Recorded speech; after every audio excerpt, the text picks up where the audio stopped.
That time I got reincarnated as a slime. Vol.1. Prologue. Death and Reincarnation.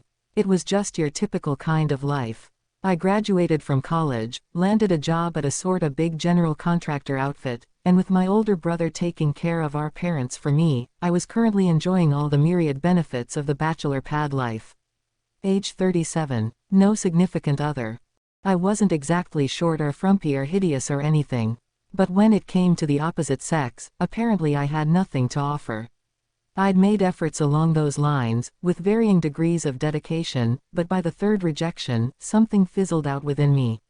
Besides really, at this age, I was kinda past the point where a girlfriend needed to be my main focus. Work kept me busy enough. Plus, it wasn't like I was gonna die without one. I'm not making excuses, all right. It's just that I started thinking, oh, hello, sir. Sorry we're late. There he was, walking toward me, bursting with all that youthful energy of his. He and the beautiful woman next to him. His name was Tamura, one of the guys who worked under me, and she was Sawatari, the front desk lady and pretty much the girl around the office. These bums asked to see me because they were getting married and wanted my advice. In other words, this meeting was the whole reason I was brooding over why I was such a failure at personal relationships. I was leaning against a telephone pole at the intersection where we'd agreed to meet after work, thinking to myself. Nah. I nodded a greeting at Sawatari and asked, what did you want to talk about? Oh, good to meet you. My name's Miho Sawatari. I've seen you at work a lot, but, I guess this is the first time I've spoken to you, huh? It makes me kind of nervous, somehow. I'm the one who should be nervous, lady. My mind griped to itself. It's not like I'm any good at speaking to women. How about a little sympathy here? Any way you looked at it, I was the wrong person to ask. I knew nothing about love. They were doing this just to spite me, I was sure of it. Pretty sure, anyway. Oh, there's nothing to be nervous about, I replied. Satoru Mikami. It's good to meet you, Miss Sawatari, although you're famous enough around the office that you hardly need to even introduce yourself, huh? Tamura and I went to the same college, and we kinda hit it off during his training period, so that's how we know each other. Famous. Oof. Not famous in a weird way, I hope. Oh, I hear stories about you dating Kamiyama or messing around with Mr. Kahara in management. Somehow, I decided that picking on her would be a good idea. I just meant it as a passing joke, but it made Sawatari's face turn a bright shade of red, her eyes watering up a bit. It was cute, in a way. People were always telling me to tone that stuff down, that I needed to consider people's feelings more or, if not that, at least make it funnier, but I couldn't help myself. So mark that down as another failure. Maybe I really do have a crap personality. Tamura took that chance to intervene, giving Sawatari a pat on the shoulder. Damn it, Tamura. So blessed with the natural charm you need to live a decent life, I wish people like you would just explode. Ah, stop being mean to her, he admonished with an effortless smile. And don't worry, Miho, he's just having a little fun with you. Cool, refreshing, and completely guileless. Tamura was impossible to hate. He was still just 28, quite a bit younger than I was, but we got on well nonetheless. I probably owed him at least a few congratulations. Ha, sorry, I said, figuring there was no reason to let my jealousy devour me. I can't help but needle people like that sometimes. But no point standing here on the sidewalk. Wanna get something to eat while we talk? Ah, screams. Chaos. What's going on? Move. I'll kill you. I turned around to find a man sprinting toward me, a backpack in one hand and a kitchen knife in the other. I could hear shrieking. He was coming my way. With a knife. A knife. And at the other end of it. Tamura. The moment I shoved Tamura aside, I felt a burning pain run across my back. My body balled up as it collapsed to the ground, trying to withstand the shock. I couldn't tell what had happened. I wanted to move, but I couldn't. Get the hell out of my way. The man shouted as he ran off. I watched him go and then checked to see how my companions were. The suddenness of it all had reduced Tamura to a stupor, but he was unhurt. That was good. But, man, was my back burning. So hot. Beyond anything I'd describe as pain. What's up with that? It's too hot, gimme a break. Confirmed. Resist heat, successfully acquired. Did I just get stabbed? So I'm gonna die from a stabbing. Holy crap. Confirmed. Resist piercing weapon, successfully acquired. Following up with resist melee attack, successfully acquired. Mr. Mikami, you're bleeding, you won't stop bleeding. I really didn't need to hear that right now. Was that Tamura? I thought I heard some kind of weird voice. If it was Tamura, then so be it. I'm bleeding. Well, duh, I'm only human. If you stab me, I'll probably bleed all over you, yes. Damn, this was starting to hurt, though. Confirmed. Cancel pain, successfully acquired. Well, shit. All this pain and panic was starting to screw around with my consciousness. Tamura, shut up. It's nothing big, all right. Quit worrying, Mr. Mikami, the blood. Tamura tried to hold me up, face drained of color and looking about ready to break into sobs. So much for that bravado from 2 minutes ago. I tried to see how Sawatari was doing, but my vision was too fogged up to manage it. Now the burning feeling on my back was starting to fizzle out. Instead, an intense, frigid cold was attacking me from head to toe. That's probably bad. People die once they bleed too much, don't they? Confirmed. Constructing a blood-free body, successful. Hey, what are you talking about? I can't hear you too well. I tried to speak, and failed. Shit. I think this might really be it, the pain and the heat were pretty well gone by now. It was just cold. Cold as hell. I felt as if I was gonna freeze in place. Who knew dying could keep you so damn busy? Confirmed. Resist cold, successfully acquired. Combined with the previously acquired resist heat, the skill has progressed to resist temperature. Just then, what remained of my increasingly oxygen-deprived brain cells chanced upon a flash of brilliance. Oh, CRAAAAP, the files on my hard drive. I summoned up my remaining wells of strength, striving to relay the final regret I had left in life. Tamura, if anything bad happens to me, take my computer, okay? Put it in the bathtub, turn it on, and just fry everything on the disk for me, man. Confirmed. Electricity-based deletion of data, cannot execute. More information required. Substituting with resist electricity, successfully acquired. It took a moment for my plea to register with Tamura. He gave me a blank stare. Then he snickered. Ha ha, that's just like you, isn't it? Even if it was just a snicker, it beat having to depart this plane of existence with a grown man blubbering on top of me. I'd take it. All I wanted was to show Sawatari off to you, too, he continued. PFF'd. Ha, I knew it. That bastard. It's fine, okay, make her a happy woman.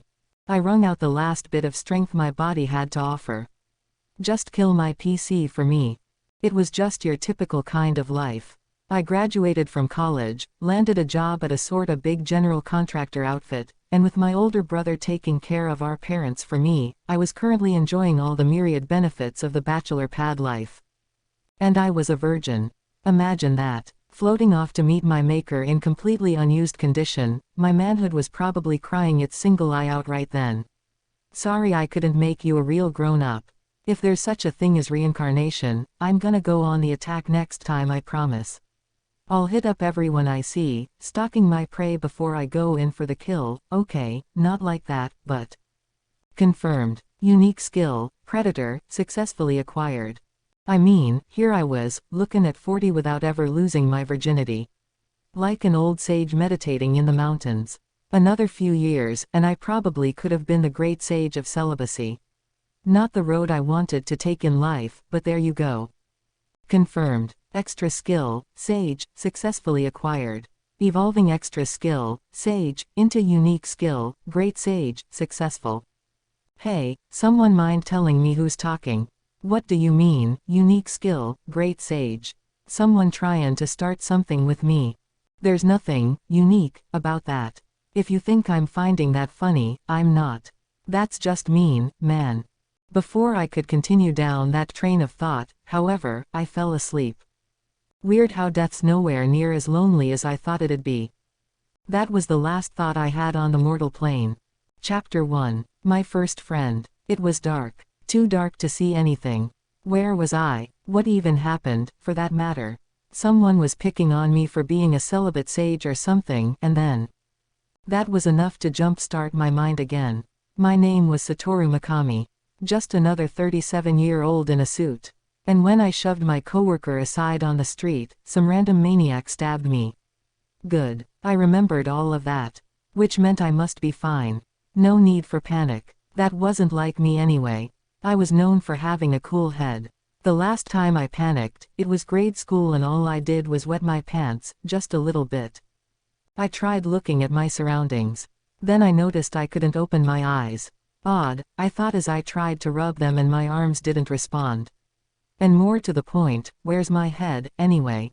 This was getting confusing. Like, whoa, wait a sec. I needed some time to deal with this. Whenever I start freaking out, I always find it helpful to sit still and start counting prime numbers until I calm down. Let's try that. 1, 2, 3.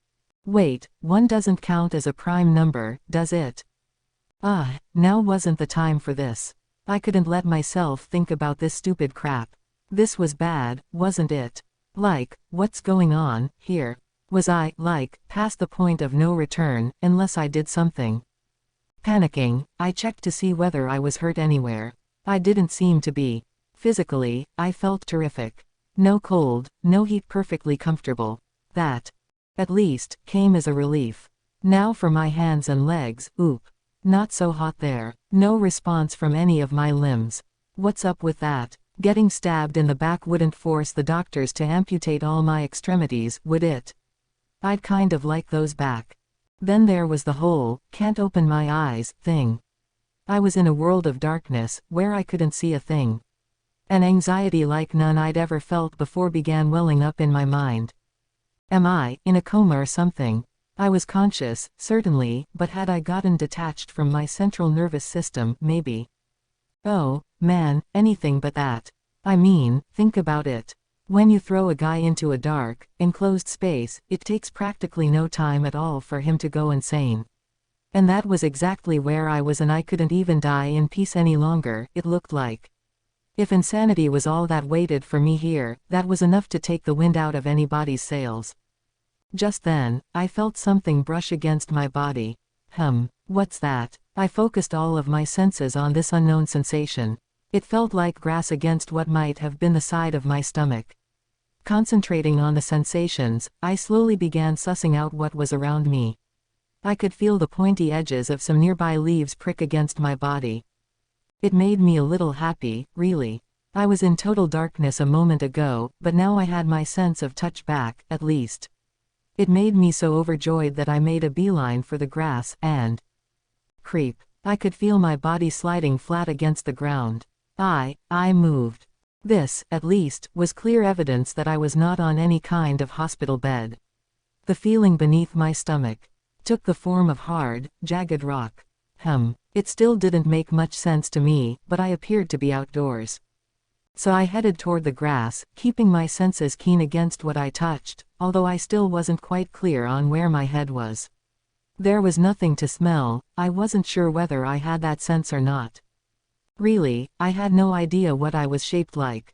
I felt flowing, jelly-like, kind of like a certain fantasy monster I was well familiar with. In fact, the idea had been running through my head for a while now. No, come on, that's just silly. Anything but that. I decided to leave that anxiety-inducing prospect behind for the time being and instead try out the final, untested one of my 5 human senses. Not that I knew where my mouth was. So, now what? Suddenly, a voice ran across my mind. Use unique skill, predator. Yes, no. What? Unique skill, predator. And what was up with that voice? I thought I heard something weird when I was talking with Tamura earlier. That wasn't just me imagining things. Was someone there? Something didn't seem quite right with it. It wasn't that I thought I had a visitor, so much as, well, as I just had words floating into my mind. Cold, unfeeling words, like a computer-generated voice. Let's go with no for now. No response. I waited a while for one, but no further voices came. It appeared there wouldn't be a second question. Did I make the wrong choice? Was this the kind of game where you got stuck if you didn't start giving yes answers? I was assuming the question would just repeat forever until I said yes, like any normal RPG. Guess not. Kind of rude of that voice, though. Showing up, asking a simple question, then disappearing forever. It was nice hearing someone for a change, but, the hell, man. Oh well, let's go on with what I was trying before. My sense of taste. I moved toward the grass I felt earlier. As it brushed up against me, I leaned forward, feeling the whole of my weight settle over the field. It was definitely grass of some sort. Once I was sure of that, I suddenly realized that the area where the plants met my body was starting to melt. I thought it was myself melting at first, but apparently it was only the grass. And with that, I could now tell that the components of the plant life beneath me were being taken into my body. So that was how it worked. Instead of having a mouth to eat with, I just ingested plant matter with my whole body. It sure didn't taste like anything. From this, there were a few conclusions I could sensibly make. First, I was no longer human. That was a given by now. So did I really get stabbed to death? It didn't seem like much an open question at this point. It'd also explain why I was resting on a rocky patch of grass instead of in a hospital room. What happened to Tamura? To Sawatari? Did he scramble my hard drive for me, like he promised? I was full of questions but also a suspicion that, by this point, none of them really mattered anymore. I had to think about what came next. So, is this it? Am I really with the kind of tactile feedback I'm getting at the moment? I trained my senses back inside my body. It responded with a rhythmic motion. Boing, sproing. Slowly, inside the total darkness, I took the time to ascertain the exact boundaries of my form. Heavens, I used to be such a handsome, attractive man, and now I'm so fluid. So aerodynamic. Yeah, right, you think I'd accept this just like that? As far as I could feel, there was no longer any doubting it. I could picture it in my mind. I mean, what else could it be? Not like I had a prejudice against it. Hell, it was kinda cute, if anything. But was it for me, though? If you took a poll, I think at least 9 out of 10 people would have the same answer. I would just have to accept it, though. Accept the fact that my soul, or whatever you want to call it, had been reborn inside a monster from another world. The odds of such a thing seemed astronomically low to me, but I'd been reborn. As a slime. Munch, munch. Munch, munch, munch, munch. I just snacked on some grass. Why did I do that? Well, why not? Not like I had anything else to do. It had been a few days or so since I was pretty much forced to accept the fact that I was now a slime. How many, I wasn't exactly clear on. The passage of time is tough to pick up on when all you can see is total darkness. One discovery I had stumbled upon over the past few days was that a slime's body could be way more useful than at first sniff. I never got hungry, for one, nor did I get tired. Food and sleep, for me, were wholly unnecessary. And I had divined something else, too. I couldn't be completely sure, but there didn't seem to be anything else living around here. In terms of danger, I wasn't sure there was any to speak of. My days were blissfully free of worry. Or anything else, really. The whole time, I never heard that voice again. By this point, I wouldn't have minded a little companionship. But no, it was just me, the grass, and me eating it for lack of much else to do. It was simply a way to kill time. And by this point, I could sense the entire process, my body absorbing the blades, dismantling them internally, sorting through all the components, and storing them away. What it all meant, I couldn't say. It was starting to frighten me a bit. I needed to do something, or I'd lose my mind. So I kept going through the cycle: absorb, break down, store up. But there was something odd about the process. Elimination never factored into it, somehow. Not even once. Maybe slimes didn't need to do that. Hell, not like I'd know either way. But where was all this stuff I was ingesting going, then? My senses told me that my form hadn't changed in any appreciable manner from when I first arrived. So what the hell? Received. It is being stored in the stomach of the unique skill, Predator. Current physical space usage is less than 1%. What? Whoa, it speaks. But since when was I using any skills? I thought I answered no back there. Received. The unique skill, predator, is not being used. The matter being ingested into your body is set to automatically be stored in your stomach. This can be changed as needed. Oh, well, nice to see we're having a real back and forth, finally. But back to business. If I use this skill, what happens then? Received. The unique skill, predator, chiefly comprises the following 5 effects. Predation. Takes the target into your body. Lesser chance of success if the target has its own consciousness. Can be targeted on organic and inorganic objects, as well as skills and magic. Analysis. Analyzes and researches targets taken into your body. Lets you create craftable items. If the required materials are present, allows you to make a copy of the item. Successful analysis of the casting method allows you to learn the target's skills and magic. Stomach. Stores the predated target. Can also store materials created via analysis. Items stored in your stomach are unaffected by time. Mimicry. Reproduces the form and skills of absorbed targets. Only available once the target has been analyzed. Isolate. Stores harmful effects incapable of being analyzed, neutralizing them and breaking them down into magical force. What? For the first time in a while, I was thrown. That sounded like kind of an incredible ability. Not exactly the kind of thing slimes were known for. At least not the ones I knew. And, hang on, who was this voice answering my questions, anyway? Was someone there? Received. This is the effect of the unique skill, Great Sage. The skill has taken effect, making it more immediately available. A sage, huh, and here I thought that voice was just screwing with me. Now it was the best partner I had. Hope that keeps up. Hell, anything would have been fine at that point. As long as it helped smooth out the endless solitude I was preparing myself for. For all I knew, this voice was something my mind had crafted to keep my marbles intact. It was fine by me. For the first time in ages, I could feel a burden lifting from my heart. By my count, it had been 90 days since I was reincarnated as a slime. To be more precise, 90 days, 7 hours, 34 minutes, and 52 seconds. How was I so sure about this? Turned out that was one of the many side effects of evoking that Great Sage skill. Holy cats, was that thing helpful. Talk about your best friend in a pinch. Any question that popped to mind, it instantly provided the answer. According to this sage, it took 90 days for the skill to fully fuse itself with my soul. Normally, it would be unable to provide responses in the form of conversation, but in order to answer my questions, it apparently revamped itself, diverting part of its world language powers to assist me. That's how it was explained to me, at least. This useful ability relaying words into my mind isn't normally possible.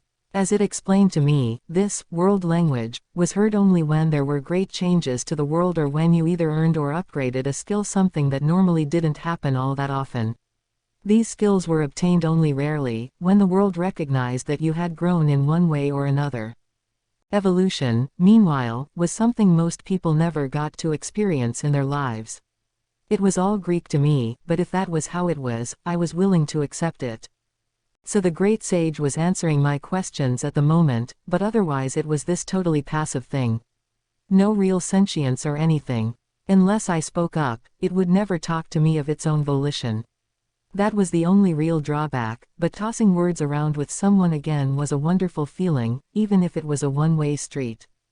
Although, back in my home world, having a conversation with my own skill might have been considered strange. So there I was, still locked in darkness, asking a barrage of questions. One thing the replies confirmed was that yes, I was a slime now. I also found out why I never got hungry or sleepy. The slimes in this world, it turned out, never had to eat if they could keep absorbing the magic particles, or magicules, in the air. In less magically abundant regions, I would be obliged to fill up by absorbing monsters or small creatures. Most slimes shied away from areas with low magic presences, but the ones that didn't were apparently both quite strong and madly vicious. Usually it was the other way around, where a wealth of local magic meant especially strong monsters.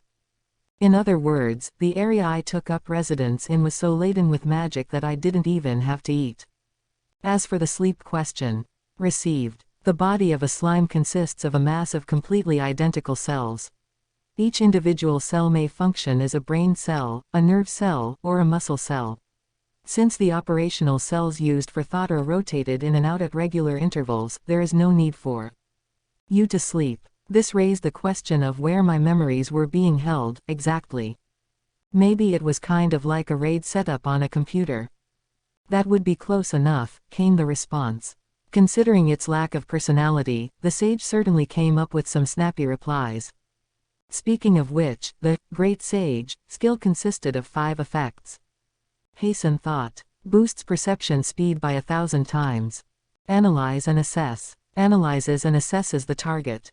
Parallel operation. Operates on any matter you wish to analyze, separating it from the regular thought process. Cast cancel. Annuls the casting period required when using magic, etc. All of creation. Provides full coverage of all unsuppressed matter and phenomena in this world. All of creation. So I know about everything, everywhere, with no effort on my part. Score. Or so I thought. It turned out that I could only be told information related to things I'd already heard about. In other words, I needed to recognize and understand a concept before I could grab a full analysis of it. And the spell thing, did that mean I could instantly use any magic once I learned it?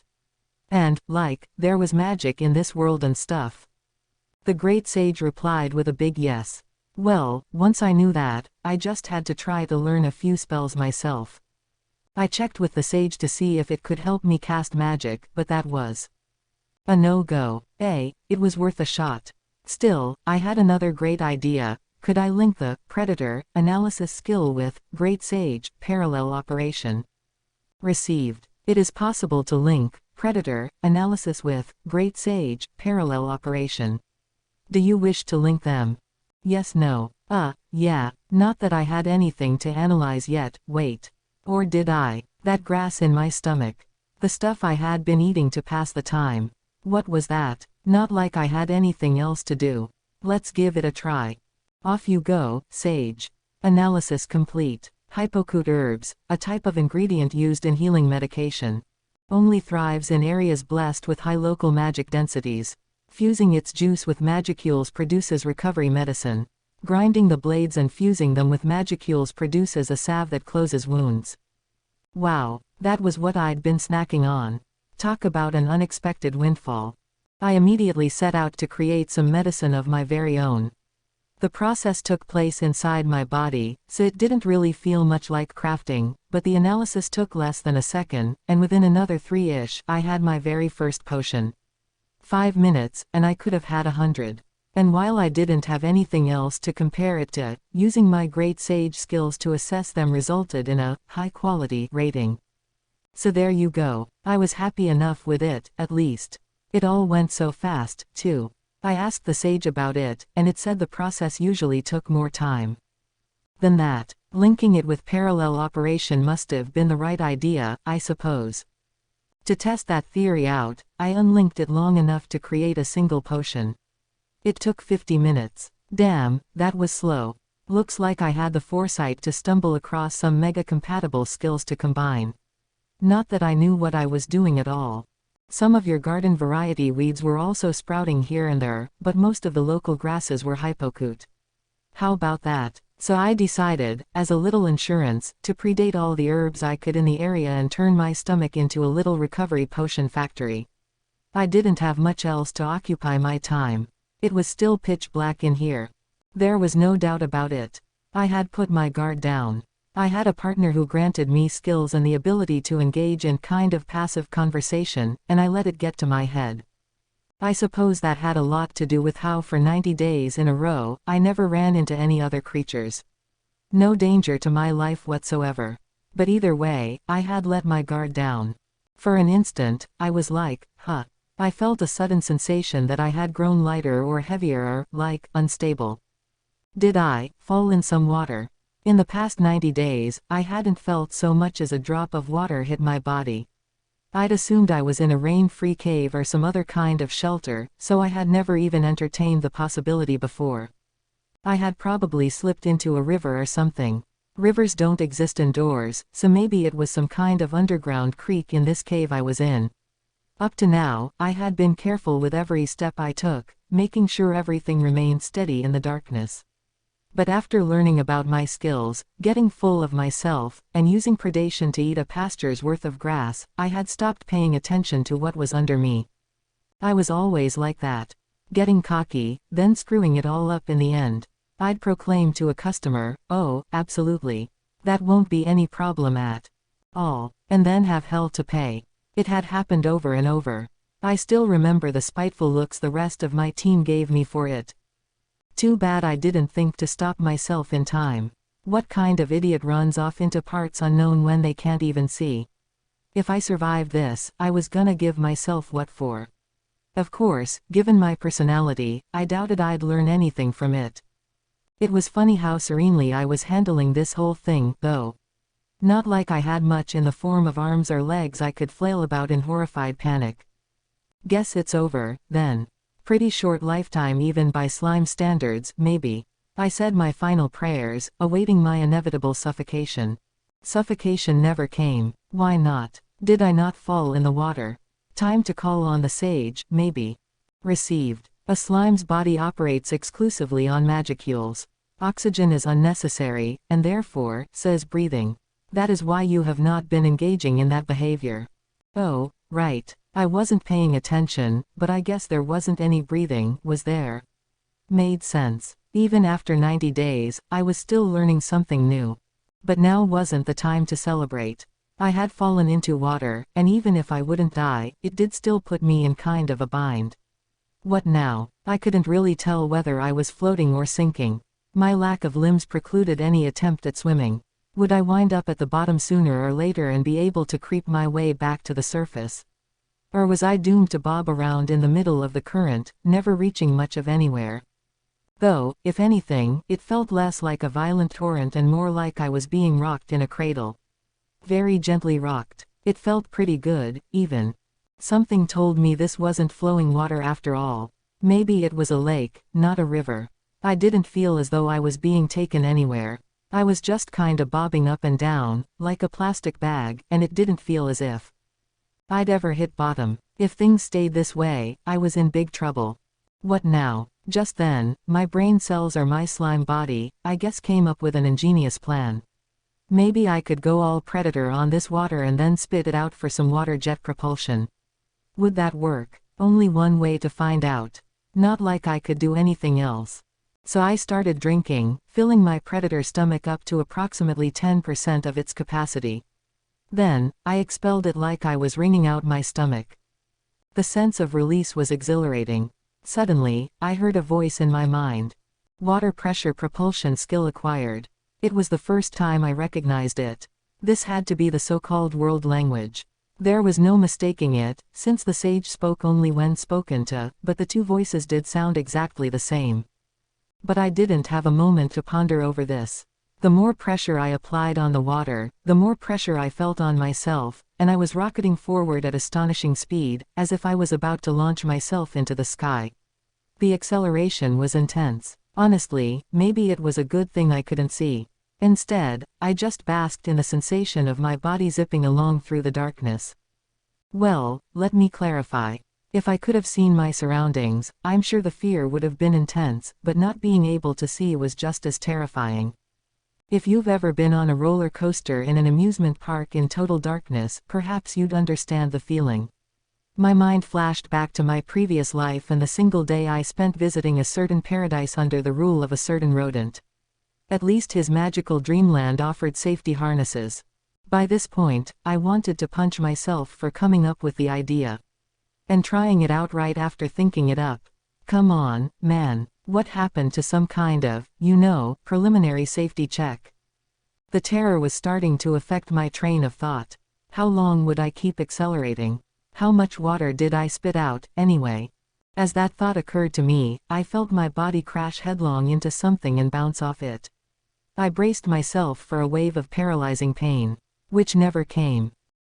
Shouldn't that have, damaged me? Or did it damage me, and I just didn't feel it or whatever? Received. You have acquired cancel pain, which interrupts the creation of pain. Your resist melee attack has reduced the amount of damage taken. The amount of damage your body has incurred is 10%. The intrinsic slime skill self-regeneration has taken effect. Would you like to support it with your predator unique skill? Yes, no. Oh, so I was hurt a little, then. Made sense. I wasn't sure whether this was a good or bad thing, but as long as I knew something was up, then maybe I didn't need to feel pain after all. It'd make certain things easier. Predator support, though, huh. I don't really get it, but sure. Yes. At that moment, I was greeted with the feeling that I had suddenly lost some of my body mass. After a while, I felt it return. My damaged parts had been predated, analyzed, and repaired. Talk about a useful body to have. I should try testing later to see how much of it I can afford to lose before I'm KO'd. It was way too dangerous to mess with in detail, but I guess I could afford to go without at least a bit of it at a time, so. Something told me I was getting a little too careful, anyway. I had a stockpile of recovery potions, which I didn't even have to use. And I would have figured losing a tenth of my body would be a pretty serious issue, but now I knew I could just regenerate it in the space of 10 seconds. Next time I was damaged, I'd try using those potions. So where am I wonder? Making sure my body was back to normal, I checked out my surroundings. No telling what kind of dangerous monsters might be nearby. I was out of the water, but maybe there were scary, scaly things waiting for me on the other side. Slowly, carefully, I started taking action. It kind of seemed as if whenever I did something carefully, it meant I was about to be exposed to a heap of danger. I was sure it was just my mind playing tricks on me, though. And that thought probably did me no favors, because. Can you hear me, little one? I heard something. Little one. It's probably not anyone besides me, is it? It wasn't a voice, exactly, but something I could recognize more directly and instinctually in my mind. I didn't have any ears to listen with anyway. Hello. You can hear me, can you not? Respond to me. Well, no shit. But how was I supposed to reply without any mouth? As an experiment, I tried thinking shut up, Baldy. In my mind not like this guy could hear it or anything. But how was I gonna get anywhere here if I couldn't even give a. Oh ho, you dare to call me bald, do you?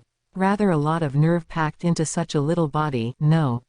I had hoped to give my first guest in quite a while a little kindness, but it would seem you were in rather a hurry to die.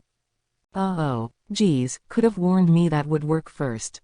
And I had no idea who I was dealing with, either. Well, that was it. My loss. Time for an apology. I'm sorry, I didn't know how to reply to you, so I just tried saying the first thing that came to mind. I'm really sorry about that. I can't see anything right now, so I have no idea what you even look like. Did that come across kind of rude to call this guy bald when I couldn't even see him, I supposed? If he was, I'd probably just pushed some very delicate buttons. Ha ha ha, ha ha. Ah ha ha ha ha ha ha. The resulting laugh came in 3 distinct levels. A masterpiece. So were we cool now, or? How fascinating. I had assumed you reacted as such upon seeing me, but you cannot, eh? Most slimes are low-level monsters, incapable of conscious thought as they run through the cycle of absorption, division, and regeneration. It is the rare one, indeed, that ever leaves its habitat. Now what was he talking about? Was he more curious than angry, then, or? Either way, this was my first contact with another intelligent being. The first conversation in my new, oozy life. I wanted to keep it a friendly one. You had aroused my curiosity, slime, by the way you so eagerly slammed into my body. The regenerative powers you just showed astonish me. Are you a named monster, perhaps, or a unique? A what? And a what? Say again. I'm sorry, I don't get what you mean. I've only been alive here for 90 days. I suppose, with your sentience, you were never destined to be merely a slime. Named monsters are those who have been assigned an exclusive name. But only 90 days. Ridiculous. Are you a unique, then? Unique, meaning, a unique monster is an individual who has suddenly attained unusual abilities, akin to mutation. They are occasionally born in areas with high magical concentrations. Perhaps you were born from the mass of magicules that leaked out from me, then. Moo. What the heck? Let's try using my previous world knowledge to suss this out. This guy, I'll call him a guy for convenience's sake, had been leaking magic all over the local area. It was so thick, in fact, that it gave birth to a monster. A slime. Me. Was that it? No monster has ever come close to approaching my domain in the past 300 years. If you were born from my magical force, then perhaps, indeed, that gave you the power to touch me and live to tell the tale. Oh, so you're kind of, like, my dad, then. No, not your parent by blood. I have no reproductive ability to speak of. Some monsters do, and some do not, you see. Really. 'Cause I thought that kind of came with the package by default. But if I just spontaneously burst out from magic or whatever, maybe you don't need it, huh? Your intellectual abilities surprise me. Very few, indeed, are the monsters that possess anything of the sort. Among all the monsters, only magic-born have sentience in the way you or I would understand it. The commentary went on for a while. But the most important thing to learn from it was that apparently humans existed in this world, too. Then there were non-humans, species very close to mankind in nature and similarly gifted with reproductive abilities. These included races like elves, hobbits, dwarves, and other fairy types, and generally they were allied with the humans. Alongside that, you had races like goblins, orcs, lizardmen, and so on, which were hostile toward mankind and treated like monsters as a result. This animosity wasn't inherent to their biology, however, so crossbreeding was entirely possible. Next were the magic-born people, the catch-all term for those who came into being from magic itself, monsters who experienced sudden mutation, and sentient beings evolved from animals or magical beasts. They had both intelligence and reproductive ability, but only within their own subspecies. In their upper social castes existed titans, vampires, devils, and other longer-lived species all equally capable of having offspring, although they rarely did so, since their overwhelming magic force caused them to be nigh immortal, obviating the need to leave descendants. These diverse intelligent, reproducing species were hostile to mankind and collectively referred to as the magic-born race. And reading between the lines, the impression I got was that the magic-born weren't so much overtly hostile toward humans as the humans feared and coveted their powers. It remained true, though, that both sides were fighting for their own living spaces. These sundry monsters had been classified by levels of danger. The upper ranks of the magic-born were packed with some pretty powerful buggers all capable of leveling a human town solo if they felt like it. Not the kinds of guys you'd want to hang around. So my new companion kept going for a while about how he'd fought against the upper-level magic-born in the past and so on. Finally, the subject turned back to me. As I told you, then, I lack the ability to produce offspring. The reason is simple, because I do not need to. I am of the dragon race, one of only 4 in the world, both unique and the most perfect of my kind. You will hereby know me as Veldora, the storm dragon. My lifespan is infinite, my flesh unfathomable. As long as my will remains intact, I shall be ever alive. Ah ha ha ha ha ha ha ha. He could have skipped the laughter. I got it. So he didn't need to have kids, because he was gonna live forever, right? And while this guy took a while to get to the point, he did mention something I didn't want to overlook. Veldora was the storm dragon. Plus, if he liked taking a good-natured swipe at upper-level magic-born now and then, he was, like, pretty tough, wasn't he? Using my knowledge of Earth stuff, I tried to picture Veldora the storm dragon, no doubt seated in front of me right now. I didn't like what my mind came up with. He seemed to be acting polite with me, and that made it all the creepier. So what now? Wow, really? Well, thanks for all that handy guidance, sir. Guess I better be on my way, then. I tried my best to flee. Halt. I have told you all about myself. It is your turn now, would you not agree? I probably shouldn't have expected any other treatment. He wanted to know about me. If I told him about my miraculous journey from an alien planet, would he believe me? He seemed to marvel at how smart I was for a slime. If I tried to make something up, I doubted he'd fall for it. Such an attempt seemed like a good way to dig my own grave. Well, whatever. If he didn't believe me, I'd deal with it then. Summoning my resolve, I told Veldora everything that had happened to me so far. So, yeah, here I am, I guess. It's been super rough, you know. While prudently keeping the topic of my skills unexplored, I regaled the dragon with my tale of being stabbed, waking up as a slime, and everything else that happened on the way to his domain. It was a bit weird how, well, non-rough it all sounded when I put it into words. But it was rough for me all the same. And the worst part was how I was literally operating blind the entire way. If some cute lady passed me on the road later on, would I ever get to see her? The thought saddened me a little. So a transmigrant, then. Your origins are quite rare, indeed.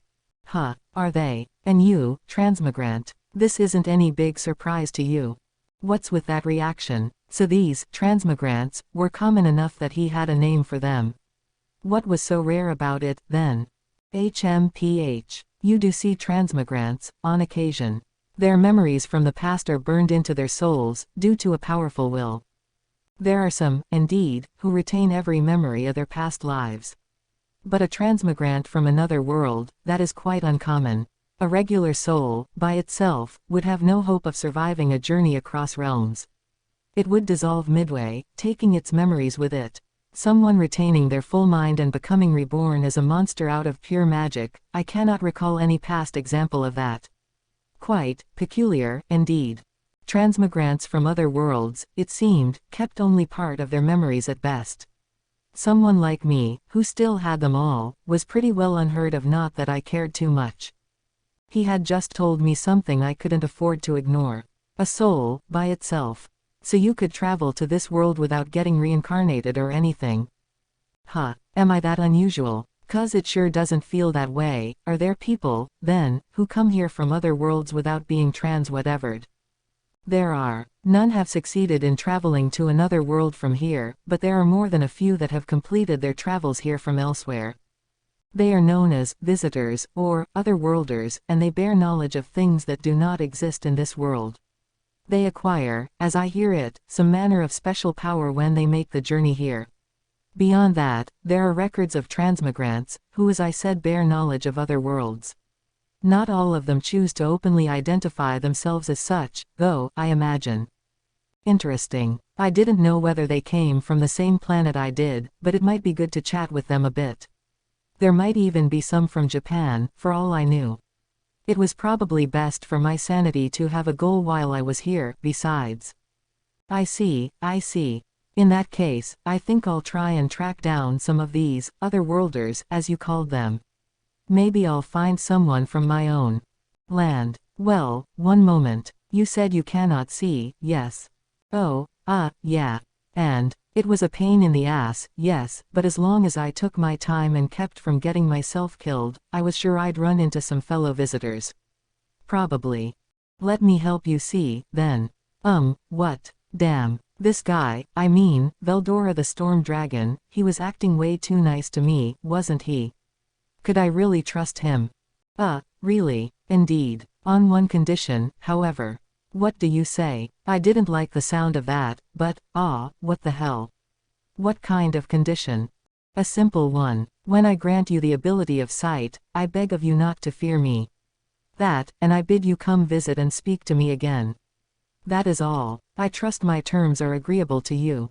That's all. Was he sure? What a lonely dragon. Guess there was no one else around at the top. No wonder he couldn't stop talking to me. I must have been his first conversational partner in ages. If I'd had my druthers, I would have said this dragon was a total pushover. He might have been feeding me a line this whole time, even saying he was a dragon. Maybe the dragons in this world weren't even all that powerful in the first place. Hey, this was a pretty good deal. Is that really all you need? Yes. To be honest with you, I was sealed away in here 300 years ago. Ever since then, I have had so much free time on my hands, I was practically out of my mind with boredom. What do you think? Well, if that's all you need, you got yourself a deal. Good. It is a promise, then, and I trust you will hold up your end of the bargain.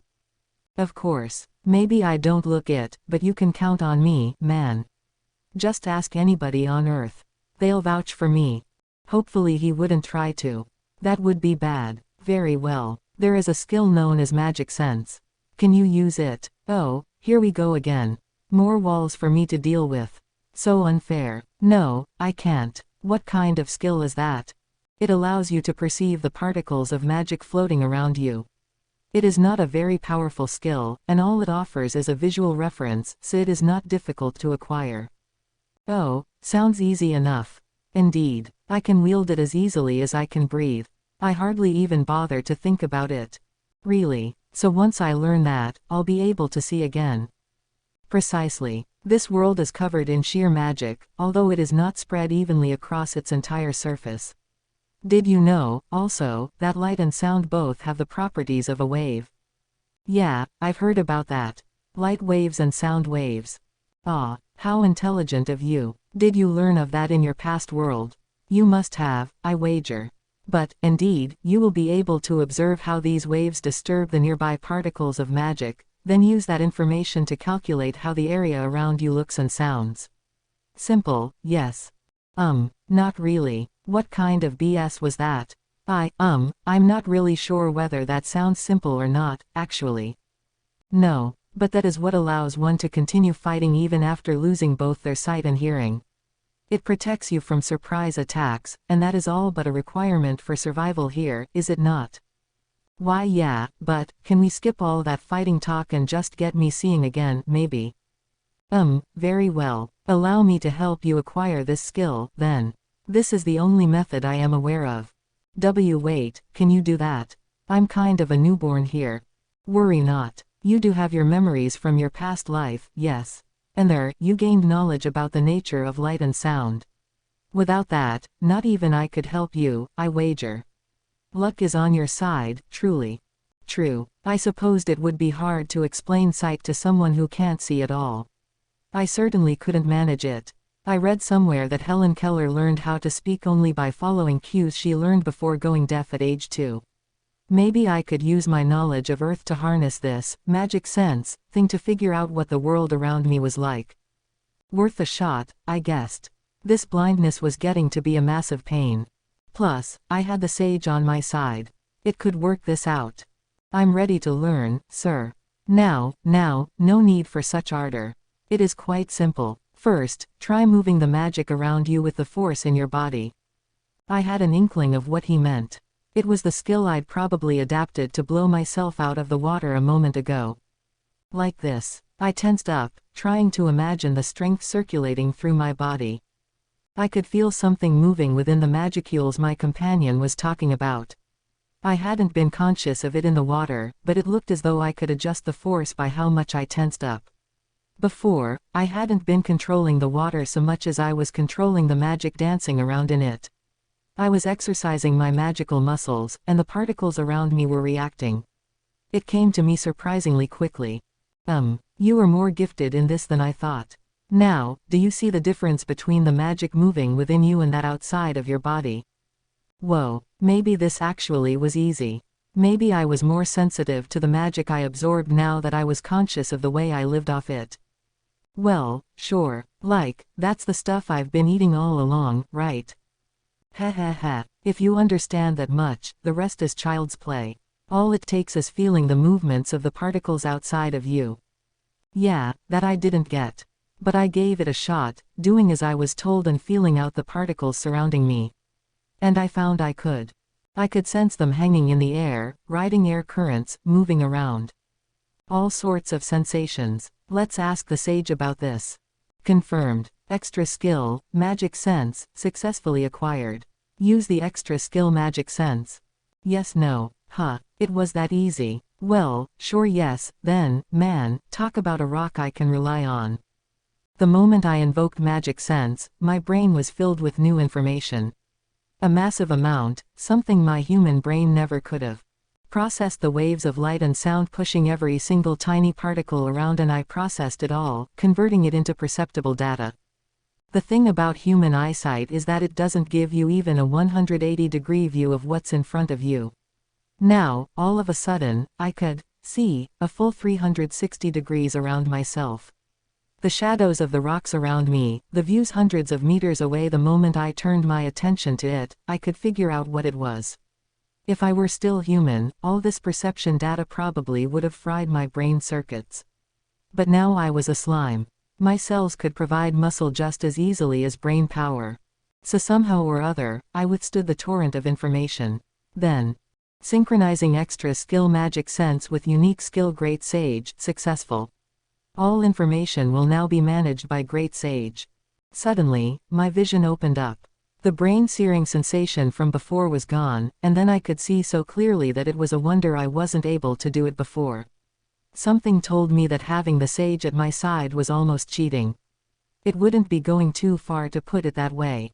If someone else had it, I'd probably bitch that it was against the rules.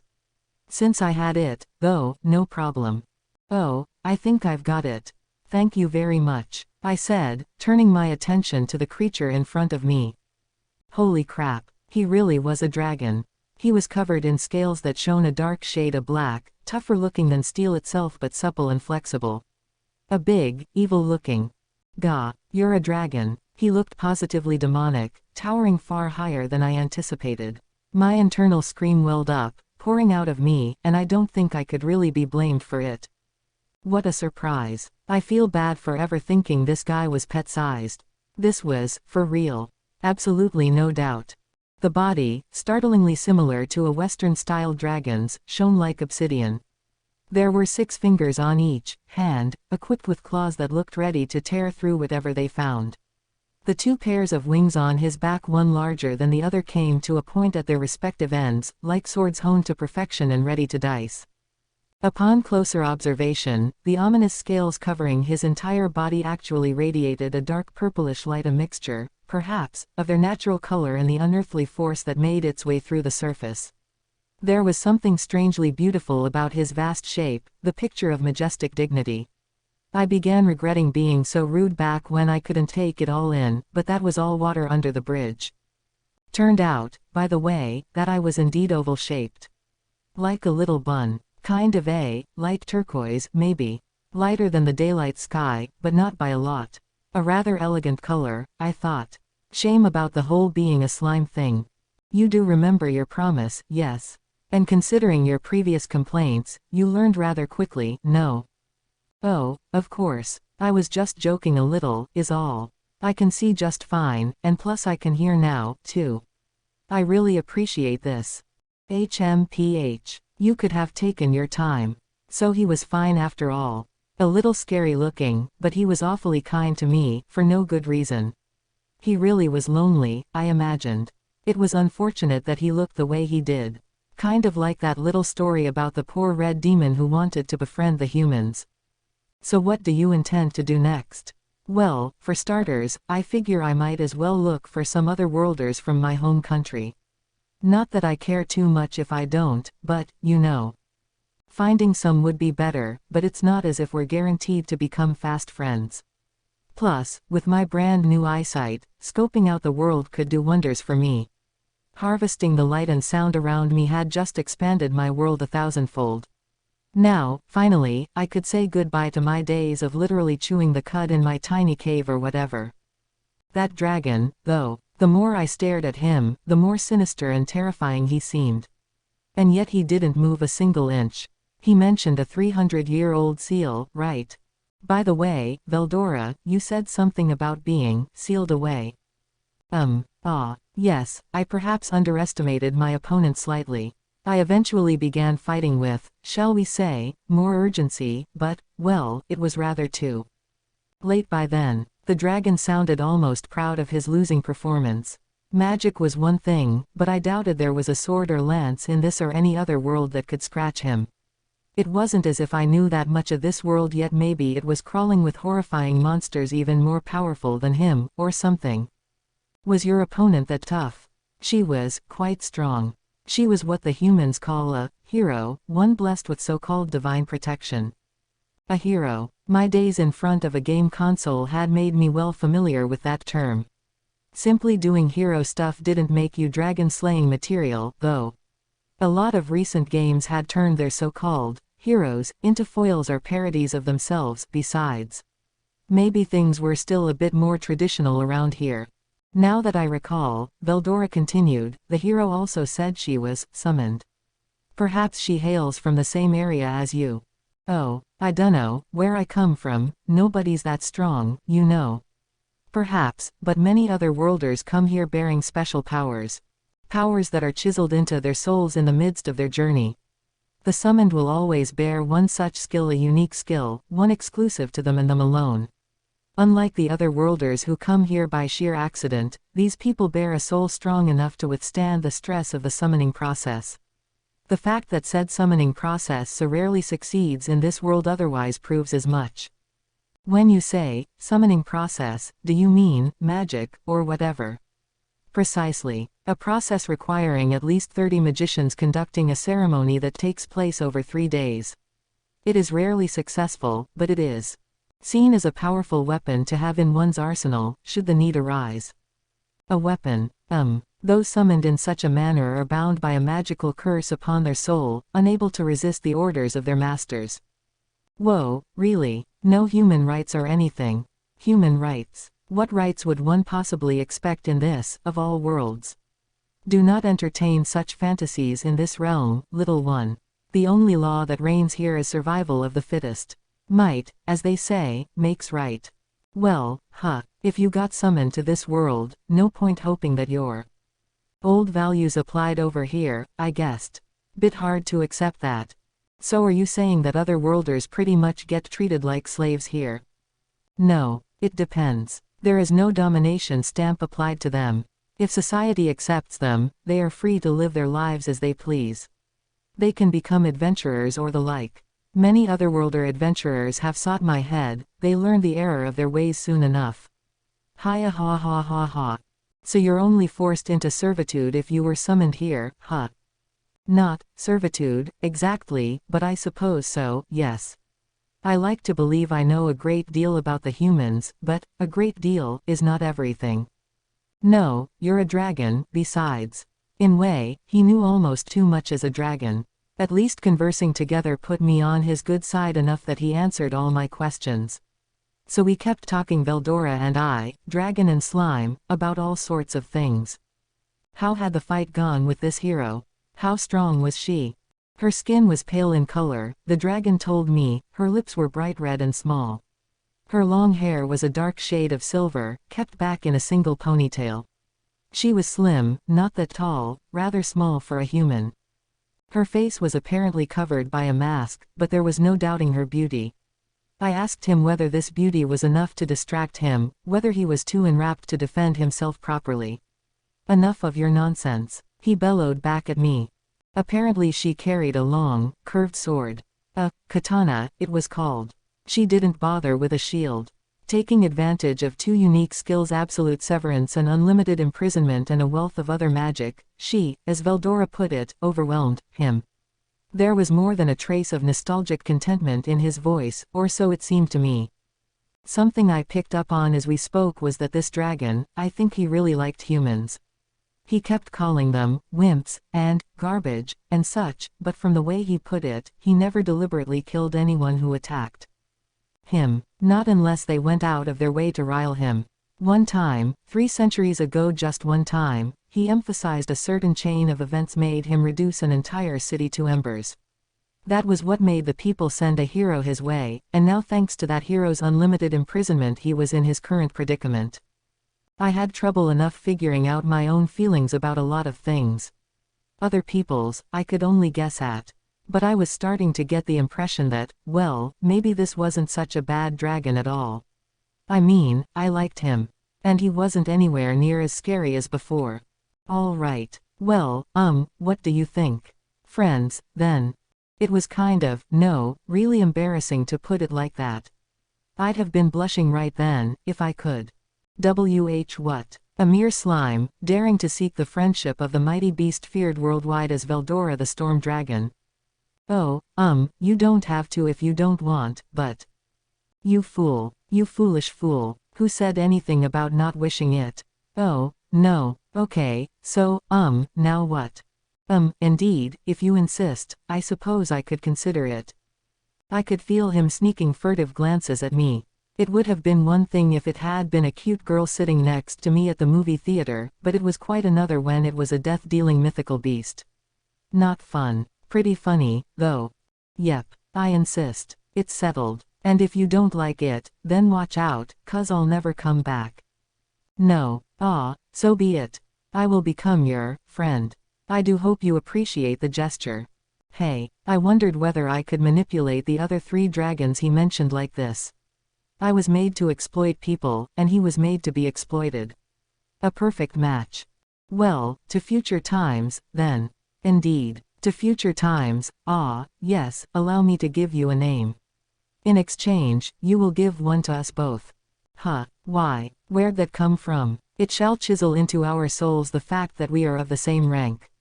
Something similar to the family names the humans use, except my name, for you, will also provide a kind of divine blessing. You are still nameless now. But through this, you will become a full-fledged named monster. So he wanted me to come up with a common name for us to share. And in exchange, I'd get my own name and all the benefits of named monster status. Better think up something good. I'm terrible at this stuff. Well, you said you were a storm dragon, so, I dunno, Tempest, or something. Kind of on the nose, I know, but it sounded cool to me, so. Perfect. So be it. A wonderful timbre to that title, yes. He liked it. From this day forward, they will call me Veldora Tempest. And you will be called Rimuru. Proclaim to the world that your name is Rimuru Tempest. Thus the name was carved into my soul. Not that it did too much to me, or my abilities, but somewhere, deep inside my soul, something did change a bit. I suppose the same could be said of Veldora. And that's how we became friends. Well, it was time to get going, I supposed. But before that. Hey, so I had something I wanted to ask before I left, but, can't you do anything about that seal on you? Not with my powers, no. Someone with a unique skill on the same level as the heroes would be necessary for there to be even a chance. You don't have any, Veldora. I do, but now that I am sealed off, I can access none of them. Telepathy is about all I can manage at the moment. The hero's unlimited imprisonment could hold its target captive in an infinite number of imaginary spaces for all of time. It wasn't some weak barrier that would allow casual interference with the real world. Looking back, it should have struck me as strange that telepathy was possible, even. It wasn't the sort of thing that would break down over time, but given that he could have any contact with the real world, and even exchange messages, perhaps it said more about Veldora. Neither of us noticed this at the time, though. Well, here, lemme try something. I rolled over to Veldora and tapped my body against him. Invoking unique skill predator to consume unique skill unlimited imprisonment, failed. I figured as much, but no, I certainly wasn't hero caliber.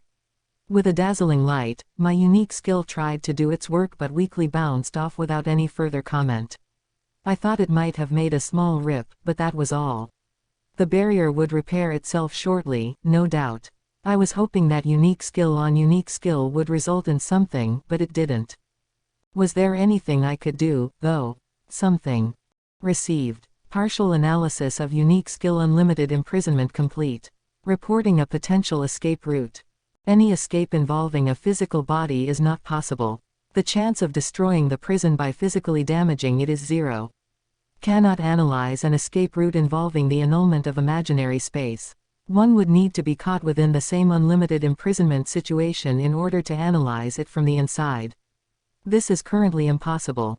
The chance of escaping in spiritual form is 1%. If a spiritual receptacle is prepared for the target on the outside to aid in the transition, the success rate is 3%. This process is equivalent to transmigration. If the target is poorly compatible with the receptacle, he will lose all memories and abilities. This concludes the report on potential escape routes. Kind of low numbers, it sounds like. Unlimited imprisonment looked like nothing more than a transparent membrane from my perspective, but physical damage did nothing against it.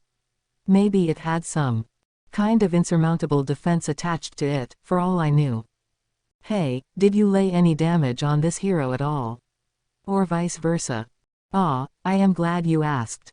Most of my attacks were evaded, but I did land several direct hits, which, I regret, had no effect on her. Death-calling wind, dark lightning, even storm of destruction had no effect, despite being completely unavoidable. A total loss, all I could do was laugh. Veldora then accentuated the point with a loud, hearty guffaw. It sounded as though you could also use this unlimited imprisonment skill to cover your own body, making a shield to protect from external attack. Pretty handy thing to have around. This hero was starting to sound downright omnipotent. Between that and absolute severance, she was all but invincible, wasn't she? I really wouldn't want to run into her, but then, I wouldn't have to. I would have liked to assume she had died in the ensuing 300 years, at least. Either way, she was one tough character. So if I was going to get him out of here, it would be through transferring his consciousness into a new body, huh? I guess I need some kind of receptacle to get you out of here. Even if it's in spirit form only, it sounds like it ought to be possible. No point telling him what kind of odds he had to go on.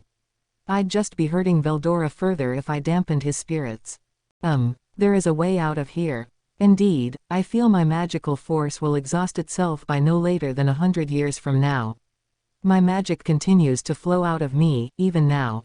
Yeah, so that's why there's such a concentration of it around here, indeed. Even high-class monsters would not dare approach. You saw how. There were no weeds on the ground. The sort of plants that can thrive in this area are very rare indeed. Right. I recalled all the hypocoot herbs I'd churned through over my short life. It was that valuable, huh? Yeah, so, you wanna try escaping, maybe. If I had the right receptacle, I think that'd help our chances a fair amount. Do you know what I'd need, though? Indeed, even if I escaped in spiritual form only, it would be quite difficult to regather magic and form my core once more.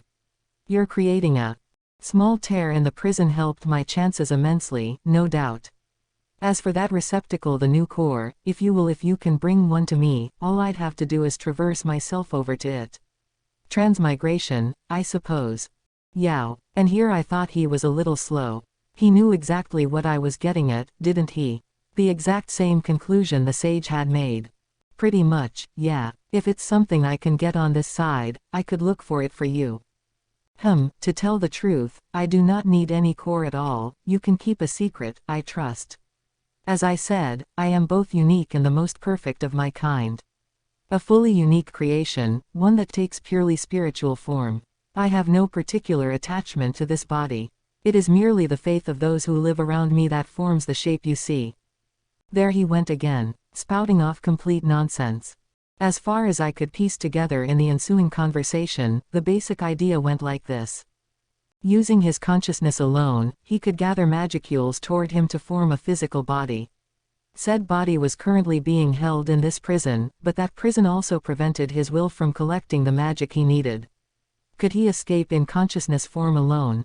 No, because he needed some kind of receptacle. If he simply burst out in spirit form, his essence would scatter to the winds like the magic itself, erasing his very existence. This would result in the birth of a new storm dragon, somehow, somewhere. I didn't care about the details by this point. But to sum up, maybe he could escape, but if he did, he'd wind up being something else. It wouldn't matter to him. So much for that. But what if I used Predator to consume Veldora himself? I could either analyze him inside my stomach, or isolate him and annul the effect of unlimited imprisonment, and he'd be out. Would that work? Received. It is possible to store the target Veldora in your stomach via the unique skill Predator.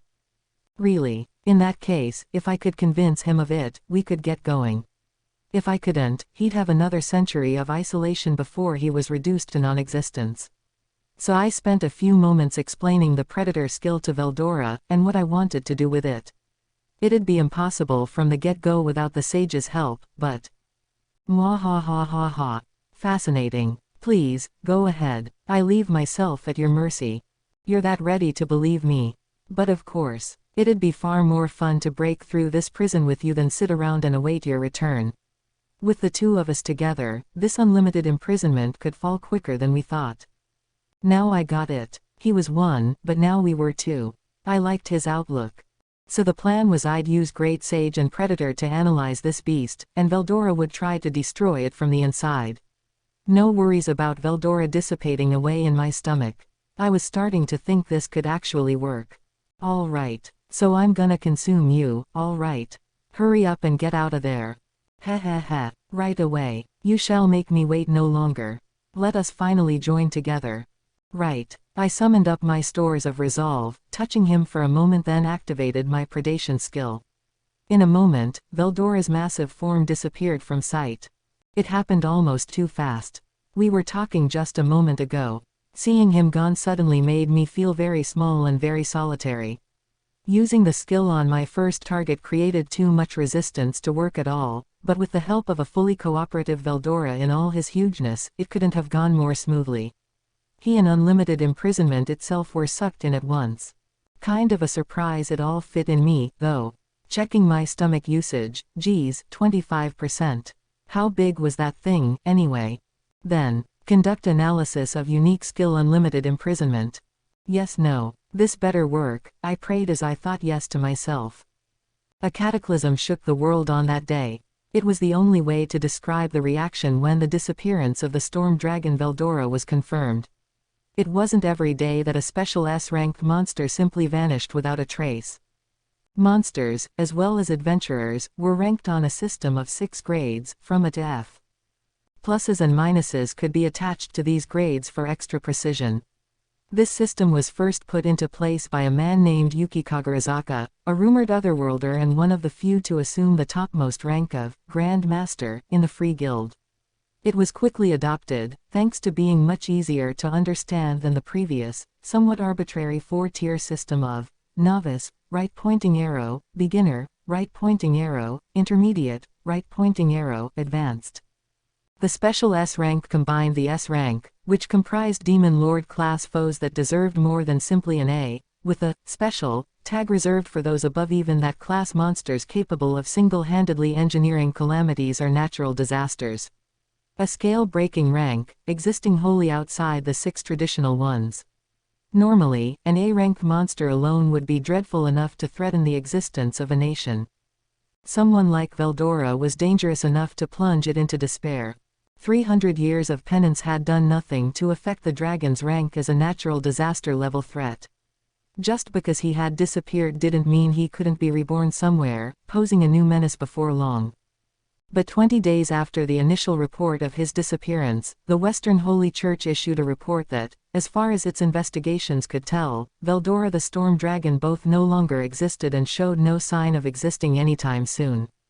Word spread first in the area around the Forest of Jura, a broad plain dotted with a large number of minor countries. Once Veldora's fate had been broadly reported, each one of them sprang to their feet, the proverbial hornet's nest stimulated to action. Every king and every minister of every nation held day after day of emergency meetings, gathering information and debating what to do next. It was a trying time for the Baron of Vryard, minister of the small kingdom of Blumend, but not half as trying as it was for the man Vryard had called into his private chamber that day. This was Fuse, a man just as renowned for his sharp, unrelenting eyes as he was for his small stature. He was the guild master for this kingdom, a position affording him a hefty amount of authority even in such a tiny nation. "I believe you know why I summoned you here," the Baron began the moment Fuse walked through the archway. "You have heard about the Storm Dragon by now, have you not?" Fuse nodded. "Of course, my Baron," he said in his low, hoarse voice. "HMPH," Vryard spat out in response. "I suppose I should expect nothing less of you, my good guild master. Now, may I ask about how the guild intends to respond?" "We have no particular plans at this time, sir." "I'm sorry, did I hear you correctly? You have no intention to take action?" "Yes, sir," Fuse replied with a voice devoid of emotion, silently asking the Baron what he was so perturbed about. "I do not feel any action is necessary." The Baron, not a great fan of this response, chose to keep those feelings hidden. Rather a strange thing to say, is it not? Not necessary. The disappearance of Veldora the Storm Dragon may portend further monster activity in the space of days, even hours.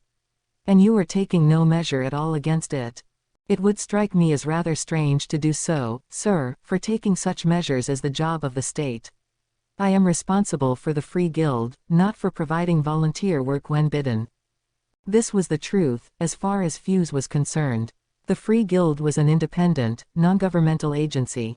Its members were afforded no special guarantees of security or comfort unlike the assorted workers and craftsmen on the government ledger but the basic rights that all citizens were entitled to. Their only official debt to the kingdom came in the form of taxes. That was the system in Blumend, as it was in nearly all the nations that surrounded it. To put it another way, the Free Guild was a group that operated outside the framework of any nation and one far more unified than a single government as well. It was a fact that some of their operations occurred without the knowledge or consent of these nations, whether the guild intended it to be seen that way or not. Is it not the responsibility of the state, the guild master meekly continued, to protect the assets of its people? In the same way, it is the guild's responsibility to protect the lives of its members. We both have a lot on our plates, I suppose. Fuse wasn't sure whether he had imagined the blue vein that had just popped up on Veyard's forehead or not. He hadn't. The Baron knew his position was being probed. Enough pretense, guild master. How many mercenaries can you provide us? How many adventurers with combat experience? What is the size of the defense force you can provide in service? I need numbers. The guild master gave a roll of his eyes and sighed. I do hope we are on the same page when I say this, sir, but I will remind you, we are not an army of volunteers.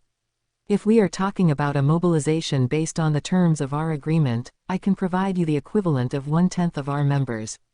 If you wish access to anything beyond that, well, that would all depend on our compensation. The population of Bloomond was almost exactly 1 million. The membership log of the local free guild totaled around 7,000, family members not included.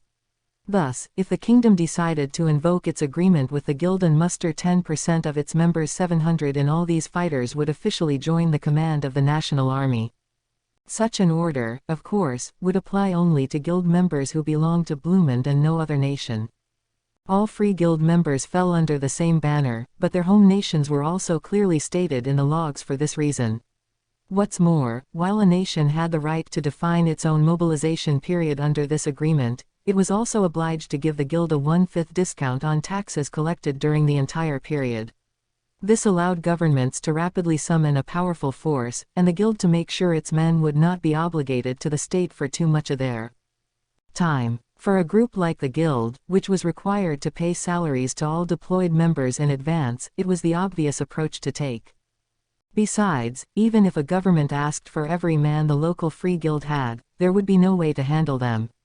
After all, only about half of any guild's membership had any fighting skill. The Bloomond nobles were fully aware of this.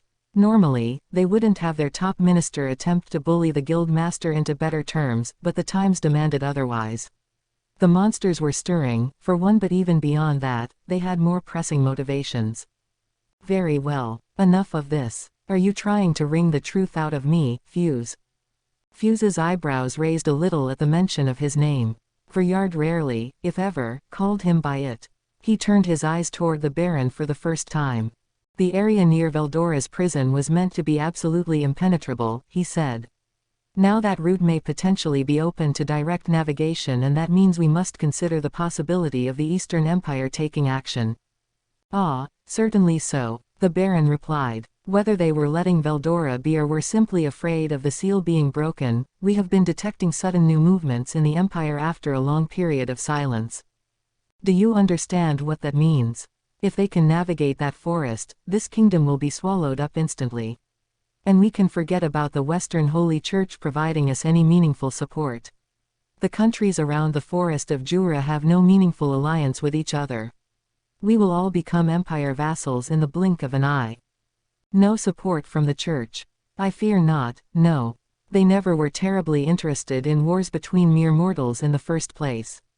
Annihilating the monsters is what their doctrine calls for.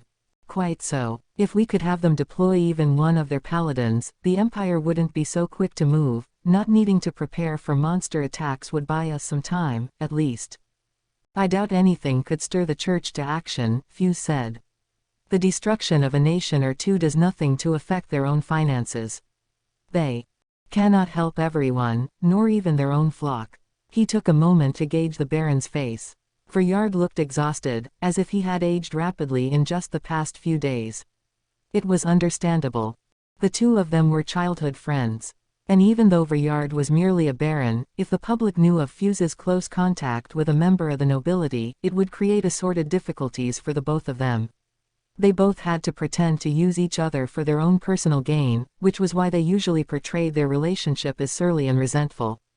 It would take more than the power of a small kingdom to overcome this thorny obstacle they now faced. But perhaps, Fuse thought, his friend was being overly anxious. The Empire was on the move, it was true, but that didn't mean they should expect an attack before sunset. But how do we know the Empire will take action against us? He offered. I will gladly conduct my own personal inquiries into the matter. I'd advise you not to expect much, but I can at least gauge the situation in the forest of Jura and around the Empire. I would appreciate that. Yes. There was no guarantee the Empire would act against them. If it was going to, it would undoubtedly be with a large force. It was never a nation to waste its time with small skirmishes. No, it would casually send over a force of 1 million or so and trample over every nation in the area, one by one. Assembling such an army would take time, at least 3 years or so. Which was not a generous amount, but it created some wiggle room to work with. I had best begin gathering information, then, Few said to close the conversation. There is little time. I am off. Thank you. The two of them nodded and went their separate ways. There was much to do. 30 days had passed since I swallowed Veldora. What had I been up to? Well, think about it. If you were being attacked by a monster, what would you do? I mean, I was a slime now. It would be hard for me to zip away from a slavering attacker, much less defend myself. So I'd been spending my time thinking about how to fight back. Along the way, I'd also been consuming any particularly odd-looking herbs or glowing rocks I stumbled across. There was a fair amount. I was still in the region Veldora described as teeming with local magic, and nearly everything I found there was hypocoot herbs. Which was about what I figured. More healing potions for me, I suppose. I also found that most of the glowing stones and such around here were what was called magic ore, which could supposedly be refined into a metal harder than iron or steel and highly compatible with magic. I was kinda hoping for something a little less common, but I didn't even know whether orichalcum or crimson ore existed here, even if they were famous back on Earth. I shouldn't be too greedy. So as I was chowing down on all these yummy herbs and rock, an idea came to mind. If I could spit out water fast enough to give me powers of flight, maybe I could slice right through foes, too, like a high-pressure water jet cutter. No, I know what you're thinking. You're thinking I was about to screw it up again, aren't you? You really shouldn't look down on people like that. I was good in a pinch, you know. They always wrote that in my report cards at school and stuff, excellent work when he applies himself. So yeah, I think it'd work. Back I went to the underground lake from before. Just as I had imagined, the pool was pretty big. The air felt supremely tranquil to me.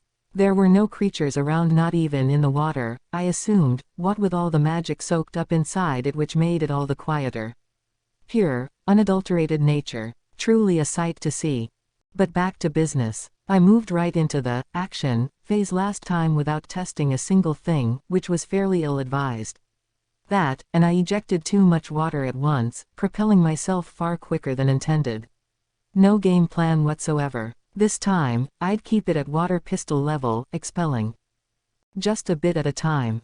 Just taking a mouthful of water and THPBBT spitting it out. Here I go.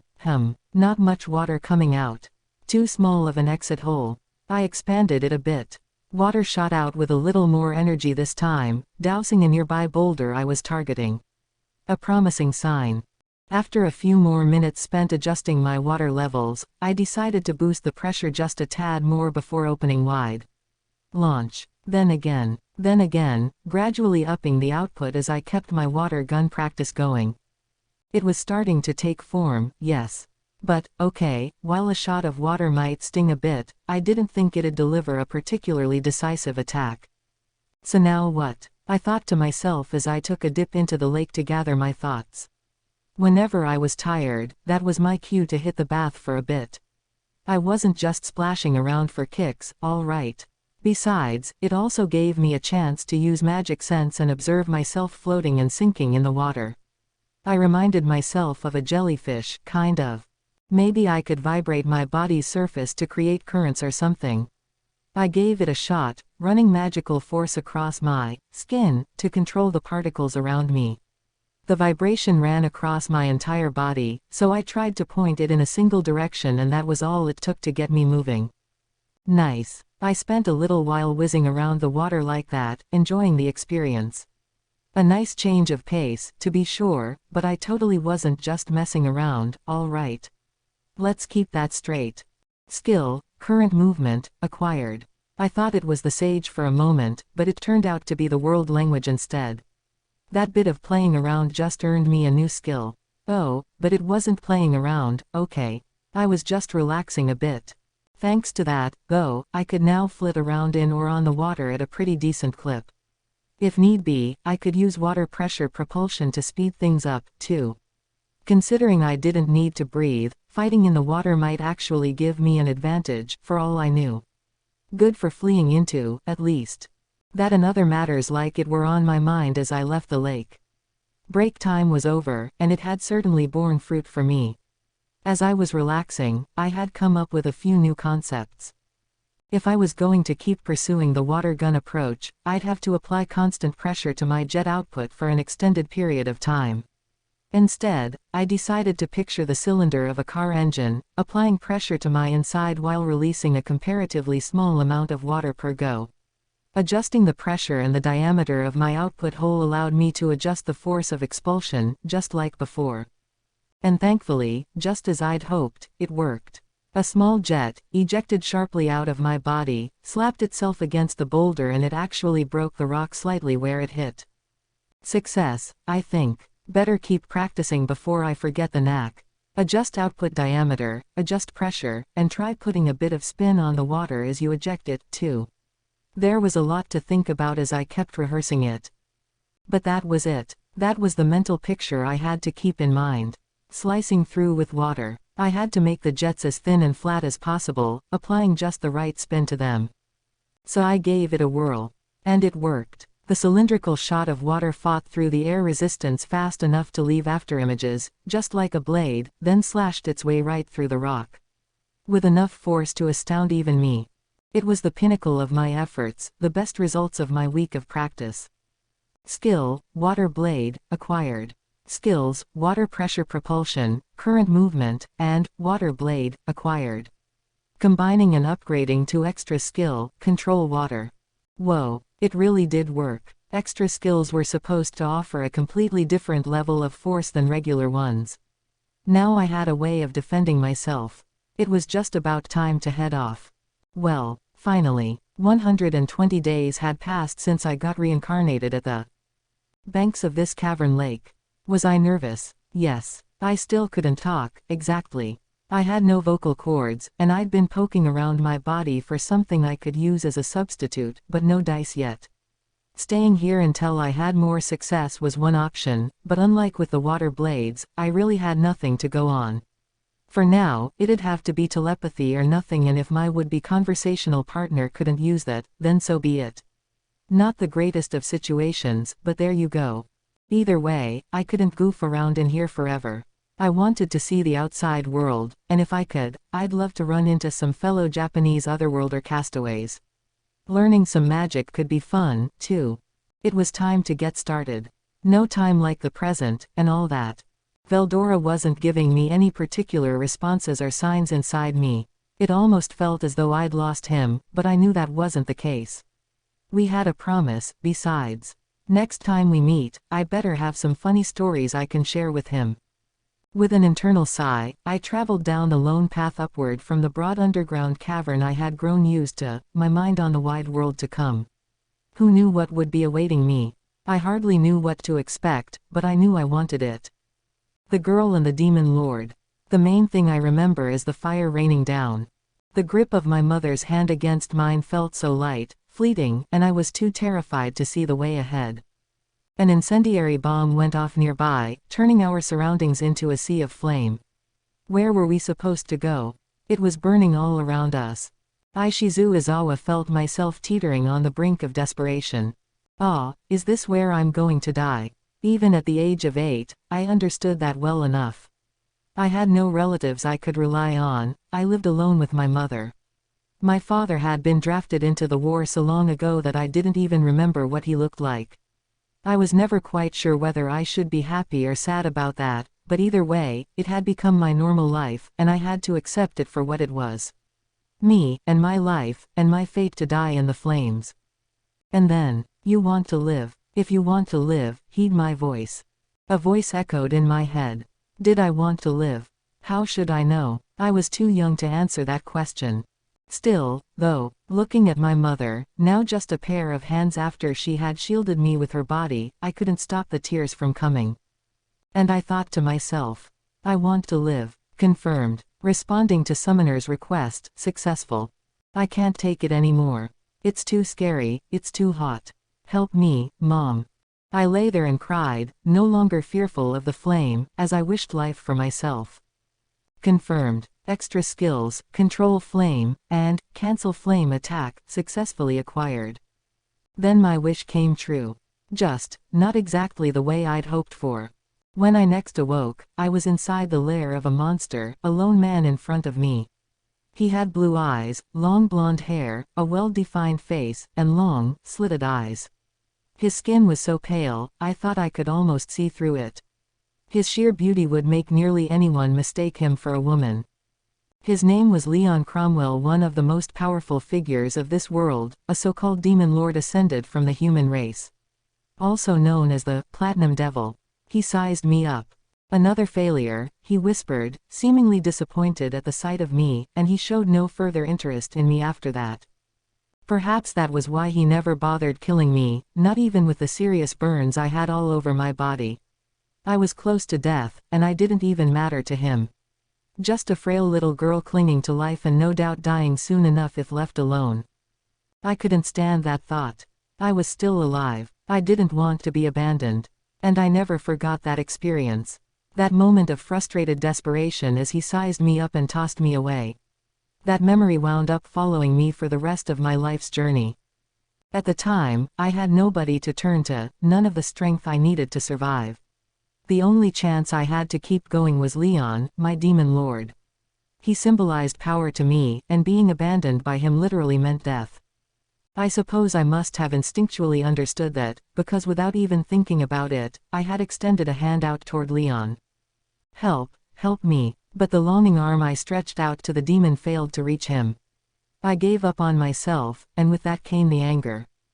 I really am going to die here. The sheer selfishness of rescuing me and then leaving me to die was something I just couldn't let go of. You liar, I said, summoning what little strength I had left. You asked me if I wanted to live. I couldn't stop the tears as I glared straight up at the demon. I was no longer capable of forming a coherent sentence, but if I had to summarize my thoughts, I suppose they'd be along the lines of this. You called for me, you gave up on me, I can't believe you ignored me. That's cruel. In the end, it was another demonic whim that saved me. His eyes eerily lit up once more. Hey, a liar, eh? He whispered. One moment. The ominous reply filled me with anxiety, but my near-fatal burns left me with nothing else to do. All I could do was prostrate myself before the will of this monster, this Leon. I had thought you were merely garbage, he said, but maybe you're suited for flame after all. Then he activated the summoning spell for Ifrit, the Fire Titan. It was easy for him. No casting required at all. And when the giant appeared, he tossed him a casual order. I'm giving you a body. Use it well. It was all the evidence anyone needed to show that Leon treated me as less than human. My frustration began evolving into hatred. The trauma was etched into my mind at such a tender age. You want to live. If you want to live, show me your will. It must have been my imagination. There was no way the demon lord could have ever said anything like that to me. No way he could have extended a hand out to me just before I succumbed to my burns. But it was true. Thanks to having my body possessed, I lived because of him. The summoned Ifrit followed his orders, attempting to merge himself with my young frame. I immediately felt my limbs grow numb. It felt as if Ifrit was trying to snatch my body away from me.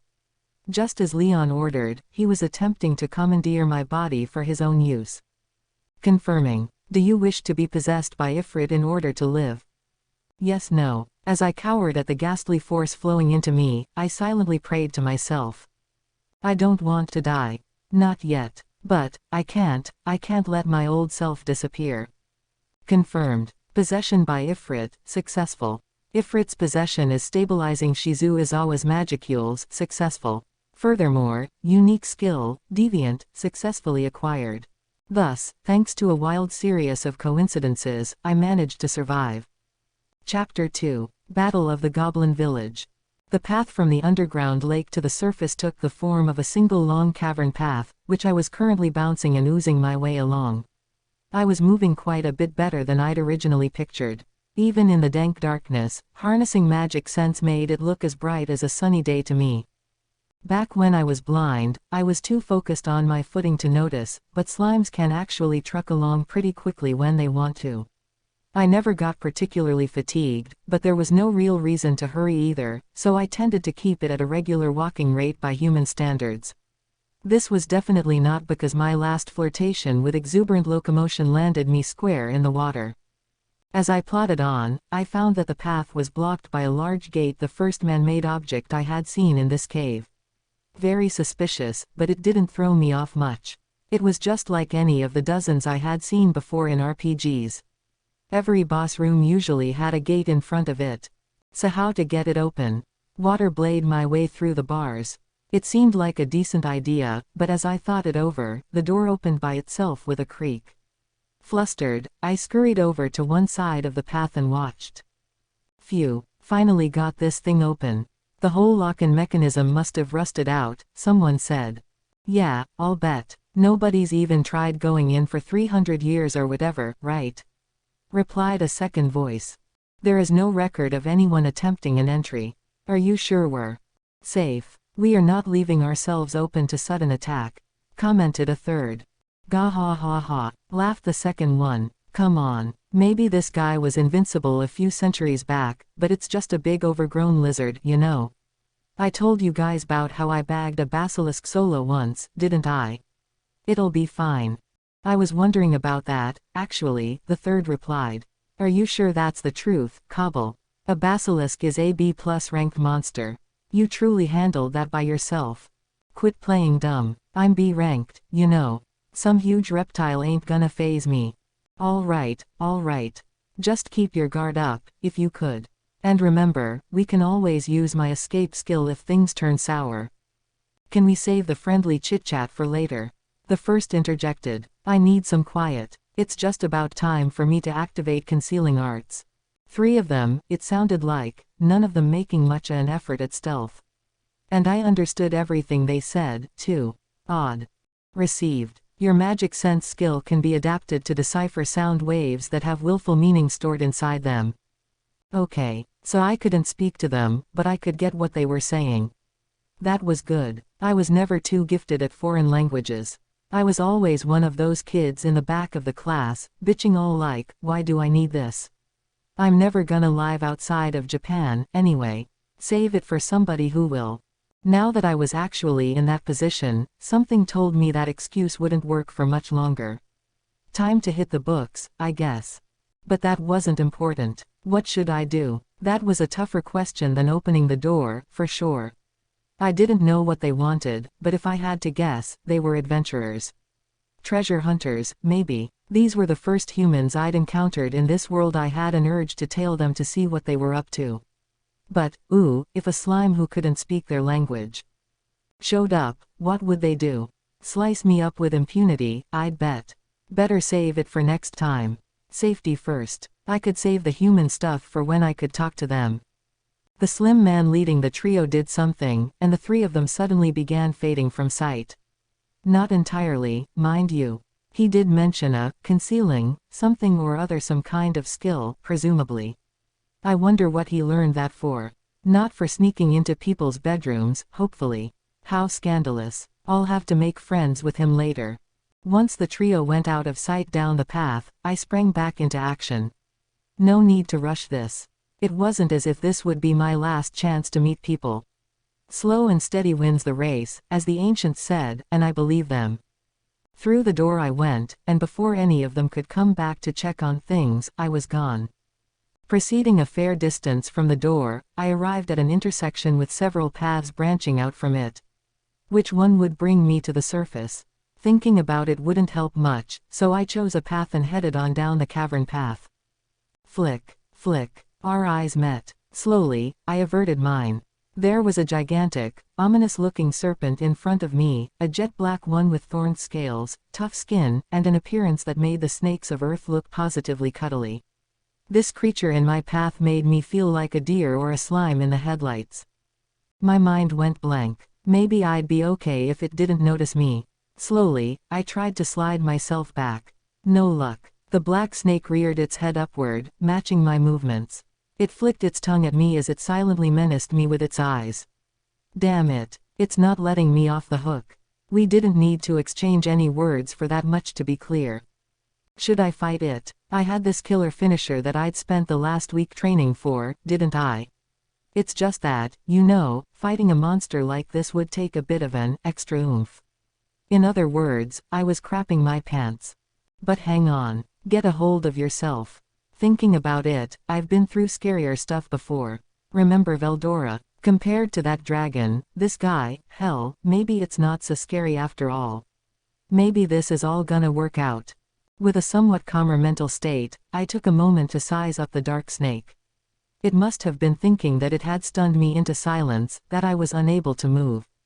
Probably coming up with ways to land the final strike on me. Maybe it found the concept of swallowing me whole to be too bland or something. Well, no point holding back. Without another moment's hesitation, I squared up toward the snake's neck and unleashed a water blade. With a lethal-sounding FWISSH, the blade pierced through the air and struck the monster. It all happened in an instant so quick, I doubted my eyes. Without a single bit of resistance, the water blade lopped the black snake's head off. A snake so huge, so ominous-looking, I was sure I'd be nothing but a mid-afternoon snack to it. This skill might have been a tad stronger than I thought. If I'd used it on that adventuring trio, things might have gone all slasher film pretty fast. Good thing I'd had the foresight to try it on a monster first. Before I go on, let's do a quick recap of what was occupying my stomach at the moment. Veldora, 15%. Water, 10%. Medicinal herbs, recovery potions, and the like, 2%. Ore and other materials, 3%. Grand total, about 30% in use. Each water blade strike used not even a regular cup's worth of water, so, sheesh, I could probably spit out thousands of these before I even began worrying about running out. Hell of a lot more efficient than some stupid magic spell. I think I'll be relying on this against monsters for a while to come. So about this snake. Would it have any abilities I could steal by absorbing and analyzing it? No time to waste. Let's give it a shot. The results were not bad. In addition to the ability to disguise myself as a black snake, I gained the following 2 skills. Sense heat source, intrinsic skill. Identifies any heat reactions in the local area.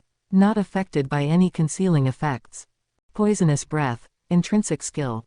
A powerful breath-type poison. Corrosion attack. Affects an area 7 meters in front of the user in a 120-degree radius. It looked as if this poison had a corrosive effect on its target, damaging whatever equipment or flesh it touched. A normal adventurer would probably have a lot of trouble against this guy, wouldn't they? Though who could say, really, given the kind of magic available in this world. I spent a little while analyzing the skills of this snake I'd just vanquished. The more cards in my hand, the better, I figured. The results. 1. Mimicking the black snake increased my bodily volume. 2. The skills I'd just earned could be invoked without having to mimic the snake's form, although their performance could suffer as a result. To go into further detail. 1. I could break down and store the monsters I consumed with Predator in my stomach. I'd used Predator on my own body in order to repair damage, and this provided some spare cells to help with that, in other words. 2. Intrinsic skills appeared to be skills that were exclusive to a certain type of monster. My absorb, self-regeneration, and dissolve skills were intrinsic to me as a slime. However, to use intrinsics, I needed to take the form of the monster in question, or else I couldn't bust them out all the way. I could still use them in part, though, and some skills like Sense Heat Source seemed to work just fine either way. Putting it all together, Predator freakin' rocked. I couldn't wait to track down some other useful skills with this thing. 3 days had passed after my snake battle. I was still in the cave. I couldn't feel heat or cold or anything, but for all I knew, it was pretty chilly in here. I had yet to see a single ray of sunshine, but my vision still worked just fine in the dark. However, a certain anxiety was starting to work its way into my head. I mean, I technically knew it wasn't possible, but I couldn't help but consider it. I'm not lost, am I? No, I couldn't be. What kind of idiot gets himself lost in the very first cave? That first easy-peasy cave's supposed to be a springboard that helps you dive into the experience, isn't it? It looked as if that adventuring trio knew where the hell they were going, didn't it? I'd be fine. It was probably just a really long path. Not knowing the exact way did make me a little nervous, though. Was there any way to get some help with that? Received. Display the paths you've currently taken in your brain. Yes, no. PFF'd. I laughed at myself. Are you kidding me? I thought, unable to resist a little whining. If I had something like that, why didn't you tell me sooner? Of course I immediately picked yes. I used to think automapping was cheating once, too, but now I knew the error of my ways. With older games, you were expected to bring your own pencil and graph paper, filling in the squares with every step you took in the dungeon. That was what made them fun, making sure you were on the right track with every single step you took. As time passed, though, people became more reliant on strategy guides, and games started to be shipped with their own built-in mapping features. It sucked all the real fun out of the genre, you could say, but once you got used to the convenience, there was no turning back. What I'm trying to say is, if you've got such a powerful feature at your fingertips, you might as well use it, right? Besides, this wasn't a game. It was real life. I scoped out the map that flashed into my mind. Am I reading this right? It looks like I've been circling through the same area over and over again. Following the map in my brain, I delved into a branch of the cave I'd never bothered trying before. There, I was greeted by a sight that had wholly eluded me for the past 3 days. Guess I'm lost after all. Flustering me like this must be one hell of a cave. I gotta hand it to the thing. And my lack of direction was not the issue, all right. I must have been getting close to the entrance to the great outdoors. Moss and weeds were starting to appear on the walls and ground. And I didn't know where the sun was, but the light, dim as it was starting to make its way inside. Which meant it was daytime. Along the way, I had a few more monster encounters. To be exact. A centipede monster, evil centipede, rank B+, a big spider, black spider, rank B. A vampire bat, giant bat, rank C+. A big shelled lizard, Armorsaurus, rank B-. No more of those black snakes, though. Maybe that was the only one. They were all pretty strong. Not that I'm one to talk, given that water blade was still enough to end a battle all by itself. But the bat guy did dodge my blades long enough to get a few bites in, and my attacks just bounced off the lizard guy's body if I didn't hit it at the right angle. They wouldn't all go down easy.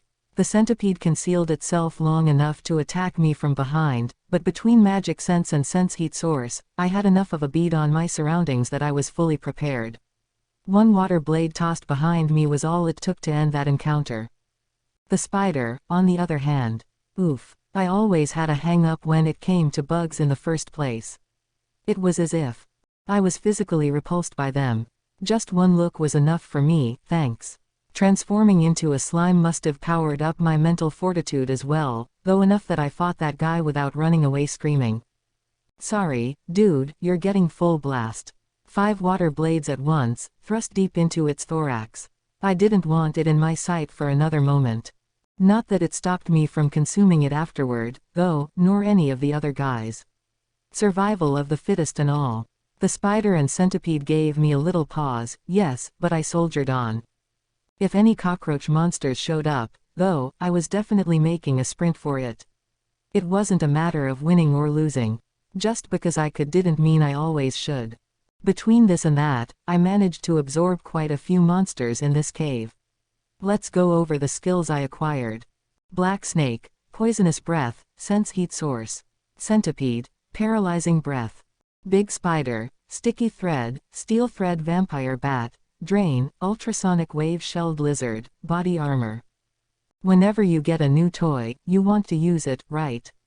Same here, so I harnessed the great sage to research all the skills I picked up. Basically, I didn't use poisonous breath from the snake. I actually transformed so I could try it out against the lizard, and, like, whoa. All that armor didn't do jack for the Armorsaurus. It literally melted into a puddle of goo before my eyes. Grossest thing I'd ever seen in my life, all those organs and bits of flesh all over the place. I had to spray another salvo of mist to break down the rest of the chewy bits.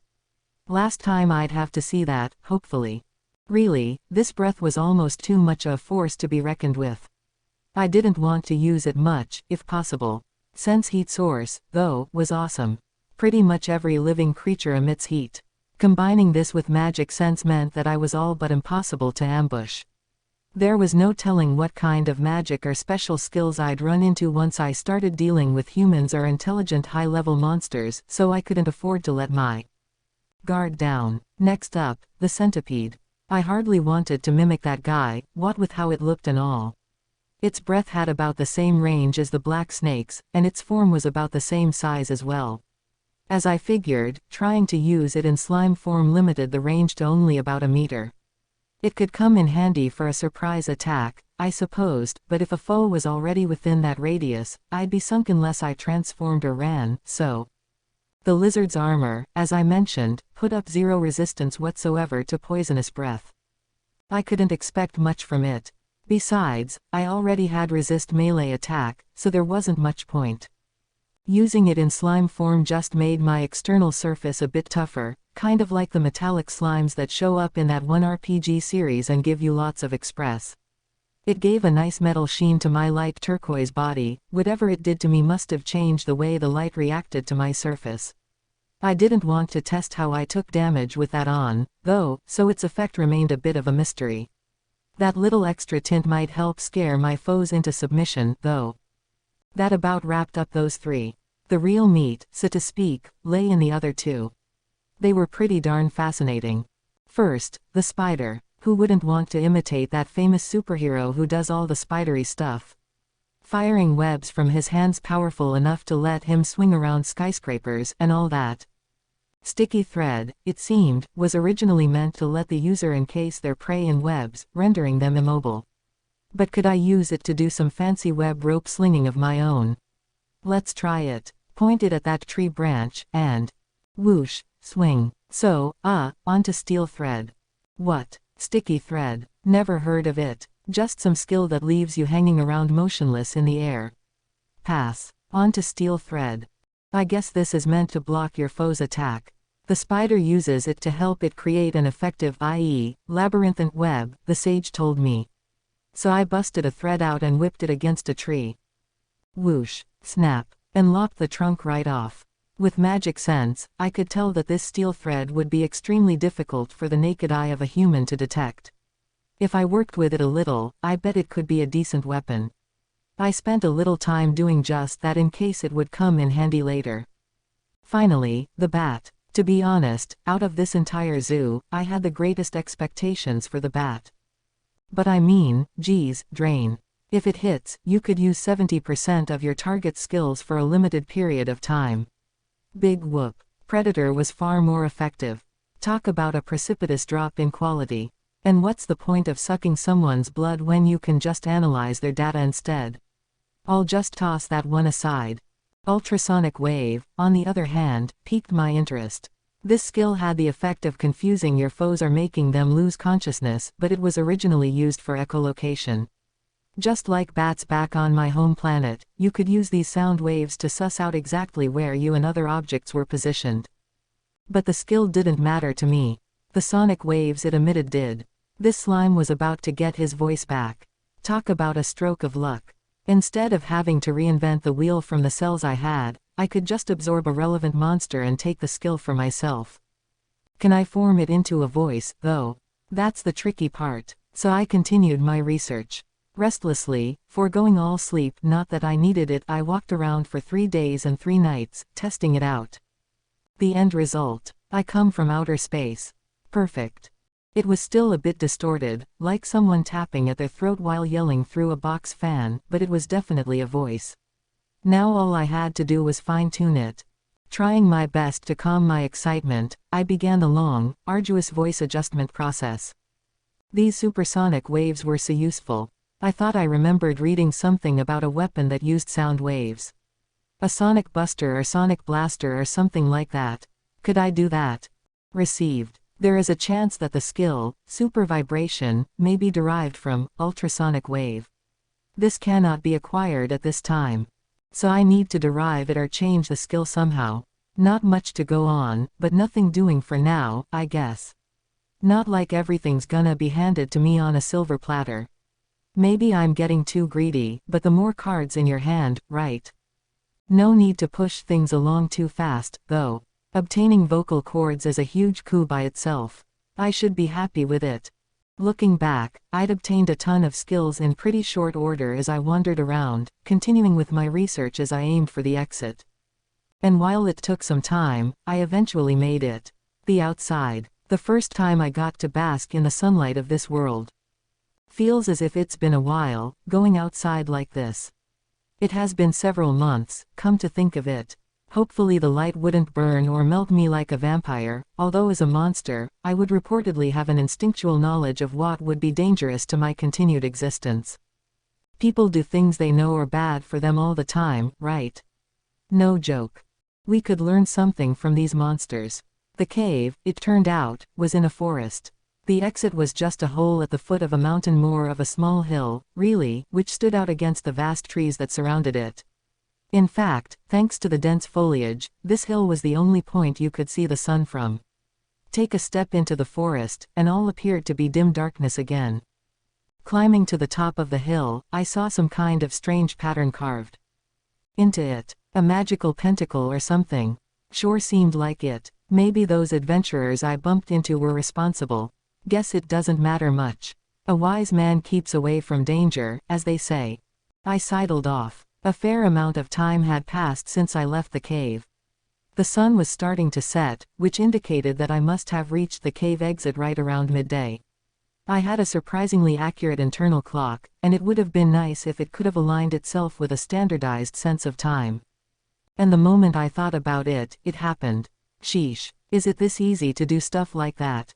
This sage is one heck of a personal assistant to have around. Anyway, it was now past 4 in the afternoon. About time to prep for dinner, but sadly, I no longer had to eat. I could, but the meaninglessness of the gesture would probably just make me feel empty inside. So I kept messing around with the new skills I'd obtained from the monsters I'd consumed in the cave. How to use them, neat ways to combine them, whatever else I could do with them, etc. Speech was a particular focus. That was what occupied my time as I continued down the path I'd found. No particular destination. It would have been nice if there was a town or village with someone nice I could have talked to, but everything had been incredibly quiet over the past few days. After getting attacked so frequently in the cave, I hardly got any attention at all outdoors. Just once, while practicing my elocution, a pack of wolves started stalking me. I tried to threaten them. "Ah," I said, and that was all it took. Yipe. With pathetic yelps, they scampered away. We're talking multiple enormous canines, each easily 2 meters or so in length, and the sight of a slime freaked them out. Pathetic. Not that I minded being left alone. Getting a wolf's sense of smell would be neat, though. The reaction surprised me enough that I began paying closer attention to my surroundings. Turned out it wasn't just the wolves, not a single monster out there dared get within several meters of me. Were they really that scared? It sure seemed that way, but, like, why? As I thought over that, my magic sense skill spotted a group of monsters approaching. Nothing like a good crisis to come at you out of nowhere, huh? They were small in size, their equipment plain and crude. Their faces were dirty and devoid of intelligence, but with their swords, their shields, their stone axes, and their bows, they weren't entirely bestial. It took a mere instant for my gray matter to figure out who they were. Goblins, those infamous marauders of many a would-be adventuring party. Talk about sticking to the script. No doubt they were here to attack the weakest of would-be heroes, which meant me, I guess. But, really, 30 of them against a single slime. Kind of a lot at once, wasn't it? And yet, I didn't feel so much as a whiff of terror. My instincts told me I had absolutely nothing to fear. Their swords had rust on them, and their armor was thin and torn at the edges.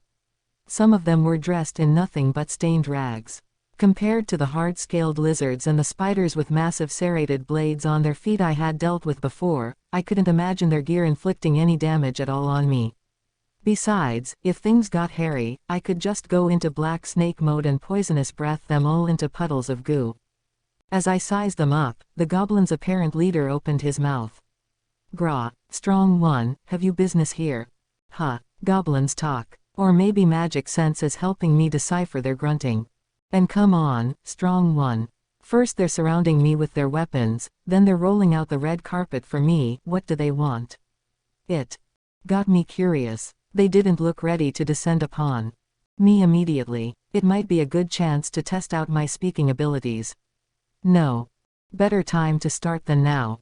I gave the goblins a quick look over. To them, this must have been one of the most frantic moments in their lives.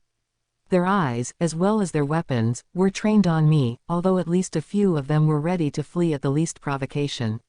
The leader, meanwhile, was every bit up to the post, his steely eyes practically drilling holes in my gelatinous form.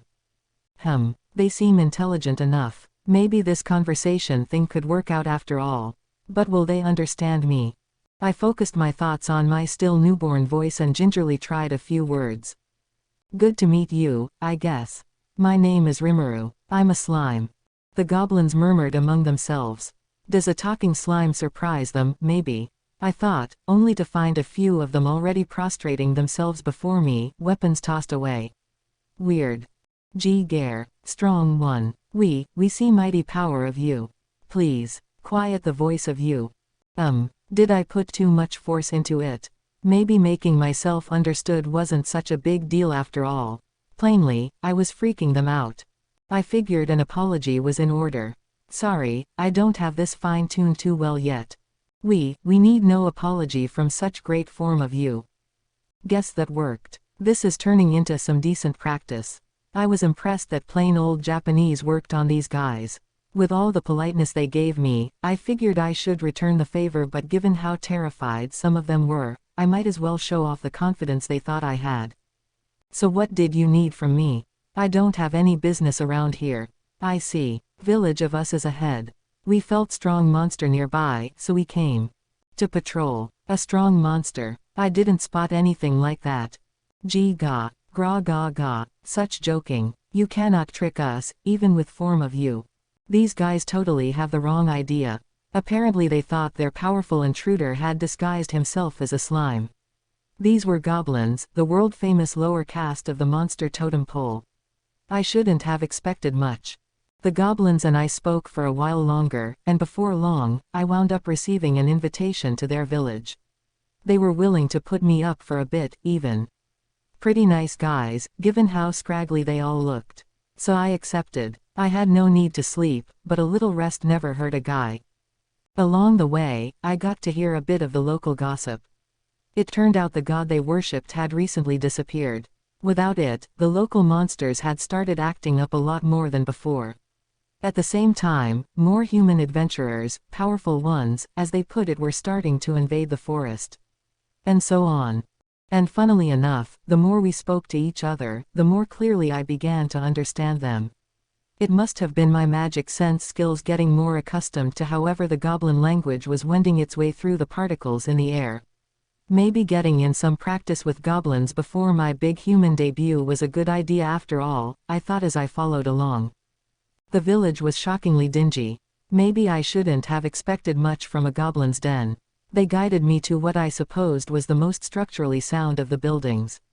It had a thatched, pitted roof that was rotting away in areas, the walls bearing nothing but a few pieces of flat wood nailed to them. No slum I'd ever seen in my world could outfilth this one. "I am sorry to keep you waiting, honored guest," one of the goblins said as he entered. The leader of the expeditionary force I ran into earlier accompanied him. "Oh, no need for that," I said, flashing my salesman's smile, or in this case, my slime smile. "Don't worry about me. I haven't been waiting for that long." Something about smiling at your conversational partner always did wonders to keep negotiations moving your way. Once you were aware of it, it was scary how well it worked. Not that I knew what we were negotiating yet. "I apologize, we cannot provide you more hospitality," the goblin said as He brought out something resembling tea for me. I am the elder of this village. Even goblins must have this stuff, I thought as I took a sip. Well, technically, slid my way over the teacup, but same difference. I couldn't detect any taste from it, which made sense, since I didn't have that sense. That might have been for the better, for all I knew. My analysis skills didn't detect any poison, but reportedly it bore a bitter, acrid flavor. It was good to see the goblins trying to play nice with me, though, so I made sure to politely drink it up. Then I decided to get to the point. So to what do I owe the favor? I asked. What made you decide to invite me over to your village? This had to be more than monsters acting buddy-buddy with each other. The village elder shivered a bit. Then, firming up his resolve, he turned to me. You have heard, I trust, that the monsters have been more active around here as of late. I had, on the way here. Our God has protected the peace in this land for generations, but about a month ago, he hid himself from us. That has allowed the nearby monsters to start meddling with our lands once more. We do not wish to let this continue, so we have fought back, but from a raw power perspective, we face an uphill climb. Was he talking about Veldora? It would match time-wise. But if the goblins wanted my help. I understand you well enough, but I'm just a slime, so I'm not exactly sure I can provide the help you need. Gra ha ha, trust me, no need for modesty. It is no mere slime who can emit the mystical force you do. I cannot imagine why you are taking that form, but you have a name bestowed upon you, yes. Mystical, what? What's that? I don't remember busting anything like that out. I focused my magic sense on myself instead of my environs. Then I realized it. There was, in fact, some kind of ominous-looking aura covering my whole body. You'd think I would have noticed that in the midst of all the monster transformation and body armor malarkey, but it was too late now. Phew. Talk about embarrassing. Here I am, exuding all this mystical stuff, and I didn't even bother to say, excuse me. I felt as if I were walking down the middle of Main Street, bearing everything I had to the world. With all the magicules in the air over in the cave, I'd been completely oblivious. This is bad, really bad, but at least it explained how the monsters in the forest reacted to me before now. Not too many of them would have wanted to take on this hombre. No one was stupid enough to be fooled by appearances. Well, might as well run with it. He, impressive, elder. You noticed. Of course, my friend. Even in the shape that you are, there is certainly no hiding the strength inside you. Ah, well, if you spotted me, then I guess you guys have a lot of promise. Now I'm digging this. Let's just pull the elder's strings for a bit and talk my way out of trouble. At the same time, I tried to find a way to extinguish the mystical aura around me, futzing around with the surrounding magic to try to push it back in. Oh, were we being tested, perhaps? Then I certainly hope we are worthy. Many would be cowed to submission by such a force. By this time, my mystical whatever was mostly hidden. I was back to being just a regular old slime. Funny to think, though earlier, if I had looked like any old slime on the street, would the entire forest have tried to kill me? That would have been a bummer. You're right. Anyone willing to speak to me without being frightened by my mystic powers must be worthy indeed. Worthy how? I wondered to myself silently. Ha ha, thank you very much. I will refrain from asking you why you hide your true form, but I do have a request of you. Would you be willing to listen to it? About what I figured. Nobody would go up to a fearsome, hideous monster for no reason at all. It depends on what it is, I said, trying to keep my swagger going. But go ahead, state your business. Here's the rundown. It turned out some newcomer monsters from the lands to the east had been pushing into the area, hoping to seize it for themselves. The area was home to several goblin villages, including this one, and even the small clashes so far had resulted in a large number of goblin deaths, including some named goblins. One of these named creatures was the sort of guardian of this village, and with his death, the value of keeping this village intact had declined dramatically. The other goblin communities had largely abandoned this land. Their reasoning was that they could coerce the newcomers to attack this village, buying them time to come up with countermeasures of their own. The village elder and the leader of the expedition who greeted me had tried to reason with them but were coldly brushed away. The frustration was clear in their voices as the two of them explained. I see, I replied. So how many of you live in this village? And how many are battle-ready? We have approximately 100 residents. Counting our womenfolk, about 60 of them are ready to fight. Doesn't sound like much. Pretty smart goblins, though, if they're keeping track that closely. All right. And what types and numbers are we talking about with the enemy? They are direwolves, we believe, certainly wolf-like in appearance. Under normal circumstances, it would have to be 10 of us against one of them for us to have a fighting chance, but they appear to number around 100 themselves. Huh, what kind of impossible game is this? I turned my eyes toward the village elder. He didn't seem to be joking, his eyes were as sincere and dedicated as a goblin's could get. So these goblin fighters took them on in such small numbers, even though they knew they couldn't win. No. This information I told you, those fighters risked their lives to obtain it. Oh, might have been a rude question, there. Upon further questioning, the named goblin they'd lost turned out to be both the elder's son and the older brother of the scouting party. I spent a moment weighing the options, the elder falling silent as he awaited my decision.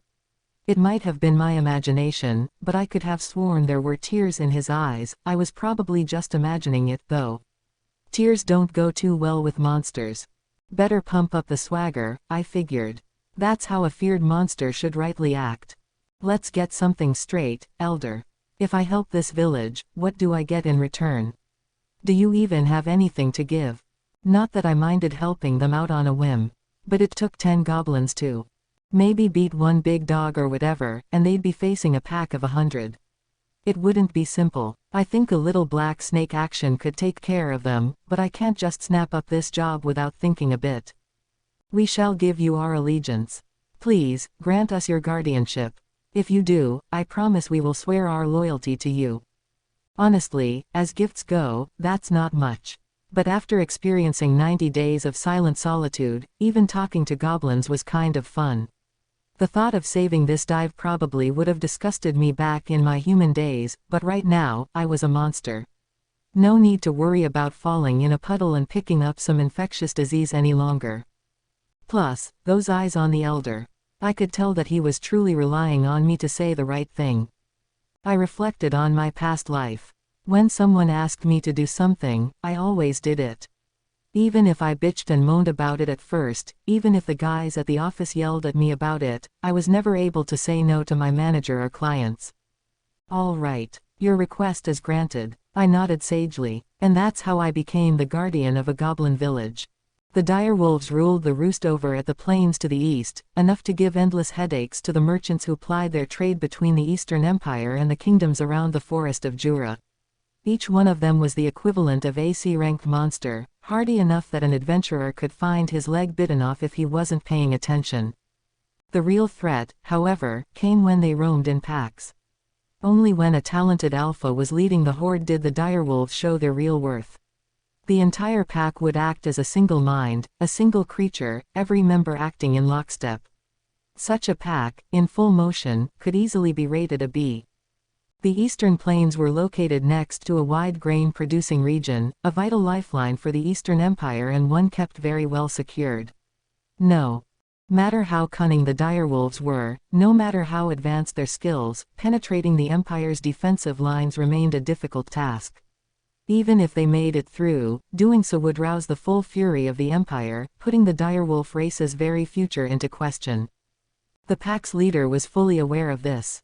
It was something he had learned through hard-fought experience, amid the many skirmishes he had witnessed against the Empire over several decades. Targeting the smaller-scale merchants who passed by wasn't enough to make the Empire take full action, but the moment wolves stepped into its grain fields, it would truly retaliate. After so many failures, no more would the direwolves repeat the mistakes of their comrades. That was the Alpha's way of thinking. But his monster's instincts also told him that, under the status quo, there would be no progress, nothing to push their pack forward. As a rule, the direwolf race did not require food to survive.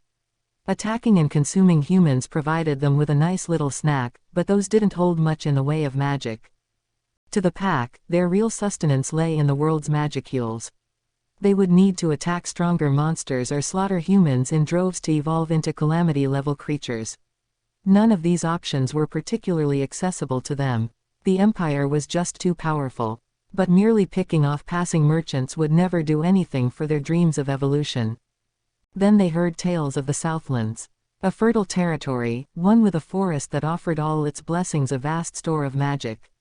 A paradise for monsters, so it was said. In order to reach it, though, they would have to traverse the vast forest of Jura. The monsters of this wood were, in and of themselves, no great foes. Their past experience hunting the stragglers wandering out of it proved as much. So why had they shied away from entering it themselves? Simple. Veldora the storm dragon. He was the one and only reason. Even when he was within his prison, the waves of dreadful magical force shook their very hearts. The creatures in the forest, they believed, enjoyed the dragon's divine guardianship, which was why they could survive under those scorching waves. That was what they had to believe. Otherwise, the truth would drive them mad. So despite how it pained them daily, the direwolves had given up on infiltrating the forest. Until now. The Alpha turned his blood-red eyes toward the forest. That evil, horrid dragon could no longer be felt. Now is the time, he thought, to hunt the forest clean of monsters, and then we may become the lords of the forest. The idea made him lick his lips and sound the howl commanding his pack to advance. Okay, so now I'm a guardian. What should I do next? To me, it just felt like bodyguard duty, despite the grandiose terms the elder used to describe me. To start out, I had all the goblins capable of fighting gathered around me. It wasn't a pretty sight. They were in awful shape. No way could I count on them on the battlefield. And from afar, the remainder of the village looked like nothing but children and the elderly to me. Reinforcements, in other words, were out of the question. The village elder must have been shaking at the knees. Even if they fled the village right now, they'd practically starve before the day was through. Meanwhile, the goblins around me were all staring with an almost religious faith in their eyes. This was heavy, man. To someone like me, who lived a fairly easy breezy life, those gazes added a lot of pressure. Right, I said, do all of you know what kind of situation we're in? I wasn't trying to make a joke. I just couldn't think of anything inspirational I could say. Yes, sir, the goblin leader instantly replied. We are preparing for a battle to decide whether we live or die. The other goblins around him must have felt the same way. Some of them were visibly shaking, which I couldn't chide them for. A person's mind can think one thing and their body do something very different. All right, I replied, trying to act like the best general I could. No need to get all worked up. Keep it chill, all right. Whether you're revved up or not, if we're gonna lose, we're gonna lose. Just focus on giving this everything you've got. That helped lighten my mood, at least. Maybe it worked better than I thought. Might as well get started, then. If I screw up, that might be it for these goblins. But I gotta stick to my guns. I wanted to bring some swagger into this, and now I'm gonna. With a moment to collect my thoughts, I gave my first order to the goblins. An order I would give many times to come. Night. The direwolf's Alpha had his eyes open. It was a full moon, the perfect night for a battle. Slowly, he rose, surveying the area, the rest of his pack looking on with bated breath. Just the right amount of intensity, the Alpha thought. Tonight, they would level the goblin village, establishing a foothold for themselves within the forest of Jura. Then, slowly but surely, they would hunt the monsters around the area, expanding their territory until they ruled the woods. Soon, when the time was right, they would turn their eyes toward the south, invading it for the power it held. They had the strength to make it happen. Their claws could rend the flesh of any monster, their fangs could pierce any armor. Awoo! The Alpha gave the signal. It was time to let the carnage begin. There was, however, one concern. The Alpha had sent a scout a few days ago who had come back with some perplexing news of a small monster that let off a strange, mystical force. Enough to surpass that of even their Alpha. He had shrugged off this report at first. It was too preposterous to entertain. He himself had detected nothing of the sort in the forest. Every monster they'd encountered was a comparative weakling. Up to this point, nothing even resembling resistance to their advance had appeared, and they were almost in the dead center of the wood. A dozen or so goblins had picked off one or two members of their pack, but nothing else. The scout must have been too excited about the upcoming hunt to think straight. That was the Alpha's conclusion as he kept his eyes forward. Ahead lay a village. It was situated exactly where the scout said it was. He had followed the trail of a wounded goblin straight to it. Nothing about his report suggested it to be a threat. This was not the Alpha's first battle. He was cunning, and he never let his guard down. However, even he had to admit that the strange thing around the village was a tad unusual. It was a fence, like one would see in a human village. The homes that once composed the settlement had been disassembled, formed into a defense that neatly covered all of the village grounds. And there, in front of the single opening in the barrier, was a lone slime. "All right, stop where you are, okay," the slime said to them. "If you turn back now, I promise I won't do anything to you. Move away from here at once." Impertinent little bastard, leaving just one entryway open to block a mass attack. Just the kind of shallow thinking one should expect from a garbage monster like this. Our claws and fangs would make mincemeat out of that rickety old thing. It was time to show this slime their true power. The Alpha gave the order. As if they were his own right hand, about a dozen direwolves immediately set off to attack the fence, the picture of coordination, the exact reason the pack essentially functioned as a single monster. The thought communication skill enabled their collective behavior. It was far faster than giving verbal orders, letting the pack work in perfect tandem. The first wave should have been all it took to destroy the fence. Instead, the Alpha, already picturing a screaming rabble of goblins struggling to flee after the miserable failure of their stratagem, let out a surprised yelp. The force he had sent toward the fence had been blown straight backward, some of them bleeding profusely as they writhed on the ground. What could this be? The Alpha kept his mind sharp as he surveyed the area. The slime by the entryway had not moved an inch. Did it do something? One of his men sidled up to him to report. "It was him, boss. The thing with the mystical force that outclassed yours." Nonsense, the Alpha thought as he looked at the slime. It was a small monster. They would occasionally be born here and there along the plains. Even calling them monsters at all seemed absurd. Their whole existence was petty. That thing, holding more force than me. The Alpha fumed. Impossible. Few, indeed, were the monsters more sly and crafty than the Alpha. He had years of experience to draw upon, and he could summon it on the fly to calmly, nimbly formulate a new plan. And his years of experience told him that this monster could not possibly be stronger than he was. Right there, for the first time, the Alpha committed a fatal mistake, one that would ultimately decide his fate. "You wretched little worm of a monster, I shall crush you to pieces." Yeesh. That was a shock. I didn't think they'd go lunging at the joint straight out. I even gave them that heroic little speech about how I wouldn't do anything if they turned back, but they totally ignored it. Instead, the direwolves all started moving at once, attacking the fence from pretty much every angle they had. I was hoping we could talk things over a little first, but they forced me to throw out my entire script. And after all that rehearsing I did while the fence was being built. The first order I'd given the goblins was to show me where the wounded were. Adding a dozen or so survivors to the 60 fighters we had wouldn't make the work go much more efficiently, but given their devotion for me, I wanted to do what I could for them. They were all lying down on the floor of a large, fairly unhygienic-seeming building. Looking over them, I started to think. Apparently, they're using some herbs to treat them, but left to themselves, they'll die before long. They were all in rougher shape than I'd thought, skin slashed by teeth and claws, and some were sporting nasty-looking gashes with God knows what growing out of them. Better splurge a little bit, I figured as I took action. Consuming the wounded goblin closest to me, I sprayed some recovery potion on him, then hawked him back up. The elder prepared to say something to me, but he thought better of it as I worked my way down the row, swallowing, splattering, spitting out. After I'd finished up with a few of them, I took a look behind me. There they were again, kowtowing to me. What is with these guys? They must have assumed I'd resurrected them with my powers or something.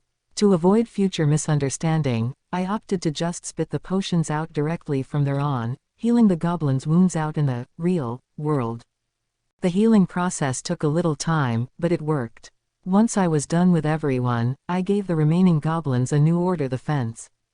A simple wooden affair would have been fine, I thought, but we didn't have much time or material to work with. We had to go with what we had, so that was what I did without a moment's pause. I had them tear down their homes and use the wood and other components to fortify the whole community. In the meantime, I ordered the goblins who were decent with a bow to go on scout duty. I warned them not to wander too far afield. Wolves were bound to have good noses. I could tell by their eyes that they were willing to sacrifice themselves for the cause. They were ready to shout out, "By my very life!" at any moment. A lot more bravado than I really needed right now, but I doubted there was any quick fix for it. As night fell, around a day after I arrived at the village, the final planks were on the fence. The finishing touches were mined spider silk to strengthen and solidify the paling and a few steel thread traps here and there. Anyone touching the fence without knowing the secret would be carved up before they knew what hit them. I'll have to remember to go fetch a body or two later. I made sure the fence had a single entryway on one side. Once it was lined with sticky thread, my job here was done. All that remained was to wait for the scouts to come back. By this time, the wounded goblins were starting to wake up, healed from their wounds. They furtively poked their bodies, staring curiously down at themselves. Looks like that stuff packs a wallop. I'd assumed I'd need to apply several doses to the graver looking of the patients, but it worked a hell of a lot better than I'd thought. I had no complaints about that mistake. After that, I had the goblins collect the extra material, pile it up in the center of the village grounds, and set it on fire. It reminded me of more than one camping trip, but now was no time for marshmallows. We would need to keep watch the whole night through. I offered to handle it alone but was sharply refused.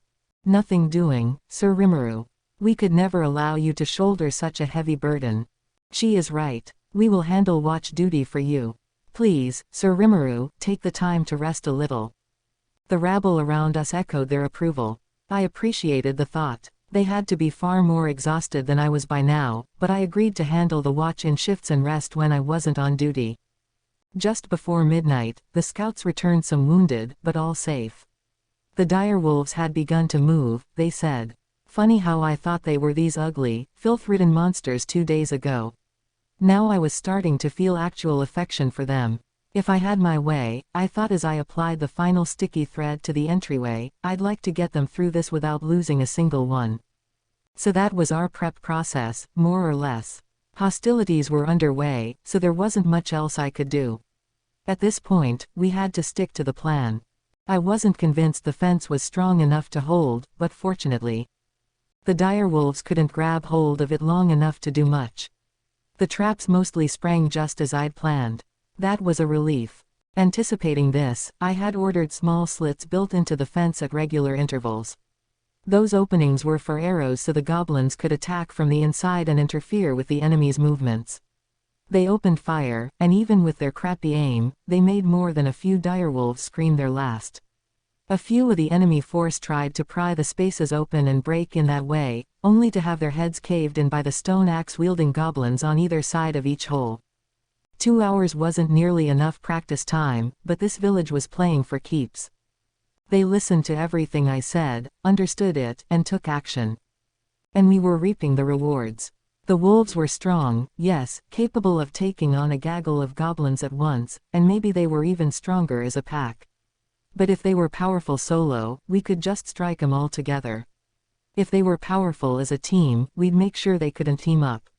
Use your head, and you can make it work. The strongest creature in the world, after all, is a human being with a little intelligence. Your luck just ran out, I thought to myself as I stared into the cold eyes of the direwolf boss. Some stupid animal beating me. How conceited can you get? The confused direwolf alpha was shocked at how far awry his plans had gone. His pack was beginning to fall into disarray. That couldn't be allowed to continue. The direwolf tribe shone its brightest only when grouped together. Mistrust in the alpha would lead to fatal results. He understood that, too, and that was why he then made his greatest mistake of all. He was enraged at the weakness of his pack, unable to overcome a simple fence, but he was even more afraid that his team's frustration would soon be directed at him. I need to display my strength to them, he thought. I am the strongest of my pack. I am more than strong enough, even by myself. That was the moment when everything was decided. My eyes were still firmly upon the direwolf boss. To the goblins, he had disappeared, I assumed, but to me, he was ambling along at a yawn-worthy pace. Everything was going to plan. I had considered a few possible outcomes, and now one of them was playing out in front of me. These were animals, after all. Not ex-humans like me. The sticky thread over the entryway immediately captured the boss. For all I knew, the silk wouldn't be enough to keep a direwolf leader stuck tight. There'd been no way to test it beforehand, but that didn't matter anymore. The sticky thread was there just so we could keep the boss in place for a single moment. If I didn't hold him in place and he dodged the ensuing water blade attack, that would look super lame. Or worse, I could catch my team in friendly fire. In the midst of a battle, that was entirely possible. That was why I devised the trap. But maybe I over-engineered it a little. These guys hadn't even gotten the fence down yet. I'd considered lining the entrance with steel thread instead but opted against it, worried that it wouldn't be enough of a final blow. In situations like these, it was my job to play the ultimate strongman, the ruler of the roost. That was what all this was for, and that's why, without another moment of self-doubt, I launched a water blade at the boss's head. It hit home. The head launched upward, and then gravity took it. I had killed the boss, and more importantly, I made it look like a laugh. Listen, direwolves. Your leader is dead. I will grant you one final choice. Submit to me or die. So how will they deal with that? Will their boss's death drive them into such a frenzy that they'll bum rush me? I'd like to avoid that, if I could. The remaining direwolves showed no sign of moving. Uh-oh, this isn't gonna be one of those, I'd sooner die than submit to the likes of you things, is it? 'Cause if it is, it's gonna be all-out war. We were still losing numbers-wise, and we'd definitely take some casualties. We made it this far without any goblin blood. I doubted we'd lose at this point, but I'd prefer it ended without a struggle. It was oddly quiet, compared to the pitched battle of a moment ago. I could feel the gazes of the direwolves upon me. Amid their stares, I gradually started glooping forward. I couldn't tell how they'd interpret this, but I wanted to hammer it home that their boss was dead. In a moment, I was at the alpha's limp body. Nobody offered any objection. One of their pack, which had taken up position nearby, retreated a step. Then I swallowed the corpse. As was my right as victor, yeah. The sage's voice rang in my mind. Analysis complete. Mimic. Direwolf ability obtained. Direwolf intrinsic skills, keen smell, thought communication, and coercion, acquired. Sounds like a win to me. But despite seeing their own boss eaten in front of them, the rest of the direwolves still showed no sign of movement. At this point, they were either gonna freak out and run, or freak out and come for me. Oh, right. I told them, submit or die, didn't I? Aw, shit. That might have been throwing the baby out with the bathwater. Better give 'em an escape route, I thought as I transformed myself into one of them. Activating coercion, I spoke to them in a loud, guttural scream. ARHRR. Listen to me, I declared to them. Once, and only once, I will let this go unpunished. If you refuse to obey me, I bid you to leave here at once. I figured that'd be enough to make these dogs scamper off. I was wrong. We pledge our allegiance to you. Now they were kowtowing to me, although it looked more as if they were having a lie down for a nap. But regardless, they had apparently chosen, submit, anyway. Maybe they'd been having a little thought communication conference about it while they were standing there like statues. It beats having to fight them, anyway. That, more or less, marked the official end of the battle at this goblin village. That's always the thing, though, isn't it? It's not the fight that's the hard part, it's all the goddamn cleanup afterward. Who's the idiot that ordered them to destroy their own homes? What are we gonna do about those? And where are all these goblins gonna sleep tonight? And what am I supposed to do with all these dogs? I mean, sure, we killed off a fair number of them, but that's still, like, 80 more mouths to feed. Screw it. That's all for today, people. I'll think about it tomorrow, once everyone wakes up. For the time being, I ordered the goblins to camp out next to the fire, told the dogs to go on standby around the village, and called it a night. Morning came. I had spent the previous night thinking, mostly. The conclusion I came up with: let the goblins take care of the direwolves. Perfect. We had a total of 72 goblins left in fighting shape. No casualties from yesterday, at most, a few scratches. Meanwhile, we had 81 surviving direwolves parked outside the town fence, some wounded, but none so badly that a little recovery potion didn't prop them right back up. They could have recovered themselves, I reckoned, with their intrinsic healing skills. The morning began with me lining up the goblins who were awake. The children and elderly watched from the side. They couldn't help but stick out, given the lack of any homes to hang out in. Next to me was the village elder. He wanted to help me out somehow, I guess, but there wasn't much an old goblin geezer could do for me. My personal aesthetic tastes remained unchanged from my human years. That would never change, even though I was transmogrified into a slime. There would be no charming village princess I could ride off into the sunset with. I'd probably have to wait a while for that. In front of this line of goblins, I summoned the direwolves. Okay, I began, from now on, I'm gonna have you all form pairs and live with each other, all right? Then I gauged the response. I didn't get much of one. They were waiting for me to continue, I guessed, not making a single sound as they stared at me. Nobody seemed to openly grimace at the idea of pairing up, at least, so I assumed I was on decent enough ground. Do you understand what I mean? Like, groups of two, okay. Get to it. The moment I finished speaking, the goblins and the direwolves began exchanging glances with whoever was in front of them.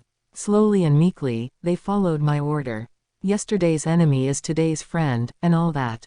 They had to learn that the hard way, but at least everyone was on board. Then I noticed something. Hang on, do any of these guys have names at all? How are they supposed to call for each other and stuff? What a pain in the ass.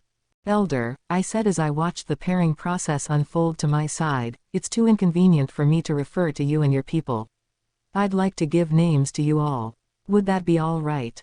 Everyone must have heard me somehow. Right at the word names, every single one of them was locked onto me, even the non-fighting goblins, clearly thrown by this turn of events. Are you sure? The elder timidly asked. What's the big deal, huh? Why yeah, if it's not a problem, I'd like to give out some names. It was as if I'd simultaneously blown the minds of every goblin on the premises. Each one erupted into enthusiastic cheering. What the hell, it's as if they all just hit the lottery or something. If getting a name makes you that happy, why don't you just do it yourselves? It all seemed so simple to me back then. I started with the elder, asking him what his son's name was. He had been the sole named goblin in the village, now sadly passed. It was Rigger, apparently. So I added AD on the end and named the elder Rigard. No particular reason for it, it just sounded nice. If your son was here, I joked, you could have him state his name and just kinda add D to the end of it, you see. No one laughed. They thought I was serious. I cannot express my gratitude enough, he blubbered, for being granted permission to take on my son's name. Yeah, great. I'm just shooting from the hip here, you know. It was starting to make me feel a bit guilty, but what the hell. The goblin scout leader, meanwhile, I named Rigger. I could have added a, to the end of it, I suppose, but why make this more complicated than it had to be? Rigger was fine. Fine enough that it made him kneel before me in prayer, as if this was the most emotional moment in his life. Cripes. The apple doesn't fall far from the tree. So on I went, down the whole line. I also did the rest of the onlookers while I was at it, having families figure out their names together and coming up with whatever for the orphans and singles in the village. They aren't expecting to, keep recycling these names for generations to come, are they? If Rigard has a grandson, maybe he could start calling himself Rigurd. Or if he has a great-grandson, he could be Rigurd, and Rigard, then gets passed on to the youngest generation. Something like that. Pretty random, maybe, but how else do family traditions ever get started? Sir Rimuru, the newly christened Rigard, plaintively asked, "We are so appreciative of this, but, are you sure?" About what? I mean, I am fully aware of the extent of your magical powers, Sir Rimuru, but, providing all of these names in one go, will you be all right? What's he talking about? I'm just handing out names to folks. I replied. No problem, I don't think. Then I went back to it. Rigard raised his eyebrows for a moment, but I paid him no further mind. Once I was done with the goblins, it was time to move on to the direwolves. Their new leader would be the son of the old one, just as strong and strong-willed as his father, and already looking every bit as stately. Peering into his gold-colored eyes, I thought for a moment. How about Ranga? That combines the Japanese characters for Storm and Fang into one peppy little word. Perfect. Cheap, maybe, but I rolled with it. I'm the Tempest, he's got fangs. Whatever came to mind first was best, I figured. This wasn't my forte. The moment I named him Ranga, I began to feel as if practically all the magicules flowing through my body were draining out of it. The sense of hollowness of the violent emptying of my innards was mind-blowing. What's going on? It was a fatigue like none I'd felt before. Reporting. Your body's remaining store of magic has gone below its acceptable threshold. Entering sleep mode. Expected to fully recover in 3 days. I was still conscious. I didn't need to sleep, exactly, and I could hear the sage's voice. Slowly but surely, it began to dawn on me. I'd used too much of my magic. Like hitting 0 MP, sort of. What did I do to manage that? Had I been wearing myself out this whole time without realizing it? It sure didn't feel that way. I tried moving. No response. Sleep mode must be something like hibernation. I wasn't asleep, but I couldn't move at all. All I could do was sit around, which was fine, because the goblins had prepared a seat of honor for me by the fire, so I might as well bask in it. Nothing else to do, or that I could do. I took the opportunity to reflect on what just happened. Why did I run out of magic after I started naming people? Did doing that consume magicules somehow? Come to think of it, it really started to flow out once I named the direwolves leader, didn't it? It was still just a theory, but it seemed clear to me that naming monsters actually required magic. That conclusion took around 2 days to reach. It sure explained why Rigurd was so aghast at what I was doing, among other things. Oh crap, this isn't common knowledge among monsters, is it? Guys, I wanted to shout, you gotta tell me these things. But there was no point lashing out at others. Not that it'd stop me once I could move again, I imagined. Initially, the goblins seemed kind of worried about how I fell stone silent, but, somewhere along the line, the question of who had the right to wipe my surface and take care of me almost erupted into violent conflict. What are they doing? This is one harem I seriously wish I weren't involved in.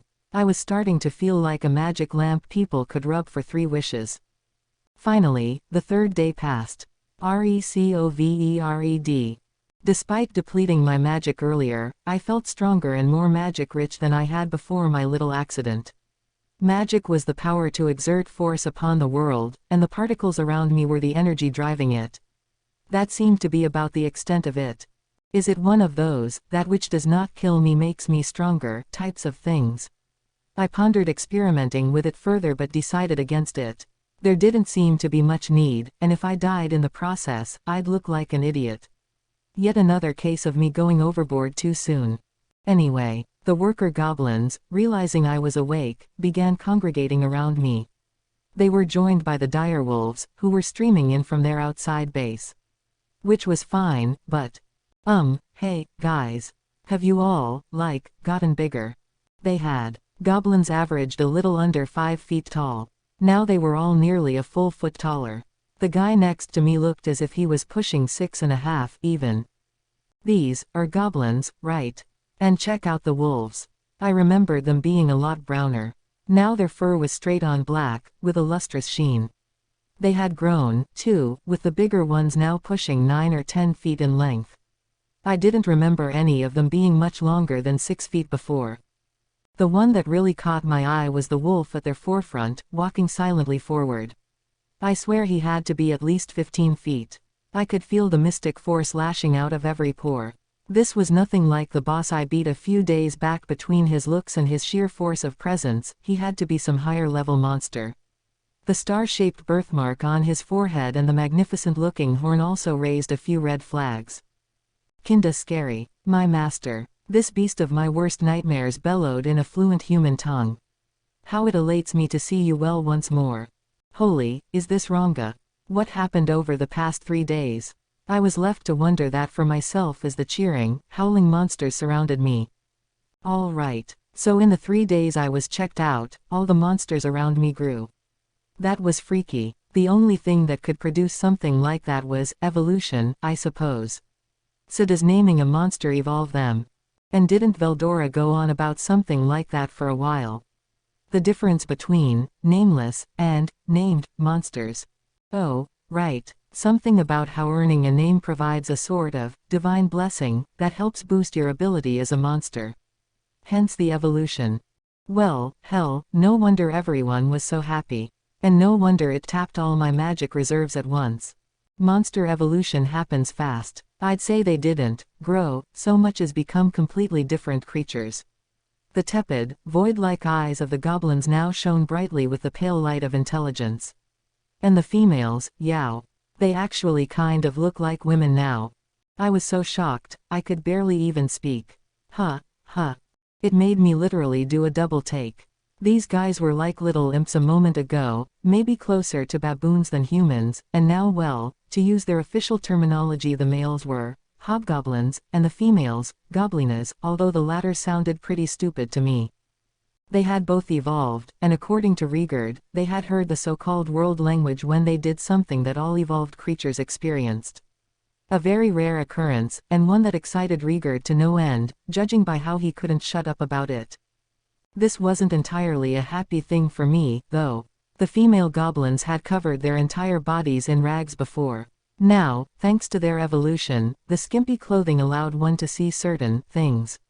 There would be no brushing them off now. The males certainly seemed happy about it, even though they were wearing nothing but loincloths themselves. The village was in desperate need of food, clothing, and shelter. Better start with clothing first, I figured. Another issue I had to deal with was Ranga. He was so delighted that I was back to full consciousness that he wouldn't stop following me around and bothering me. If you like those fuzzballs, I assume you'd be in paradise, but I was always more of a cat person. It wasn't the worst thing, but still. So, Ranga, I said, I'm pretty sure I only named you out of the pack, so, how come all the other direwolves evolved, too? It was true. My magic stores conked out the moment I named this thing. My master. We, the direwolves, are both one and all. My brethren and I are connected together. My name is the name of our tribe. So the whole gang evolved together. The one and all thing was something the previous boss never quite fully believed in, as Ranga explained. If he had, that battle might have gone in a different direction. Ranga, meanwhile, had already gained full control over his pack, it seemed, allowing them all to evolve from direwolf to tempest wolf.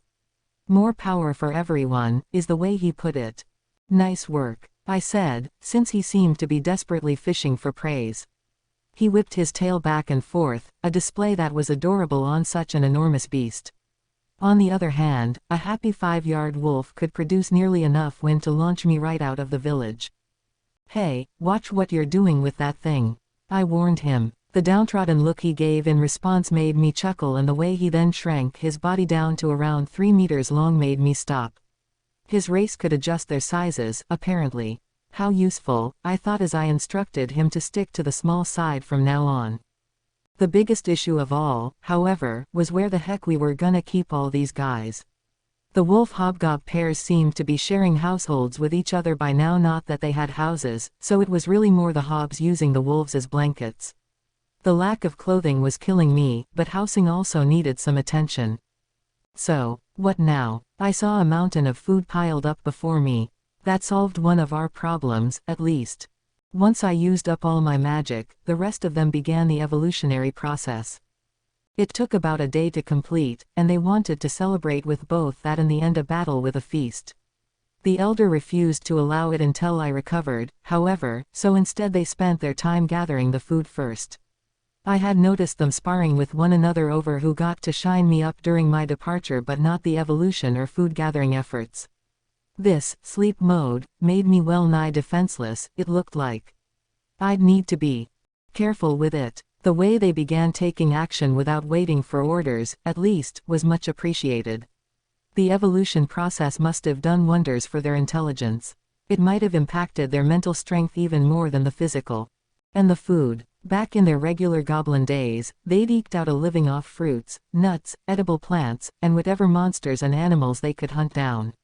Now, with the aid of their tempest wolves, they could cover a lot more terrain. The pairs had, much to my surprise, gained the ability to use thought communication with each other goblins who could guide their wolves more surely than the best of jockeys. I couldn't guess how much this improved their combat ability, but previously unbeatable foes were now simply a warm-up for them. This entire mountain of food was the results from the past 2 days alone. But relying on hunting and gathering would leave them in danger if something happened to their environment. They'd have to start thinking about agriculture pretty soon. A steady food supply is the key to a life of plenty. I'd need to figure out what kind of produce grew well here, as well as what sort of grain crops, assuming there were different types at all on this planet. Always something new to explore, at least. Today, though, I just wanted to shut off my brain and enjoy the feast. And I did. Well into the night, we celebrated our evolution, the end of war, and most important to me, my recovery. The next day, I gathered the entire population around me. We had a heap of issues to tackle, but I had something even more important to tell them. We needed to hammer out the rules of this village. Rules, as everyone knew in Japan, were a must to maintain a communal society. Because I said so, was only gonna go so far around here, no matter how many times I used that phrase in my old life. At the core, I had 3 rules in mind, 3 guiding principles I wanted to be sure to have them follow. Everything else, I imagined they could figure out.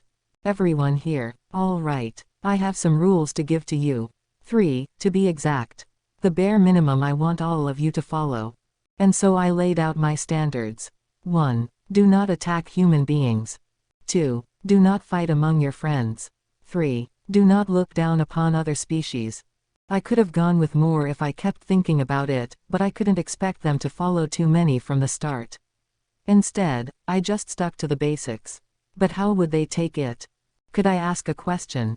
Rigger shouted. Why are we not allowed to attack humans? Rigard gave his son the dirtiest look I've ever seen from a hobgoblin. Was he afraid I was offended? I wish we could keep things a little more informal, but simple, because I like humans.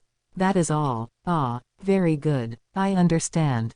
You do. Well, geez, that was easy. But I couldn't read a single hint of dissent on any of their faces. I was expecting a little more debate on the issue. Talk about a letdown. Human beings live in groups, I continued, giving my full explanation whether they needed it or not.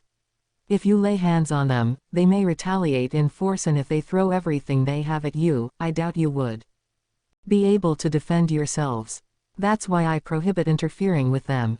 It'd help you all if you were friendly with them, besides. Really, though, it just came down to me liking humans, seeing as I used to be one. Ranga nodded deeply at this.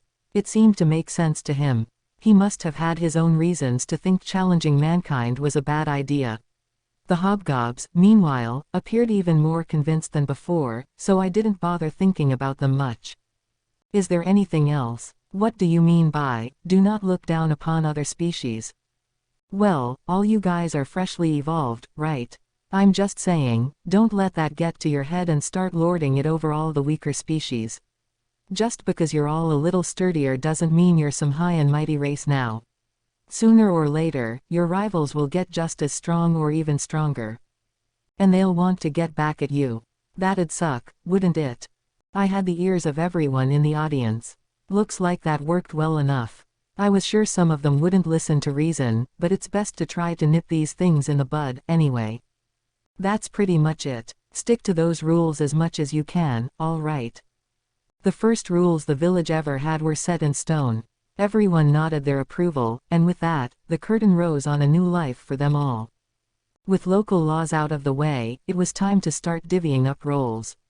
The village watch, the food prep team, the group collecting materials for the village to make things with, the ones building homes and tools and such.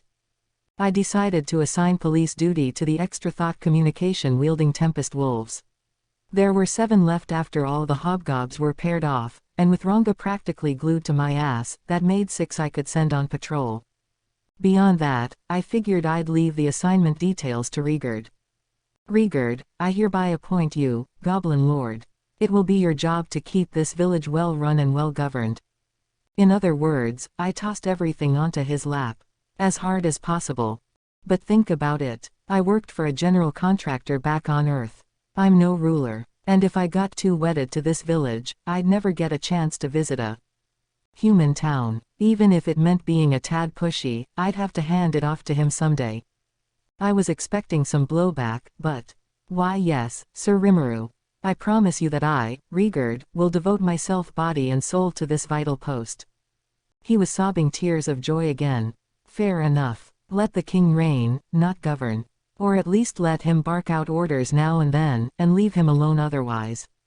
You know, I seem to remember Rigurd being this doddering, wrinkled mess of a goblin when we first met.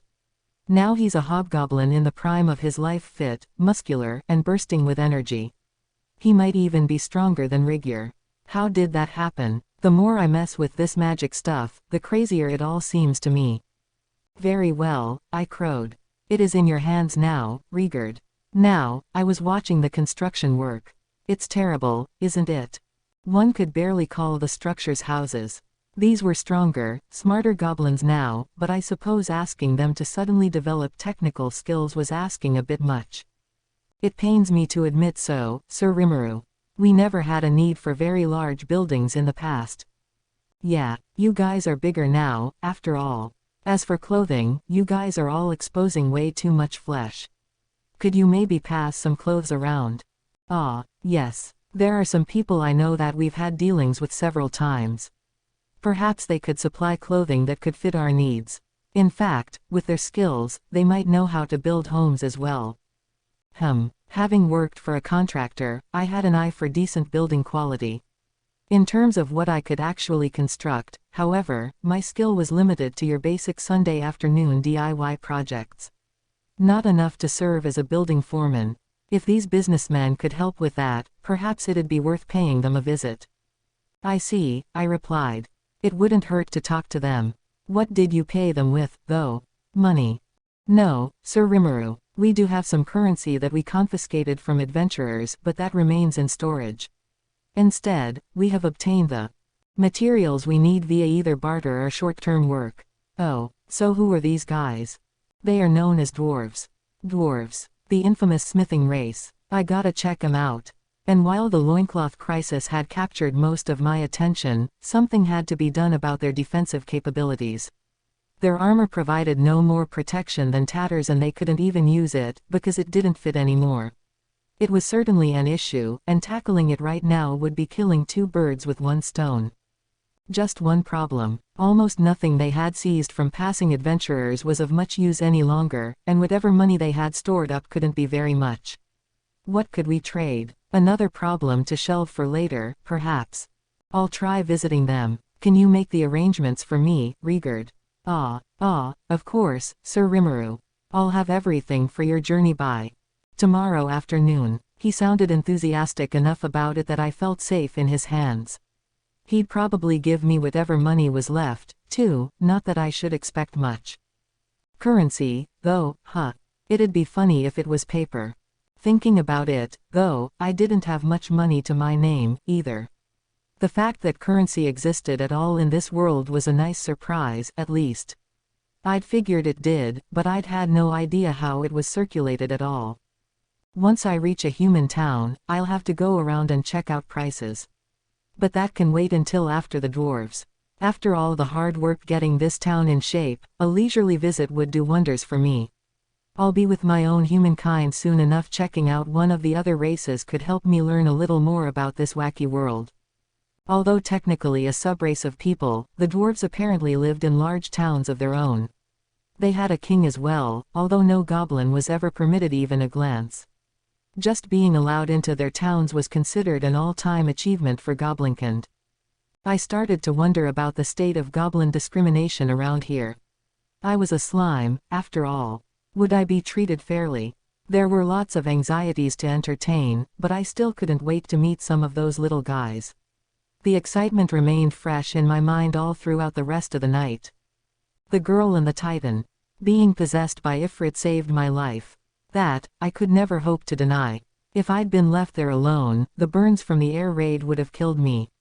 No matter what Leon the Demon Lord intended for me, I had to accept the fact that I owed my life to him. As a high-ranked flame elemental, Ifrit had powers that were far beyond anything I could have imagined. He miraculously tamed the magic teeming inside me, ready to explode, as he took over my body. Thanks to my being stabilized beforehand, if you want to phrase it that way, I managed to gain an ability. The unique skill, Deviant. Normally, being absorbed by Ifrit would have erased my consciousness from existence. It was Deviant that protected me. Ifrit may have held the right to rule my body, but I still managed to retain my sense of self despite the assimilation. The Demon Lord always kept me near him. Though Ifrit and I had become one, my body was still young and immature. The one who had summoned me towered over me, even seated in a chair. Ifrit held ownership over my body, so there was precious little to occupy my time. All I could do was stare at the things that came into view through my eyes. I never tired, but the long periods of boredom were a little painful to endure. I accepted it, though. It was all part of being assimilated. Then, one day, Lord Leon, we have intruders. One of the knights in the demon's service burst into his office. I was standing next to him, as always. I had nothing else to do, and I couldn't do anything anyway. A knight in black armor, standing at the demon's right side, took his sword in his hand. Suddenly, a mysterious figure, a sort of mix between bird and man, shot into the room, cackling in his rasping voice. KKKK. Greetings from Koenig the Magic-born. When I defeat you, Leon, I will be a demon lord for all time. An ex-human like you, declaring himself to be a demon lord. Know your place, fiend. I'll be happy to take yours once your body is firmly buried in the ground. Nothing the man blurted out did anything to change Leon's facial expression. HMPH, the knight in black calmly said to him, I see leaving me, at least, to guard you is a wise choice. It looks like one of the rank and filers sniffed this place out. Bah, the demon replied just as the knight was about to unsheath his sword. Another would-be meddler from the gallery. Very well. He looked at me. It is time, Ifrit. What did he mean? I was confused. What is it, Ifrit? He asked, an inscrutable look on his face. My bewilderment must have shown in my body's eyes. Ignore me, will you? The one known as Koenig, a high-level magic-born, as it turned out, said as he spread his wing-like arms out and crossed them in front of his face. For a moment, I could see his hands glow. Confirmed. Extra skill, magic sense, successfully acquired. Ignoring the unfamiliar voice booming in my head, I unconsciously began to walk. 1 step, 2 steps. Then, before I knew it, I was standing in front of the demon Lord Leon face to face with Koenig. Are you in such a hurry to die, brat? He rasped out. Something about that voice rankled me to the core. You will perish by my hand sooner or later. But once I kill that demon Lord pretender. I could see that the wings extended in front of him held a decent amount of magical force. Die, bastard. Before he finished speaking, he fired a volley of feathers. I could tell he had aimed them straight at me. Each one had an ample amount of force. Behind it, touching one would make it explode, which looked a tad painful. The moment that occurred to me, I was suddenly taken by a violent rage. My head heating up until I thought it was going to boil. I think it was the wrath of Ifrit inside me. What happened next took place in the blink of an eye. In a single moment, all the feathers turned to ash, and flames were dancing around Koenig's body. Looking closely, I could see a plume of fire, like a whip, extending from the palm of my outstretched right hand. Stop. Burning, stop it. Whatever Koenig was attempting to shout, he never quite managed to piece together a full sentence. My flames consumed him. My heart filled with fear. I knew that right here, by my own hand, I had killed a magic-born person. Yet I could feel my whole body lightening with a sense of strangely deep satisfaction. It was hard to explain, as if I had just completed something I was meant to do. It felt as though my mind belonged to someone else. The terror was unbearable. But, in another moment, it all fixed itself. Ifrit's consciousness filled my soul anew, bottling up my anxieties and my fear. It did, in the end, keep me from going mad inside. It helped shelter me from the guilt I should have felt at killing. Not that I was incapable of that emotion, Ifrit just exercised his complete control over me to ensure I never felt it. To ensure that I, his host, never lost my mind and died on him. So began my strange symbiotic relationship with Ifrit, something I neither wanted nor hoped for. The same thing happened again, numerous times, and again, I killed the intruders for Leon, never feeling a thing. I had no regrets. I was young, I still didn't know right from wrong, and I left everything to Ifrit. I simply acted, unfeelingly, dragged along by the creature's will to dispatch those in his way. One day, the demon lord spoke to me. Ha ha, ha ha ha ha, I love it, he said. You've shown your will to me, haven't you? You've shown you can survive. I'm impressed. For some reason, this observation didn't discomfort me at all. In fact, I almost felt proud. What's your name? Shizu, Shizu. All right. Your name is Shizu. You will call yourself Shizu. From now on. I meekly accepted it. I am Shizu, not Shizu Izawa. The name I live with is Shizu. That was how I came to stay at the Demon Lord's castle, serving as his flame titan and upper-level magic born. His close assistant. Several years passed after I gained the name Shizu. After a while, I was able to move around somewhat under my own volition. I was perfectly at ease with my symbiosis with Ifrit. The Demon Lord Leon's castle included a training facility. There, the Black Knight served as an instructor, providing guidance for the Titan and non-human children there, although there were some adults as well. It was a grueling process, and those who failed to keep up would often find themselves with nothing to eat. We all struggled to keep up, with everything we had. It was there that I learned how to fight with a sword, without borrowing Ifrit's power. I didn't want to lose out to any of my fellow students, and I hated being treated like someone special. That was what drove me to improve. One day, I befriended a young girl named Pirino, a gentle, quiet girl just a tad older than I was. We were in the forest, on a hunt as part of our practical battle training, and we struck up a conversation. Pirino would always go off on her own, which struck me as odd, so I decided to follow her. There, I spotted her playing with a baby wind fox. She had been giving it food, taking care of it on the sly. It was a monster, a magical beast, but also cute and still too small to go hunting by itself. It was alone, separated from its parents, but it was alive and thriving. Ah! Pirino hid the wind fox behind her as she whirled around, shocked by my presence. I was caring for this, she stammered, realizing I had seen it. It'd just be mean to leave it to die, don't tell anyone, okay? Her eyes wavered with anxiety. I could tell her aims were noble. This was a small life in her hands, she wanted to protect it. Maybe I was jealous of that wind fox. It wasn't alone anymore, I felt, but I was. All right, I bashfully said, but, can I take care of it with you? Pirino stared blankly for a moment, then flashed a serene smile. Of course. In fact, I hope you can. My name is Pirino. I gave her my name, and we exchanged a few pleasantries.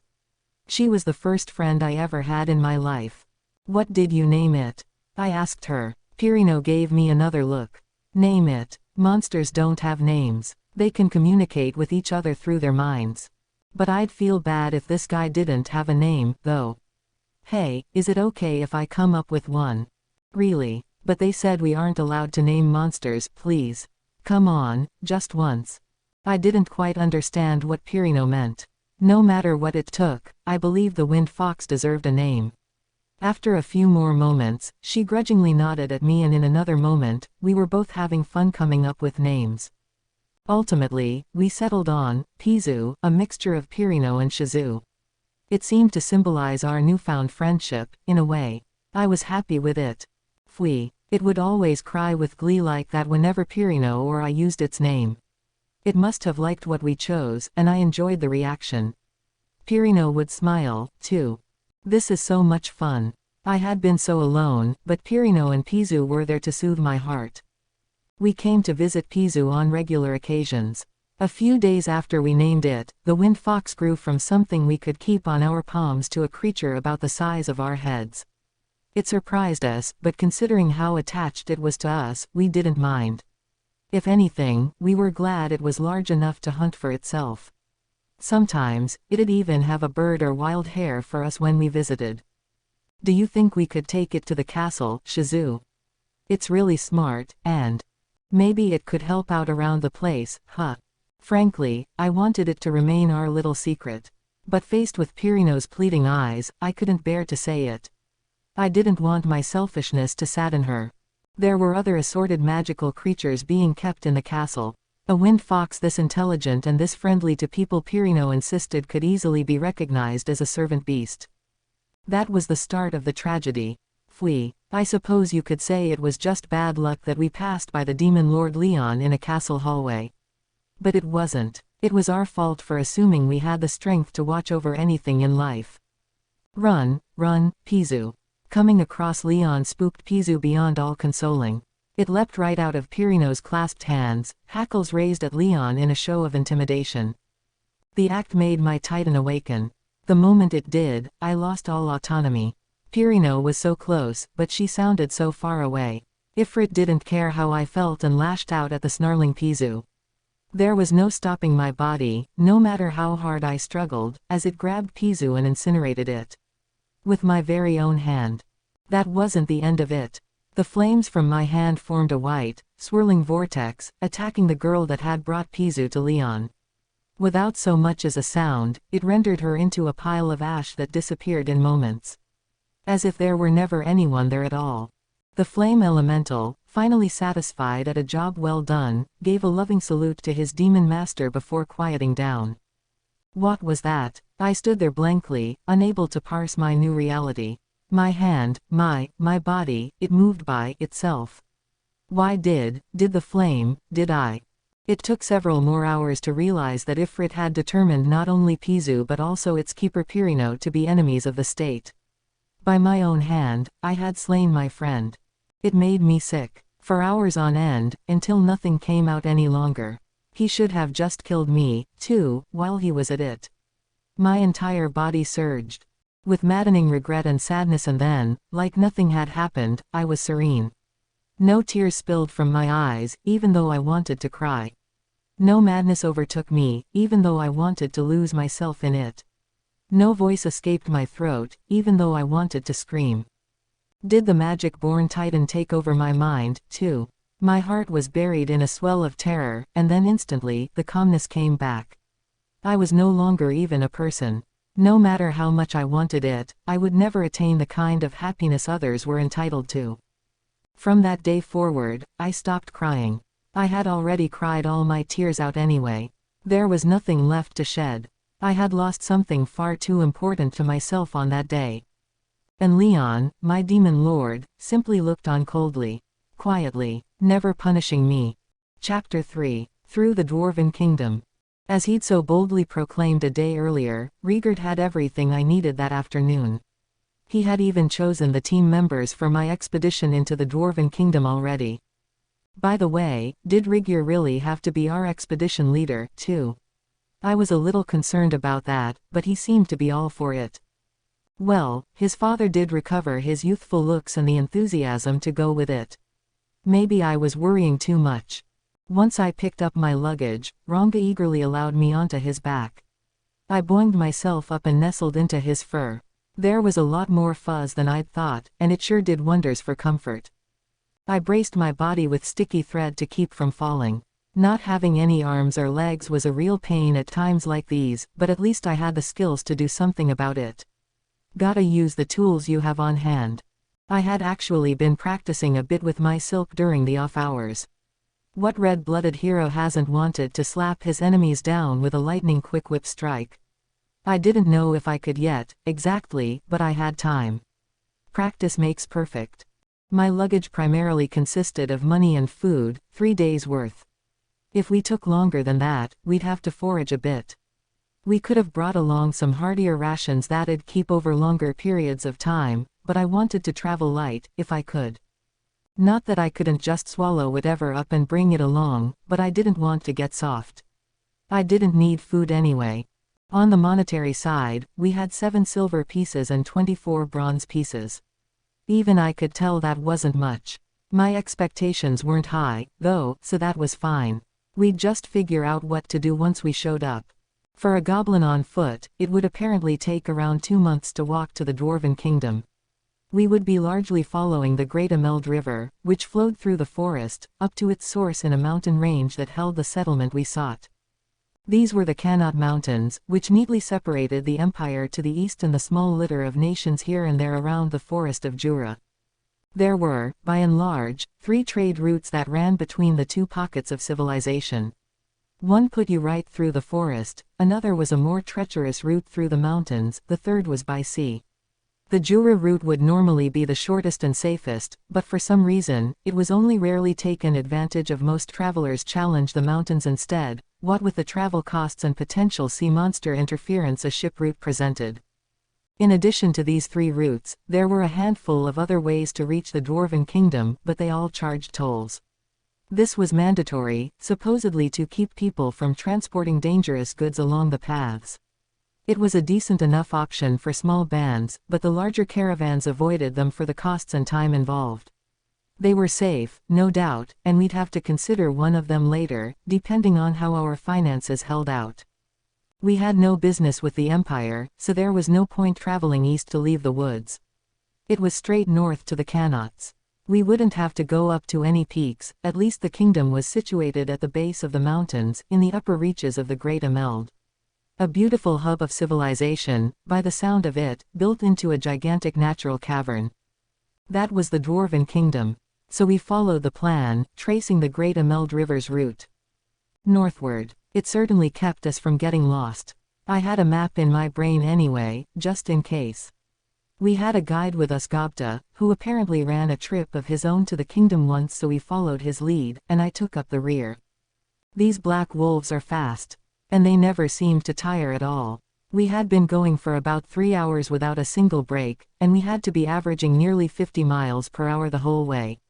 We had a few rocky outcroppings to navigate now and then, but they sure didn't care. And this was all while making sure we stayed balanced on their backs. It made the trip a breeze for us. At this pace, we might not even need a week for the whole trip. Not that I was in a hurry. I wanted to work out the housing and clothing situation back at the village, but that wasn't a problem we could solve in a night and a day regardless. "Hey," I shouted, "don't wear yourself out, now." Ranga, for some reason, upped his speed a little. I had spent the past 3 or so hours enjoying the wind and the motorcycle-like sense of speed, but I was starting to get a little bored. Trying to converse in these conditions would normally be impossible, but not with the thought communication skill I stole from the direwolf boss. Maybe it'd be fun to chat up the gang while I took in the journey. In my mind, I formed the required network of thought. Right, what to talk about? Hey, Rigyur. By the way, who was it that named your brother, anyway? Ah, thank you for recalling my name, Sir Rimuru. My brother was named by a passing member of the magic-born races. Oh, one of them visited a random goblin village. Indeed, Sir Rimuru, about a decade ago. I was still a child. He spent several days in my village, and he claimed to see something in my brother, in his words. Huh, must have been a nice brother. Oh, absolutely, he was my pride and joy. Sir Gelmid, the one who bestowed the name, said it himself. I would love to have you among my men, he said. But he didn't take him along on his journey. No, Sir Rimuru. He was still young at the time. Sir Gelmid said he would return in several years, once he was stronger, and then he set off. Oh, bet he'll be pretty surprised at how much everything's changed when he gets back. I imagine so, yes. Now, though, we serve you, Sir Rimuru. We may not be able to follow Sir Gelmid to his honorable demon horde, but... Demon horde. Wow, he's got one of those, huh? You sure he would have been willing to invite the rest of you guys, too? I am rather positive, actually. My brother evolved himself as a named monster, but the changes that wrought were nothing compared to what you provided us. Clearly, this evolution was on a different caliber. Heavens, I thought I would never hear the world language once in my life. Such an honor. The hobgobs listening in on us all nodded their earnest agreement. That kind of thing, huh? Naming someone evolves them, but how it turns out depends on the namer. I'd love to recruit someone to help me experiment on that a bit. We could have a name off. But, dang, a real-life demon horde. I knew there had to be one of those around here. Is the king of all demons going to attack us sooner or later? Actually, which side should we be on if that happens? Maybe I should save that question for when it actually comes up, if it ever does. I already know there's at least one hero out there, besides, so I'm sure that king or whatever's gonna be mostly focused on whoever that is. Not too sure the one Veldora told me about is alive after 3 centuries of retirement, but given how easy it apparently is to transmigrate and revive and so on around here, something tells me she's still up in some mountain shack right now, training away. Better make a mental note of that Gelmid guy, at least. Now, next question. Ranga. I called out to the black wolf that was suddenly my biggest fan in the universe. I'm kind of the guy who killed your father, aren't I? You don't have any lingering, resentment about that. I do have thoughts about it, my master. But to a monster, victory or defeat in battle is the only absolute in life. No matter how it turns out, we are aware of the fact that might makes right. Win, and the day is yours. Lose, and nothing shall remain. But, not only did my master forgive, he even gave me my once and future name for all time. I am filled with thankfulness, not resentment. Well, if you want a rematch, I'm open any time. But, indeed, my evolution has made it all the clearer in my mind. If you had unleashed your full force in our previous battle, the whole of the pack would have been wiped out. We would have been lost to the winds of time, never able to realize our dreams of evolution. Our loyalty, our devotion, belongs to our one true master alone. All right, certainly, in Black Snake form, I might have been able to do 'em all in with one breath. But I didn't want to have to try anything so risky. He's really thinking way too highly of me. Not that I mind him having the wrong idea, but you realize that, eh? Guess you really have grown a little. Ah ha ha. It pleases me to hear such words. I nodded to myself. I mean, I killed his dad. There's no way he's not at least a little miffed about that. If Ranga wanted to exact his revenge someday, I'd gladly hold up my end of the bargain. He could definitely give a black snake a run for his money, at least. We chatted a bit more as the road wore on. All of us were moving far, far ahead of schedule. Hey, you guys aren't going too fast for your own good, are you? I asked. Not a problem, Sir Rimuru. Rig shot back. Thanks to our evolution, perhaps. We are not terribly fatigued at all. Do not worry, my master. Added Ranga. We are not wholly freed from the bonds of sleep as you are, but we do not require an extended period of rest. Nor do we need frequent stops for food. It will be no obstacle, even if we fast for several days. I scoped out the rest of the crew. They all looked just as gung-ho as when we set off. Sheesh, I'm probably the least enthused out of them all. And why shouldn't I be? I've got nothing to do up here. We wound up running, and running some more for around half the day. Talk about tough. As the group took their evening meal at the end of the second day, I decided to ask Gobta about the Dwarven Kingdom we were headed toward. Why yes, sir. It is officially known as the Armed Nation of Dworgen. Their leader is known as the Heroic King, and something about his shouty reply indicated that my speaking to him made him terribly nervous. I was afraid he'd bite his tongue in his panic. According to Gopta's account, the current king was Gazel Dwargo, third in his line from the original. A great hero, one whose might and presence made the elder dwarves recall his grandfather in his younger years, but also an intelligent one who ruled his realm with a steady, even hand. A living hero, in a way. It had been 1,000 years since Gurren Dwargo, the first heroic king of the dwarves, established this kingdom. Since then, his descendants had carried on his will, preserving and developing his people's history, culture, and technical skill. In a nutshell, that was Dworgen. Given how long its kings apparently lived, it must have been a hell of a place. Hearing about it got me excited. In that case, I asked, how much longer will it take, Gopta? If I had to guess, we should arrive by the morrow, sir. The mountains are starting to loom high. He was right. The peaks weren't even visible until yesterday. We were advancing at an astounding clip. I've just thought of something, Gopta. What errand brought you there in the first place? I thought you had merchants visiting the village regularly. As far as I had heard from Reincarnated, there were bands of kobolds who stopped by on regular occasions. Why would a goblin want to take the 2-month journey over here, then? Why yes, sir. The dwarves pay high prices for magical weapons and armor, you see. They paid us with tools and such, but the merchants helped me carry them back, thankfully. None of the monsters around the village could use that magical gear anyway. Aha, so they sold the weapons and stuff they found off passing adventurers. No wonder there was nothing decent left at the village. He must have carted it all to the Dwarven Kingdom because the kobolds didn't have any way of appraising it on sight. Of course, any adventurers who'd lose to a bunch of goblins almost certainly must have been utter beginners, so inexperienced that they couldn't even use a compass to keep from stumbling into monster villages. I doubted any of their gear could have been worth much. Plus, Reincarnated added to Gobta's roundabout reply, all the goods the dwarves make the weapons, mainly it's top-notch. Even the humans recognize it as the best make in the land, and they gather at the kingdom to seek out the latest works, along with the subraces and intelligent monsters. It's been tradition for years now, and all conflict between races is prohibited there, in the name of the king. So we were traveling there less to sell some junk and more to buy the tools they needed. The fact that they could do so on neutral turf, without getting laughed at by the other monsters, must have been another attraction. Such an arrangement, Reincarnated continued, is made possible by the armed nation's astonishing military might. As far as the kobold merchants told me, the dwarven armies have not tasted defeat in a full millennium.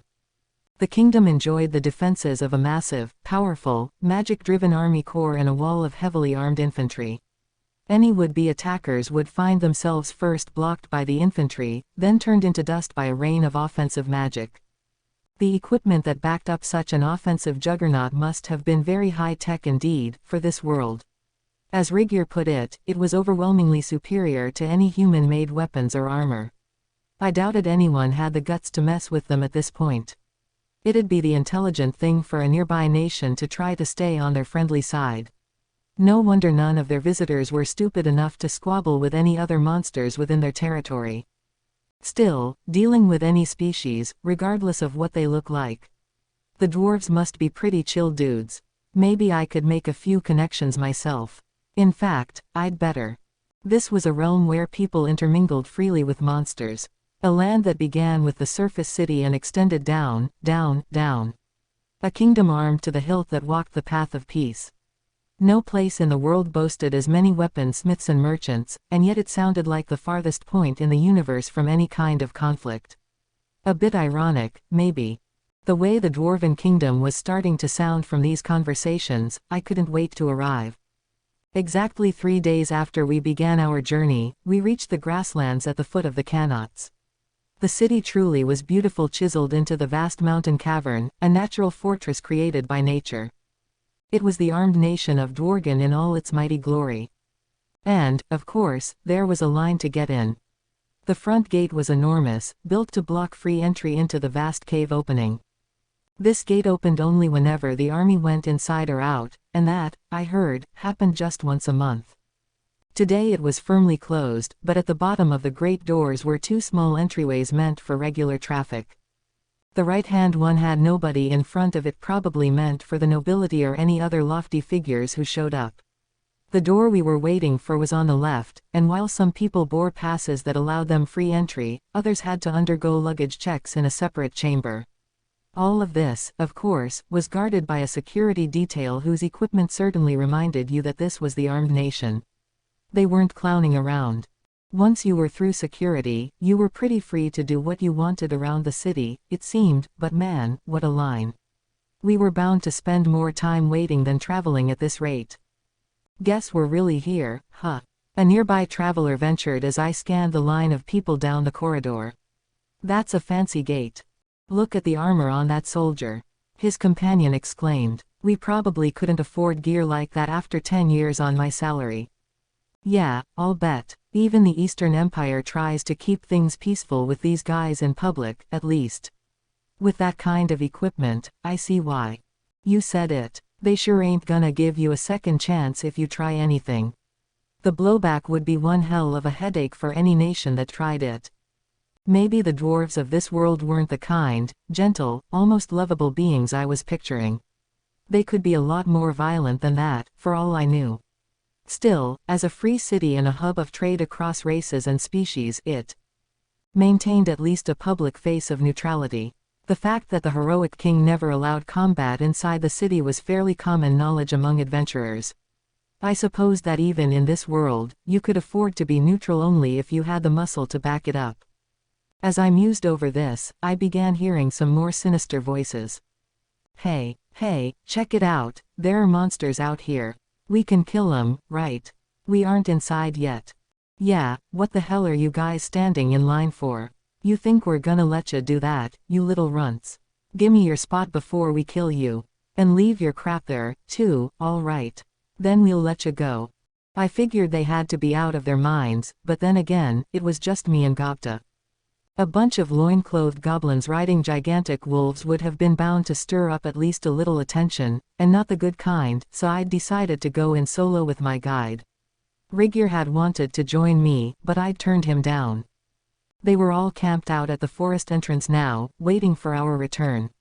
Which left the two of us. I'm sure we looked as if we had giant targets painted on our asses. Now this pair of adventurers was accosting us, whining about not liking our faces or whatever. Hey, did you hear something, Gopta? Yes, I did. Did you run into any trouble last time you were here? Of course I did, sir. Ooh, they beat me silly. The kobold merchants had to pick me up off the ground. Might have died if they didn't, eh? They did, huh, so we can't avoid this. It is, the fate of the weak. He'd all but expected it. Sheesh, could have told me beforehand. Gopta hung his head, realizing what was in store for him. He was finally getting comfortable talking to me. I was a bit worried this threat would make him flee back into his shell again. Yo, you think you runts got a right to ignore us? Hey, isn't a talking slime pretty rare? Maybe we could get some money out of selling it. The adventurers kept yapping at us. People maybe could have said I had the patience of a saint back home, but this was starting to irk me. Gopta, you remember the rules I gave you all before? Why yes, sir, absolutely. Good. In that case, could you close your eyes and cover your ears for me? No peeking. All right, but, right. Laying out some simple rules for my people, then promptly violating every single one of them 3 days later wouldn't exactly make me a role model. But with Gopta out of my hair, I was free once more to take out the garbage. Just then, the hostile adventurer on the right shifted his gaze, and I followed it. It led to another group, a trio, grinning as they watched the spectacle unfold. One of my adversaries carried a sword, the other was clad in light armor. Bandits, I figured. The other 3 consisted of 2 robed figures, wizards or monks or something, and a big, brawny fighter. If I had to guess, they were all in the same party, and these 2 were sent over to chase us out and nab our position in line while the other 3 finished us off and joined the others as if nothing had happened. That kind of thing. A neat and easy way to pick off the weaker monsters and take their possessions. Nicely planned. Too bad they picked the wrong target. Whoa, back of the line. I said to rile them up. I'm feeling generous today, so I'll let all that slide if you line up out back. The duo looked stupefied for a moment. Then their faces turned bright red. Didn't take much to tick them off. What the hell are you talking about, you little pissant? One of them bellowed in his best evil underling voice. You wanna start something with us? You're dead. I promised you'd live if you just left all your stuff there, but you know what? Now that you've pissed me off, that's off the table. Hey, back in my contractor gig, I pushed people around that looked a hell of a lot scarier than these guys. I had to if I wanted to get any work done. Some of the old rascals even had tattoos all over them. Compared to that, this barely made me break a sweat. Little pissant, huh, you mean me? Who the hell else am I talking to? A slime's the pissiest out of 'em all. Man, get over here. If you're so eloquent, we'll make you into our slave instead. A monster slave? Do those even exist? Let's look into that later. The merchants and apparent adventurers around us had started to notice the shouting. Better keep their eyes on me, for starters. I don't know if the concept of justified self-defense exists in this world, but it wouldn't hurt to have as much eyewitness testimony as possible. Too bad it didn't look as if any of the humans were interested in lending me a hand. Really, If I were a little girl, I bet it'd be a different story. Think you can call me a pissant and get away with it, huh? And you just called me a slime, too. Well, duh, what else are you? Piece of shit, you think I'm gonna let you treat me like an idiot? You're dead. Too late to beg for your life now, man. The two of them drew their weapons. Oop, off they go. Man, talk about a stroke of bad luck, having these guys be the first humans to ever talk to me. Can't believe how much friendlier the monsters were. The people around us began edging away to safety. I suppose they wanted to keep from getting involved. The gate guards must have noticed as well, because they were starting to hurry over. Keeping my eye on them, I casually rolled myself forward. Ha ha ha, a piece of shit, huh? A slime. Where'd you get the idea that I was a slime, huh? I let them fill in the rest themselves. Of course I was a slime. Anyone would have said so. What? Cut the crap, man. Yeah, if you ain't a slime, show me what you really are. It's gonna be tough to make excuses once you're dead. They were practically waiting for me to transform. Just like I'd hoped. I was sure I could win as a slime, but it was kind of hard to hold back my skills. I'd be liable to slice each of them into two neat pieces with my water blades. Toning it down and just knocking them out was harder. All right, I shouted, keeping up the performance. Allow me to show you my true form. Then I released the mystical aura I had been covering up. Just a little, of course. I looked around, seeing whether the audience had picked up on it. A few among the handful of people around us had. The two idiots in front of me, meanwhile, seemed oblivious. All bark and no bite, I suppose. Enough sizing them up. Now, what to transform into? A black mist sprayed out from my body, shrouding it completely. When it cleared, a different monster stood there instead. A black wolf. Hang on, wasn't I a direwolf when I absorbed the boss and transformed right after? Now I was just as dark as Ranga and his pack. If anything, I was actually larger than Ranga. That, and I had two horns on my head. Form, Tempest Starwolf. Well, I guessed if a monster type 1 consumed evolved, my mimic form evolved with it. I was one level ahead of the evolved Ranga, even. After all, he had only one horn. Less trivially, I felt a terrific amount of power well within me. I was sure the sight would make these fools drop their swords and instantly run away. But they didn't. Ha, I don't care how badass you look. You're still a runty goddamn piss slime to me. You think that was enough to freak us out? Come on, man. They aren't picking up on this at all. You're really supposed to by now, guys, I mean, don't I look threatening enough? And even if you think it's just an illusion, shouldn't a shape-shifting slime give you at least a little pause? And yet it didn't faze them at all. Maybe they figured they still had their 3 friends for backup. I had a few more skills on hand, too. 5, according to the sage. Keen smell, thought communication, coercion, shadow motion, and dark lightning. Shadow motion was something Ranga and his pack were actually practicing at the moment. They could hide inside the shadow of their partner. Then reappear on the spot whenever they were called. They were still getting the hang of the get inside a shadow bit, so it'd likely be a while to come. Dark lightning, meanwhile, that, I didn't even have to test. If I tried it out now, my adversaries would be charbroiled, I was sure. I had underestimated the stupidity of them both, so things could get ugly around here. Either way, dark lightning was out of the question. Sure would have been nice if coercion actually worked on them. Talk about being too stupid to find your ass on the bottom of you. The audience, meanwhile, were clearly quaking in their boots. Some had already lost their footing. Sheesh, well, whatever. I've had enough of this. Take me on. I gave them a free swipe to start. Speaking of, what would happen to the form I was mimicking if I was damaged? I did actually test that once. I deliberately kept getting myself attacked in Armorsaurus lizard form. What I found was that once I took enough damage, I automatically reverted back to slime form, although the damage would be applied only to the mimic, not to my slime body. I suppose the magicules forming the mimicry also protected my body from the blows.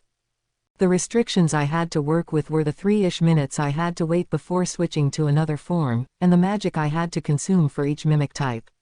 But the magic wasn't a problem, really, considering the amount I could work with.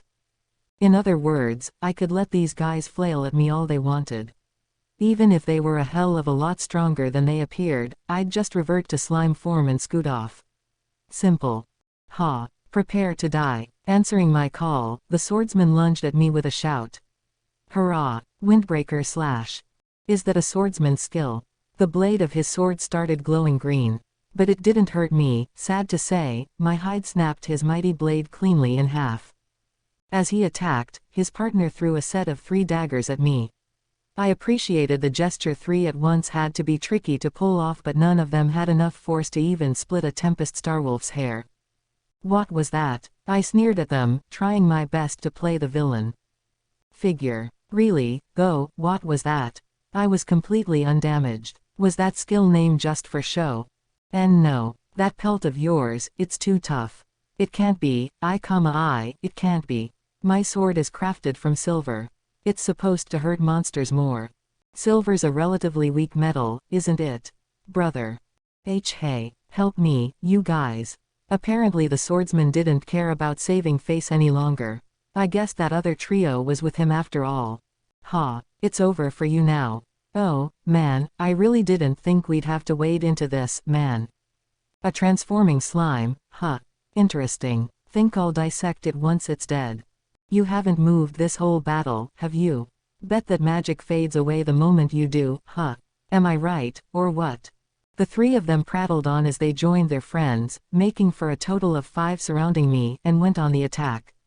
The swordsman summoned magic blades of wind, his companion producing a short sword to swipe at me with. Their heavy fighter shouted, "Grandbreaker slash," as he hefted up a great axe and slammed it down. The wizard tossed a few fireballs my way, and his monk friend built a magical defense for himself, expecting me to target him first.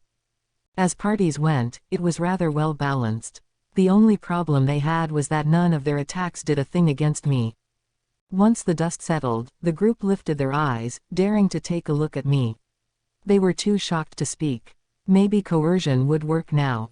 With an earth-shaking roar, I invoked it, but, alas, I screwed it up. I didn't mean for the audience to faint to the ground, too, with assorted substances welling up around their pants. What a disaster. Now what? This'll be such a pain to deal with. The party. Well, they had just taken a coercion blow at point-blank range. I doubt I need to go into detail on what happened to them. My magic sense skill started picking up on the dwarven security force running our way. "It's over," I whispered. Over, indeed. I looked down at them, wondering how they were ever going to clean up their undergarments after this trying to keep my new reality at bay for just a few more moments. "I'm really sorry about this." I bowed deeply, or intended to, anyway. Inside the guardroom. After the ruckus we had caused, there was no way security was going to let the lot of us off with a slap on the wrist. After only a few moments, a squadron of guards was surrounding us. Well, me, really, given how unconscious the other 5 were. I know, I thought. I'll just turn into a slime and slink off. And I tried to. But before I could move, they grabbed me en masse and lifted me up. So much for that. The soldiers flashed me their best, no struggling, now, smiles. The sweat running down their foreheads, however, indicated the effort they had to expend to make this arrest.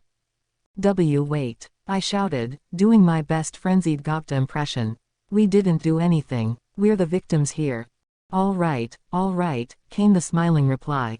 "We'll hear you out in the guardroom. Can't expect to run off after that, now can you?" "Not much else I can do, I guess." "What's Gopta doing?" I glanced back, only to find he still had his eyes closed and his hands over his ears. What is he thinking? He's not, clearly. He's too stupid to. At least he takes orders well. Luckily, I managed to shout loudly enough to attract his attention. Before long, we were all on our merry way to the security guard's office. So here's what happened. 1. I got accosted. 2. I turned into a wolf. 3. I kind of howled a little. Whatcha think? Not my fault, right? I thought as I glanced at the soldier standing above me. He was still smiling at me. The expression suited this gruff, friendly looking dwarf and his long, bushy beard. Except for those unfortunate veins popping out of his forehead. Why did you take me along with you, officer?" You damned fool. What do you think you're saying? Our chiefs are yelling at us because you were accosted. What? Really? I'm sorry, I've messed up again, haven't I? Well, there's nothing to be done about it this time, but try to be a bit more careful, all right? Phew. Guess they finally saw the light. Good thing my, blame everyone else, skill from my human years was still going strong. It was an advanced ability, earned only after years of life experience. The key was to never give your foe a single moment to doubt you. It was hard. And maybe I phrased it a bit jokily, but my account pretty well summarized the whole thing. It sounded as though the witnesses they talked to said the same thing. So what was that wolf, then? The soldier watching over me asked. What's he mean, what is it? The species, you mean? It's a... No, not the name. What I mean is, why did that kind of monster show up around here? Where'd it come from, where'd it go? I wanna hear everything you know. I'd told him that was just mimicry. He didn't believe me. I thought I was pretty open with him. I knew it was standard procedure for a hero to hide his secret identity, but I wasn't exactly a hero anyway. Well, I told you, that was just me transformed. Huh, look, it's already rare for a slime to talk, and you want me to add shape-shifting to the package, too. No, I mean, look, would you like me to show you? HMPH. Nah, it's fine, but if you can shape-shift, how is that possible? You're a slime, aren't you? Wait, how should I answer that? I don't think he'd buy it if I just said, it's an intrinsic. Or whatever. That'd just put me on the same level as Gogta. Think, man, you gotta come up with a decent excuse, now. Well, I was actually cursed. My talents must have sparked some jealousy. I guess, I'm capable of wielding illusory magic. Oh, really? A curse, is it? Then what? Then, well, I know a few illusory spells, but I was still just a student at the time, so this evil mage turned me into a slime. I'm on a journey to find a way to undo the curse, and, that's pretty much it. Why'd you run into an evil wizard, then? Why'd he curse you instead of just killing you? This would go a lot easier if you'd just believe me, man. You don't have to be so obstinate about it. Though I guess I'd be, too. If he actually bought my story, that'd make him more gullible than a goblin. This little back and forth between me and the soldier went on for another 2 hours or so. By the end of our intensive debate, I had just about an entire novel's worth of backstory. A story about a forlorn young and beautiful girl, brutally transformed into a slime by an evil mage. In the midst of our tit-for-tat, if you want to call it that, the soldier's questions helped me weave a grand story of heroic tragedy in my mind. I was a young prodigy, a girl inherently gifted in the arts of transformation and illusory magic. A cruel witch had cast a terrible spell on me, and I was traveling to rid myself of the curse. Why did this have to happen? And why did I turn myself into a magical girl along the way? And the worst part of it was, whenever I said something that wandered off script, the soldier's next question would help me fix the mistake. Oh, right, I'd say to myself as the tale meandered its merry way down the path. By the end of it, both myself and the soldier were enthralled, hoping against hope that the girl would somehow succeed on her quest. Our eyes burned with passion, at least, his did. Truly, we had a connection that went beyond mere words. All right, that's it for the report. Thank you for your cooperation. But we're going to need to. Slam. Before the soldier could finish, the large door behind him opened. Another soldier rushed in. "Yes, sir. An Armorsaurus just showed up in the mines. It's already injured. Several miners at their posts." "What? Well, did you defeat it?" "We're good there. A suppression force is on its way. But some of the miners are fairly roughed up. I don't know if there's a war underway or something, but the city shops are out of medicine, and the castle won't let us access their stockpile." "What about our healers?" "That's the thing, sir, the injured were deep inside, mining magic ore. The healers at the guardhouse are all out handling other calls, so all we have left is a single novice." "Ah, damn it all. Sounds rough. Not that I care. Just take some from the castle, if it's that important." I thought, but I do have a few potions on me, though. What should I do? It wasn't as if I expected the gesture to testify to my character and get me off the hook. We just need to make the world a better place is all. I know it sounds fishy coming from me, but compassion is its own best reward, and all that. I'll get karma back for it someday. Sir. What? I'm busy. I'm done with you for now, but I can't let you go yet. Stay in this room until things calm down a little. No, not that, I've got this. I took a recovery potion out. Or spat it out, is the way he probably saw it. What's that? A recovery potion. Drink it, rub it in its high quality. What's a slime like you doing with that? Oh, come on, what happened to my story? Why's he treating me like a slime again? He was egging me on during that entire interrogation, wasn't he? Not that I wasn't an eager participant, but that kind of doesn't matter right now, does it? Go ahead, try it. How many do you need? We've got 6 men down, but are you sure? The soldier who'd just stormed in gave me a quizzical stare. If I were him, I probably wouldn't take a potion from a monster either. TCH, stay here, all right. Let's go. But, Captain, that's a monster. Enough from you. Just take me over to them. The bushy-bearded captain snatched up the 6 recovery potions I provided and ran off. What with the grand fantasy tale we'd just woven, I supposed I had gained his trust somewhat.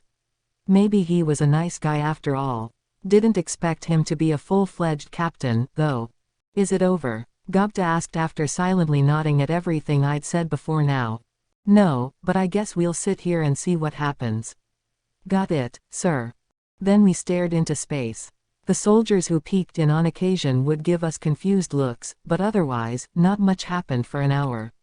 I was practicing my sticky thread moves a bit when I heard the captain's heavy footsteps. The silken whip zipped back into my body as I waited for him to come in. Gupta was asleep, proving that maybe he was smarter than I was all along.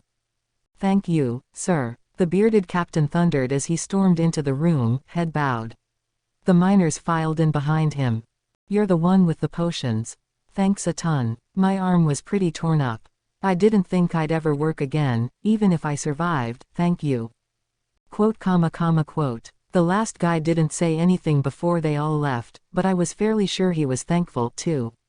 Glad to see the potions worked. By this time, it was past sunset. It was almost fully dark outside when the captain started talking with me again seriously, this time. It turned out the quintet who'd tried taking me on were members of this nation's free guild. They had talent, but they also had a prior reputation as rabble-rousers. That ought to teach 'em a lesson, the captain said with a roaring laugh. The guard was already certain that we were guilty of nothing, but I was still being detained out of respect for the other victims I had inadvertently inconvenienced with my actions. Nobody was pressing charges, though I suppose they figured asking restitution for crapping their pants wasn't the shrewdest of social moves. So I told him the truth. I was helping rebuild a goblin village, and we needed arms and clothing, as well as someone who could provide a little on-site guidance. The captain listened intently, some of his men chiming in on occasion. They even asked Gupta a few questions, despite his darting eyes and bewildered expression. The next day, we were still in the guardroom. Gupta had borrowed another cell to sleep in, which I assumed he was still using. Having nothing better to do, I was watching some dwarven personnel run through morning training in the field behind the guardhouse. Swinging heavy wooden swords around to work on their speed, sparring a bit in simulated combat, running a few laps, the usual. I sat there, taking it all in and imagining how they'd fare against the assorted creatures I had predated by this point. It was a bit like a game to me, but would the sage mind if I used it like this? Seems like kind of a waste of talent, but what the hell? It'll be fun. Turned out, the guards barely stood a chance. Even if I gave myself a handicap, there were only just a few of them who could beat the bat and the lizard. In a one-on-one matchup, the scales tipped pretty heavily toward the monsters, but since the dwarves always seemed to operate in teams of 4 to 6, a few of the combined parties could take on the spider fairly well. Even all 20 of them out in the field couldn't take on the centipede, though. I wasn't expecting these guys to be special forces types, of course, so the results made sense to me. They were just about wrapped up by the time Gupta woke. The captain checked in at around the same time. All right, he said, you're free to go. Sorry I kept you in here for so long. I was beholden to keep you overnight, at least. Apologies. Oh, no, no. It saved me one night's hotel cost, at least. Glad you see it that way. Here, let me make it up to you. I can introduce you to a talented blacksmith I know. That would be perfect. Thank you. Things were looking up, finally. We just got priority entry, one inspection, SCHM inspection, and we had some extra money to spend. I thought finding a weaponsmith who wouldn't rip me off at first sight would be a chore, too, but a military referral was about the best I could ask for. Maybe I can afford to be a bit optimistic after all. In exchange for that, a catch. The only catches I ever liked were the ones on porn sites. If you have any of those recovery potions left, would you be interested in letting go of them? Aha, they must really be short on them, huh? That soldier mentioned that yesterday. Well, I've got a ton I could sell you guys, but I don't really know the going rate. Now what? Why not? I had a manufacturing cost of exactly 0 on those things anyway. If he wanted some, he could have some. All right, I replied. It'll depend on how many, though. I need to keep a few for myself, too. Any extras you're willing to part with are fine by me, even if it's just one. Rather odd way of putting it, isn't it? I thought he was trying to rebuild the guard stockpile. One's not going to be enough in a pinch, is it? Well, whatever. Maybe times were just that tough. Okay, well, how about 5, then? 5. That'd be wonderful. Sure. Oh, also, I'm pretty sure they'll still work even if you dilute them a little bit, alright. If it's just a regular slash wound, 10 parts water to 1 part potion oughta do the trick. The captain nodded eagerly, fully convinced. I spat out my 5 potions, and he responded by giving me a small pouch. Inside I could see a selection of gold coins. I know it's not much, he explained, but I hope you'll accept this. I'll give you 5 gold pieces for each one of these. 25 gold, then. Fine by me. I don't know if I'm undercutting myself or not, but I'm not in a position to haggle. Better figure out how much that is, though, exactly. If I could. Not enough. I'm doing my best here, sir. No, the price is perfectly fine, but I needed to ask you, huh? It is. So what did you need? Ooh, that's not a good reaction. So I'm being ripped off after all. I knew I should have started higher. Oh well, the captain seems like a nice enough guy. I doubt he's fleecing me that badly. I'm sorry to admit it, but I'm not exactly sure what this money is worth, or what prices are even like around here. If you could give me some guidance, that would really help. I'm just a slime, besides. Way to contradict yesterday's magical girl saga, man. Good thing he apparently never bought it in the first place. We wound up having a long conversation before Gopta and I set off. Soon, I was out in the fresh air of freedom again, but not before lunch. The captain insisted. I couldn't taste anything, but the appreciation was sweet, I guess. For the first time in a while, I enjoyed a meal. Why do I have to be so busy? Kaijin the dwarf grumbled to himself. What do they mean? The Eastern Empire might be on the move. That's the most ridiculous thing I've ever heard. He had reason to doubt it. Peace had reigned over the kingdom for 300 years. The empire had all the riches it could ever want. What motivation could it possibly have to stage an invasion? That was what he didn't understand. Of course, Kaijin added to himself, I doubt the weaponsmiths of this city would mind a good war to fill their coffers. But, why is my work so busy all of a sudden? And that wasn't his only problem. He scowled. Curse that damned minister. He rubbed his forehead as he imagined himself taking a hammer to the man inside. A lot of sighing lately. There wasn't much time left. A refusal would damage his reputation. I can't do it, wouldn't be an excuse. He was waiting for some of his friends to get back to him, and depending on their reports, all could be lost. He had built a decent name for himself as a weaponsmith, but he wasn't omnipotent. What kind of smith could craft weapons without any raw materials to work with?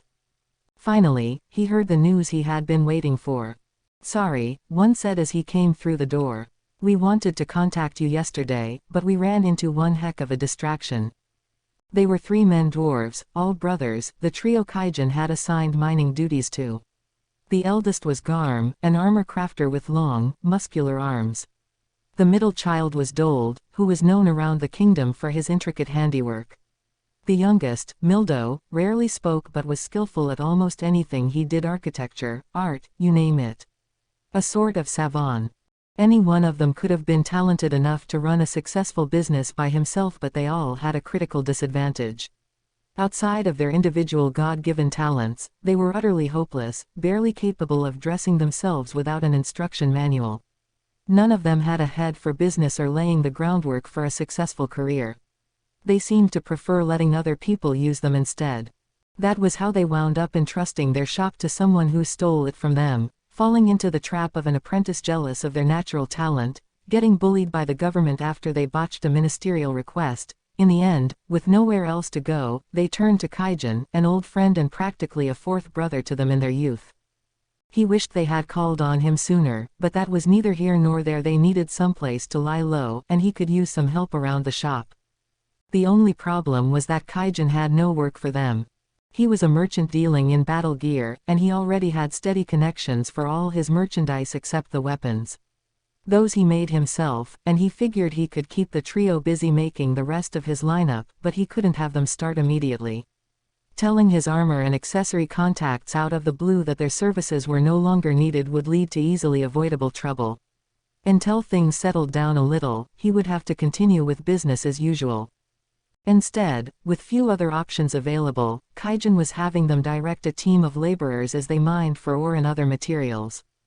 The brothers had arrived in Kaijin's shop with a wild story about a monster. It was the last thing he wanted to hear. He rubbed his forehead. "Well, at least you're all fine," he told them. "Glad you got away before you were hurt at all." And he was. If they weren't injured, they could go right back to ore collecting. His friend's safety was naturally important, but, still. The three bothers gave each other awkward looks. "Well, we didn't get away, exactly. No. In fact, we can still hardly believe what happened to us yesterday." Quote. They moved on with the story, a tale of a mysterious slime who provided them life-saving medicine. It seemed like a bunch of ridiculous ravings, but these people weren't ones to make up stories. They didn't have the talent for it. So did the whole affair really happen? Perhaps it didn't matter. It was true enough, he knew, that people had been attacked in the mines. And that meant no mining for a while. The workmen he had hired all quit yesterday and headed for the hills the moment the monster news broke. And why wouldn't they? Their brethren were injured, no doubt. Now would be the perfect time to call on the services of the Free Guild, but that was probably equally impossible. He had filed a mining request long ago, to deafening silence. He knew he wasn't the only one, either. A shortage was starting to rear its ugly head. Hiring guild members as mine guards wouldn't accomplish much, either. They weren't cheap, and even then, they didn't lift a finger beyond what the guild paid them for. Guild guards did just that, guard and nothing else. And if this was the kind of monster that could take out a B-graded adventurer, it was hopeless. There was no way to turn a profit. In fact, this would bankrupt him. Bah, why did such a powerful monster have to show up in such a damned shallow part of the mine? Kaijin let out a deep sigh. Now what? There wasn't much time left. Maybe he'd have to just go down there and grab the ore himself. No better ideas were springing to mind. All that filled it right now was the passing tick-tock of his destiny. The four of them exchanged glances, all at a complete loss. That was right. About when a set of rather odd-looking customers showed up. "Yo, you in there," shouted the Captain Kaido, as it happened. As we had conversed, we'd grown friendlier and friendlier with each other. We were on a first-name basis now, and it turned out his older brother was in charge of the shop we were visiting. It was a cozy place, the kind where you'd expect the owner to be a gruff old man behind the counter. "Hello. Excuse us," I said as I followed Kaido in. The moment we entered, we felt several dubious gazes upon us. Ah. The three miners who had thanked me for saving them yesterday lifted their eyebrows high. They looked right as rain, but their expressions weren't exactly jubilant. Just as expected, the man behind them was a perfect image of the grizzled, grouchy old civil works guys I once had to deal with. He was the proprietor, no doubt. Didn't look much like Kaido. "What do you want? You know these guys." "Kaijin, this is it. The slime. The one who saved us." Yeah, it sure is. And you're our boss's brother, aren't you, Captain? Quote, quote.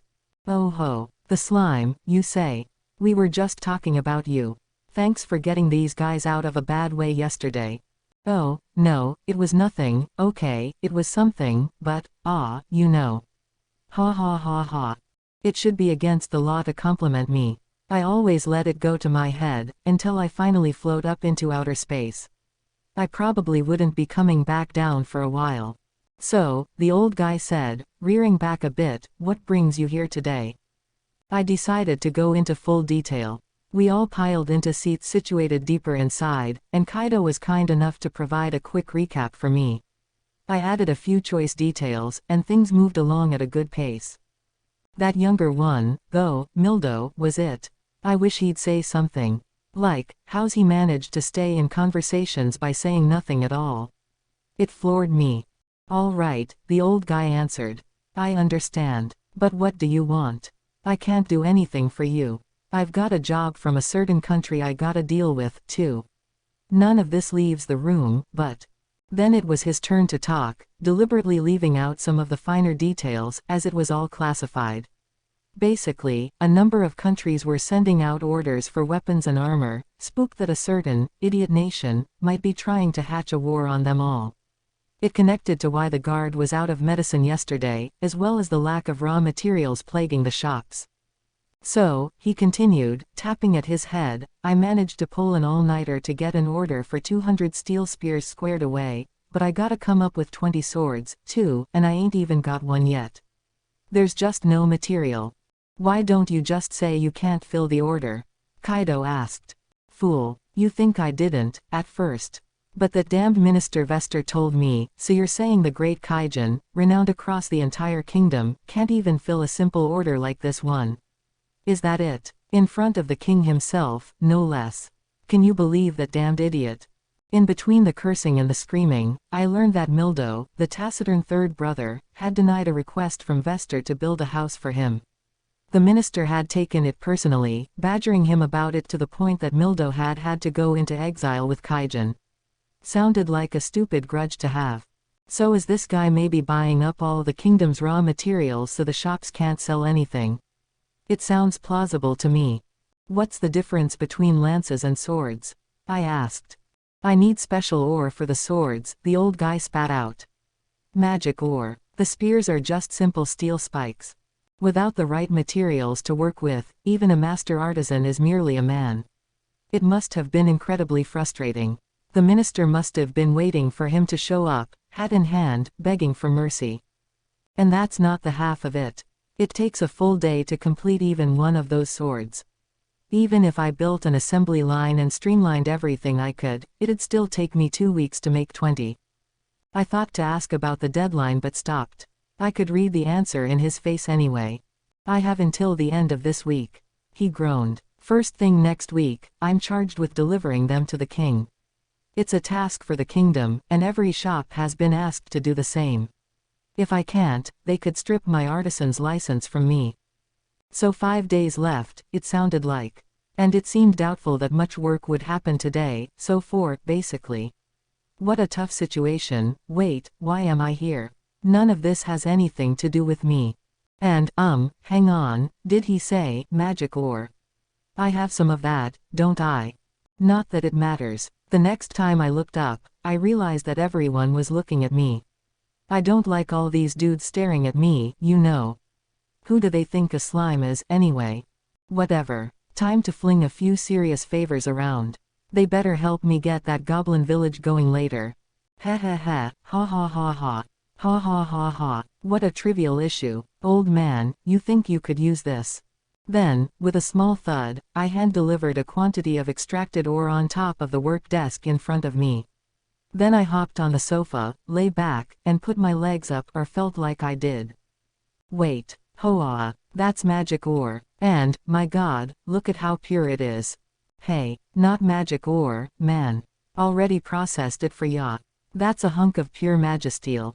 Come on, old man, your eyes giving out on you. I asked. If they couldn't even see what this metal was, they couldn't have been worth much. I'll sell the materials to you, but that's it. I'm running a business here, sort of. What? No, it can't be. This entire piece is magisteel. He finally noticed. His shock surprised me a bit. You'll let me have this. I mean, I'll pay the going price for it, of course. Ha ha ha, gotcha. Ooh, about that. What do you want? I'll do anything I can for this. Now that's what I wanted to hear. You heard what me and my team are up to, right? I need your help finding someone who'll travel to the village and give us some technical guidance. What? Is that all you need? PFF'd. I need some connections to clothing and weapon suppliers, too. And armor. If that's all it is, then of course. And so old man Kaijin and I forged a verbal contract for the hunk of magisteel. We agreed to iron out the details after his work was done. Judging by his reaction, I probably could have wrung him for a little more, but no point being too greedy. Whenever I tried that, it always blew up in my face. Even I learn from my mistakes sometimes. Kaido took his leave after we all finished with dinner. Guess the captain of the border guard can afford to skip work all afternoon. Nice of him too. Bring me here, though. The three dwarf brothers took turns thanking me profusely yet again. They felt a bit out of place, no doubt, and at fault for the government's toying around with Kaijin. So why not come along with us? I asked. Their jaws dropped. Then they started discussing it with each other. To me, that sounded like the best thing for their predicament. The next day, even though he had all the materials he needed, that deadline still looked impossible to me. Time to come out with it. You've got 4 days left, Kaijin. You think you can finish it up? No, to be honest. But I gotta. I didn't think a can-do attitude was going to help much. What I did know was that if something was impossible, it was simply impossible. It didn't become doable until all the right elements were in place. Sheesh, I already got my foot in the door. Might as well go all in. Well, I think I've got an idea. For starters, could you make just one sword for me? The best quality you can manage. What? But you're a complete amateur. What could you do? I can't tell you, but you gotta believe me. If you don't, then go ahead. Keep going. You'll probably lose your license, but... So I can trust you. Because if I can't, you better not expect payment for that magisteel. I won't be able to take care of myself, much less cover you. You keep your promise, though, I swear I'll keep mine. I'll give you the best swordsmith this kingdom has. We have a deal, and promises are made to be kept. Off we went into the workshop. I owed Kaijin one for letting me rest in his spare apprentice's chamber anyway, so I wanted to hold up my end of the bargain.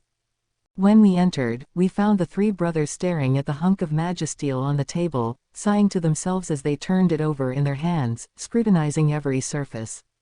The chunk I'd spat out was about the size of a fist. Was it that rare? They sure acted that way. What are you talking about? Kaijin exclaimed when I asked about it. And according to his explanation, magic ore was a raw material that was refined to make magisteel. Even the base ore could rival gold in value, for a simple reason: it was both rare and useful for a variety of applications. It all came down to the magicules that seemed to form nearly everything in this world, something that Earth seemed to do just fine without, but that played a huge role over here. On rare occasions, when a monster was defeated, it would drop an entire chunk of magicules, referred to as magic stone. This was a sort of portable energy source, and it served as the fuel for something called spirit engineering, an invention exclusive to this world. Magic stones came in levels of purity, and the purer ones were used as cores inside assorted products. Even ornaments could harness this energy for special effects. The resulting clothing and accessories could boost the wearer's abilities, grant them additional effects, and do any number of other things. Now, the main difference between plain old ore and magical ore was that the latter could be obtained only in areas where higher-level monsters lurked. It required the combination of regular ore, a large concentration of magicules, and eons of time for the ore to absorb the magic and make the transformation. A sort of geological mutation. Of course, any place with a lot of magic also tended to have a lot of monsters. Not the run-of-the-mill kind adventurers could kill for pocket change. You wouldn't find any magic ore around them. You'd have to travel to places with at least B-ranked monsters in them. As a tangent, Kaijin finally gave me a full description of how the ranking system worked for monsters. Oh, I said. So I'd be, like, a bee or so, maybe. Quote, quote, quote, comma, comma, quote, quote, quote. I imagined everyone was thinking the same thing. Except for Gopta, who was a little slow. Let's leave him alone for now. Regardless, the point was that magic ore didn't just pop up out of nowhere. What's more, the magisteel extracted from it took up 3, maybe 5% of its total mass. Even a fist-sized chunk of that steel was worth at least 20 times its weight in gold. It also appeared that prices, in general, averaged out to near the same as they did in my old world. Gold was used as currency because it was worth a lot, just like back home. As a result, all the countries had adopted gold as a currency standard. I kept the fact that I had a huge store of these magisteel hunks in my stomach a secret. Honestly, it was getting a little frightening. No way they could have known, but what if they had? Or was that just my paranoid, lower-middle-class upbringing coming out? Now, on to the real issue. Magisteel was rare, certainly, but that wasn't what made it so valuable. That lay in how readily adaptable it was to serving as a conduit for magical force. One could control magicules through the power of imagination, to some extent. My magic sense skill worked that way, but even control water worked by manipulating the ambient magic around me. Most monster skills harnessed it one way or another as well. I didn't know that much about magic spells, really, but I figured they worked on the same premise.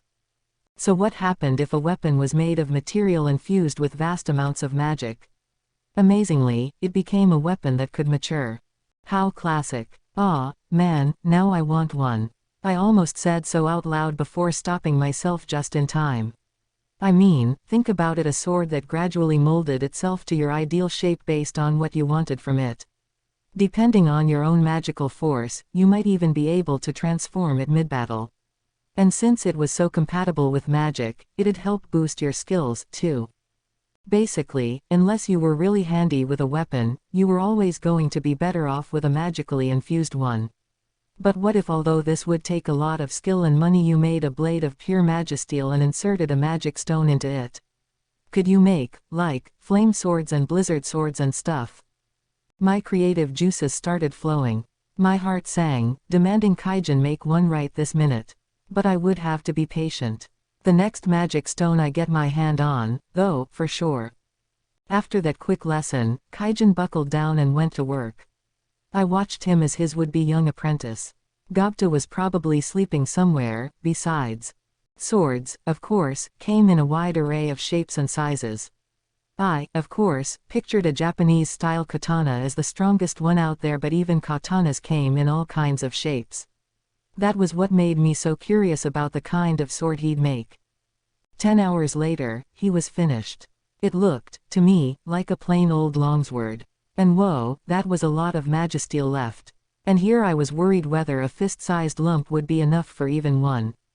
Turned out Kaijin couldn't even guess how much it'd cost to use 100% magisteel on everything. I suppose not. No wonder nobody's come up with a flame sword or a blizzard sword or even a thunder sword. It'd cost too much. Makes sense. Instead, magisteel formed only the core of the weapon, and the rest of the blade was crafted from regular steel instead.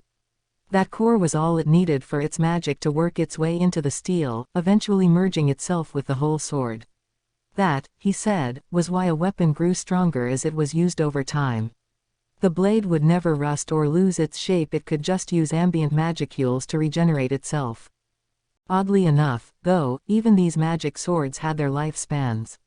If they were bent too far or otherwise warped beyond recognition, the magic would leak out, leading to rapid weathering. Kaijin showed me his freshly forged sword as he spoke. It was all so interesting to me. I took the weapon in hand as I marveled over it. All right, not in hand, but close enough. It was simple in make, straight as an arrow. No bells or whistles. It wasn't meant strictly for slicing like a katana, but the blade seemed suited to slashing. But this was just a base. Over time, I supposed, the sword would adapt itself to whatever its user wanted from it. No wonder the forger kept things simple. Okay, so Kaijin and his team had crafted this lovely sword for me, as promised. Now it was my turn. Right, I said. Time for me to pull a little secret work for you. I'm sorry, but would you all mind leaving me alone here for now? There was no way I could let them see this. It would be too hard to explain, for one thing. Well, you have everything you need here, I suppose. But are you sure? I would be glad to help. I'll be fine, thank you. Just promise me you won't peek into this room for the next 3 days. Swear it. All right, I'll trust you and wait. With that, Kaijin and his men left. Gapta, too, for some stupid reason. What goes through his mind, day in and day out, that keeps him alive? I've got to wring it out of him someday. So our recipe today's for a longsword. Couldn't be simpler. First, take this completed sample, and swallow it up. Next, take the rest of the ingredients lined up here, and swallow them up, too. Munch, munch, gulp. Mix well in your stomach, and notice. Analysis target, longsword, successful. Creating copy, successful. Repeat 19 times. Bon appetit. Easy, wasn't it? Kids, don't try this at home. And with that ridiculous mental commentary, I set to work. Yikes, each copy was taking, like, 10 seconds. 190 seconds, 3 minutes and change, and I had 19 swords scattered around the room. It had been maybe 5 minutes since I shooed Kaijin and the rest out of the room. I mean, I figured I could do it, but it was just so easy. And people spent entire lifetimes crafting stuff like this. I started to feel as if I had done something shamelessly rude to them. This predator is such a cheat code.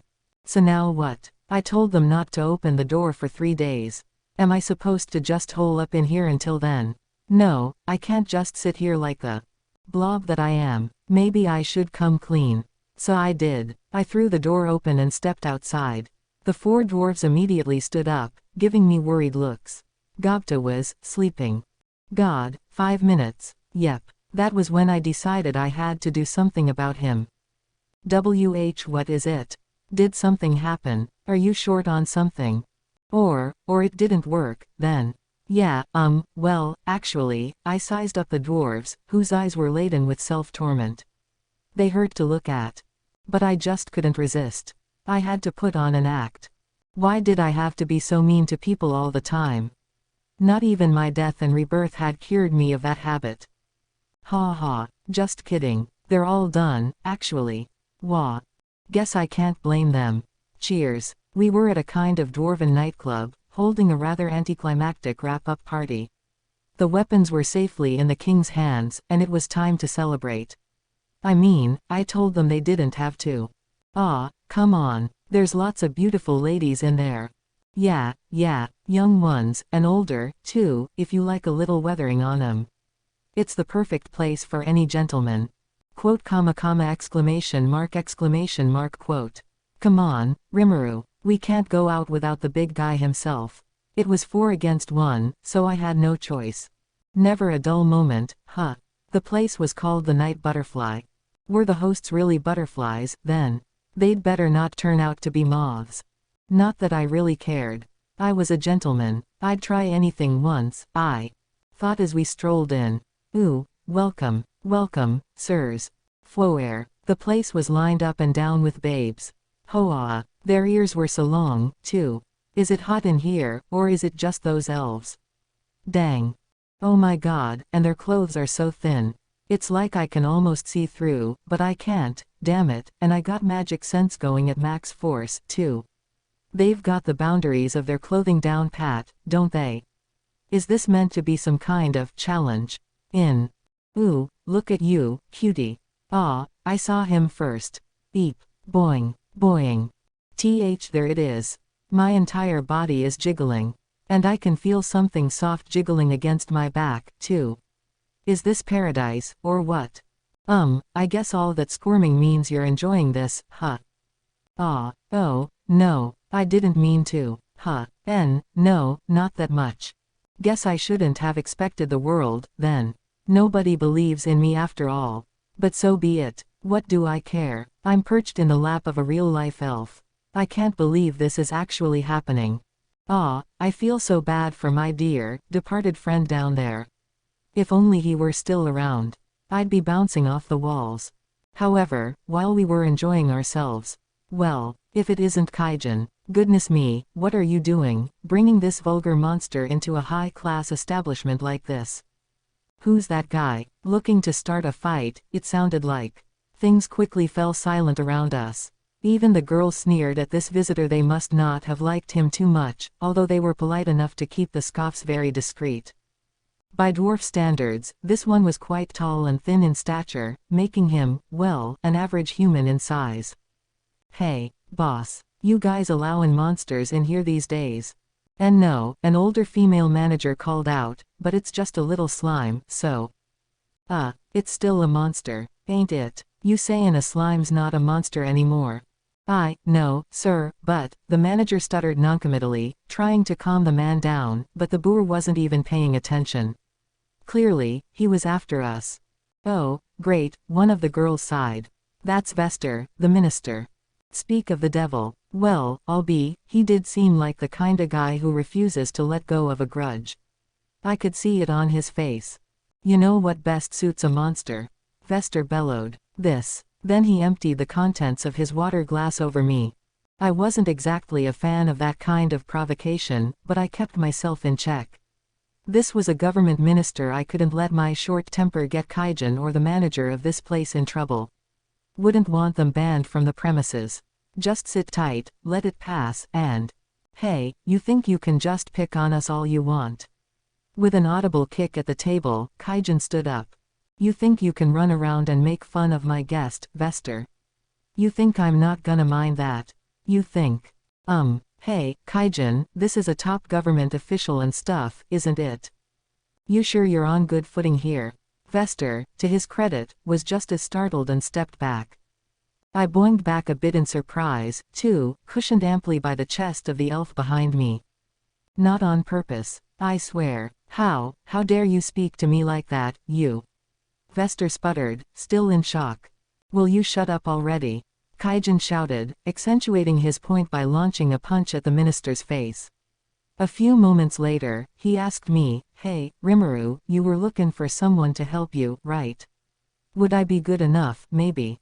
Good enough. More than. But, really, I supposed he'd quite literally just punched a one-way ticket out of the Dwarven Kingdom. Now he was making a verbal request. That's what I've been wanting to hear. It'll be great working with you, Kaijin. It would be. We could hammer out the details later. If Kaijin was willing to come over, I was more than willing to invite him. We didn't need no fancy contract. We do what we want, when we want. Kaijin and I sealed the deal with an emphatic nod. Just one thing, how were we gonna book it out of here? Maybe a little prudence wasn't such a bad idea after all. You create a lot of problems for yourself otherwise. All the bravado in the world wasn't going to solve them, was it? So, as anyone could imagine, punching a government minister in the face presented a number of issues. My brother, muttered Kaido, a few security officers behind him. What did you do this time? He was on duty today. Not even he could get away with skipping shifts all the time. Kaijin had given him an invite, but he'd refused, only to come to the nightclub anyway thanks to his brother's boorishness.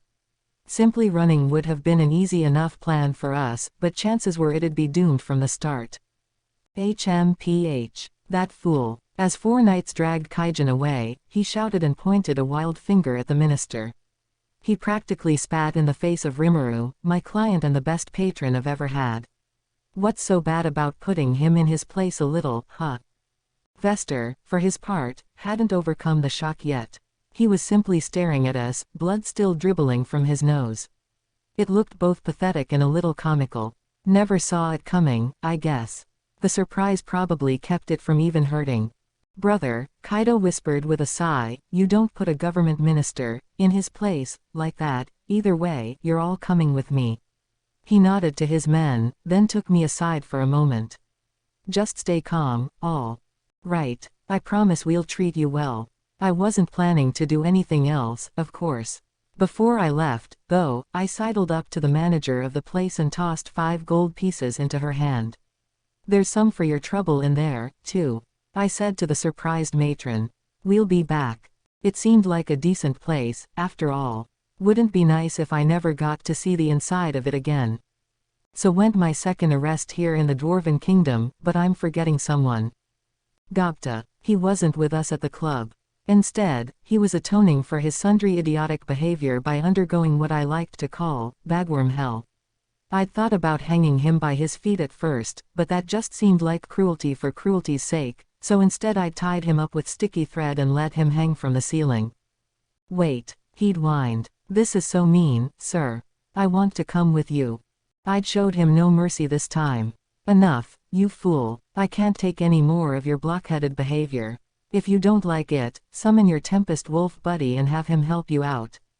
Not that he could do it, I figured as I shut the door behind me. A goblin was one thing, but a hobgoblin could probably go without food or drink for about a week straight. Still, if we were going to be held for a while, I'd have to break out and get him down sooner or later. For now, though, I filed it in the back of my mind. Was I being mean to him? Maybe. I thought I was, for a moment. But it was all right. He could deal. The 5 of us were taken to the royal palace. Not that we were under very heavy guard. If anything, it seemed entirely voluntary. We wound up having to spend around 2 days in the castle jail room. It wasn't so bad, the food looked decent, and we had all the comforts we needed in the place. It was less like a jail cell and more like an urban apartment shared by the 5 of us. We weren't treated too terribly, either. I just had to lose my temper, and now I've got all of you in here with me. I'm so sorry, guys. Kaijin apologized. But none of his dwarven friends minded too much, either. It's fine, Kaijin, no problem at all. Yeah, don't worry about it, boss. Quote, quote. Besides, once we're released, we want to come with you, Kaijin. Yeah, can we come with you, Rimuru? Quote, question mark, quote. I wasn't observant enough to tell what the third one wanted from me, but I got the gist well enough. Ha, sure, we'll take care of all of you. You better be ready, though, once we reach the village, you guys are gonna work. Got it. We were already talking about life outside the big house. As prison terms went, it was pretty chill. It was the night of our second day. By the way, it occurred to me to ask, why did that minister have it in so badly for you, Kaijin? Was there some reason for it? Kaijin's expression immediately soured. With a sigh, he began to explain. It turned out he used to be a captain in the palace's Royal Knight Corps, a leader of one of the 7 armies making up the whole system. 3 corps were devoted to behind-the-scenes work like engineering, supply, and emergency aid. 3 more heavy strikers, magic strikers, and magic support played more of a starring role. The last one, and the most important, was the king's personal guard. Kaijin had been head of the engineering corps, and Vester had been his second in command. He was the son of a marquis, the dwarf moaned. A noble title he bought with money. I think he must have been jealous of a commoner like me taking the head role. It was complicated, you know. It must have been humiliating to him, taking orders from someone below him. And I'll admit that I didn't care much about what other people thought about me. I was too busy trying to stay on the king's good side. That's when it happened. The magic armor affair. At the time, the engineering corps was seen as the lowest of the army's 7 departments, barely producing any new technology for itself. Vester believed a kingdom rich in technology should have an appropriately famous corps of engineers, while Kaijin was more of a status quo man when it came to research and development. Despite how intense their arguments got, they never managed to reach an agreement during their countless garrison meetings. Along the way, the Corps launched a so-called Magic Armor Soldier project with a team of elf engineers. Vester was hell-bent on making this project a success and boosting the Corps' position in the military pecking order. Kaijin warned him that he was proceeding too quickly with it, but even then, Vester had little time for the advice of a common-born man. In the end, thanks to Vester's arbitrary whims, an experiment went awry and led to a spirit magic corps running out of control, a very public failure and a bad setback for the project at an early stage. Thus, despite some of the greatest minds of the world working on it, the Magic Armor project ground to a halt. As head of the engineering corps, Kaijin wound up taking the heat for it, resigning from his position in the army. Not only did Vester make Kaijin the scapegoat, he even convinced his friends among the higher-ranked leaders to give false testimony against him. That, according to Kaijin at least, was the truth. Once he finished, Kaijin let out a tired sigh. I could understand his perspective. There must have been a lot of resentment built up over the years from that. Still, man, Vester's just a total storybook villain, isn't he? They don't come easier to spot than that. As far as the minister was concerned, Kaijin could make a comeback in the military and threaten his position at any time. That kind of thing. Didn't he deserve the death penalty, really? Maybe not, but... So, Kaijin concluded, maybe he'll settle down a bit if I leave the country for a while. He sounded a bit forlorn about it, but at least he had backup. The three brothers with us were just as aware of the truth, and there was no love lost for Vester among them, either. Hell, even I hated him now.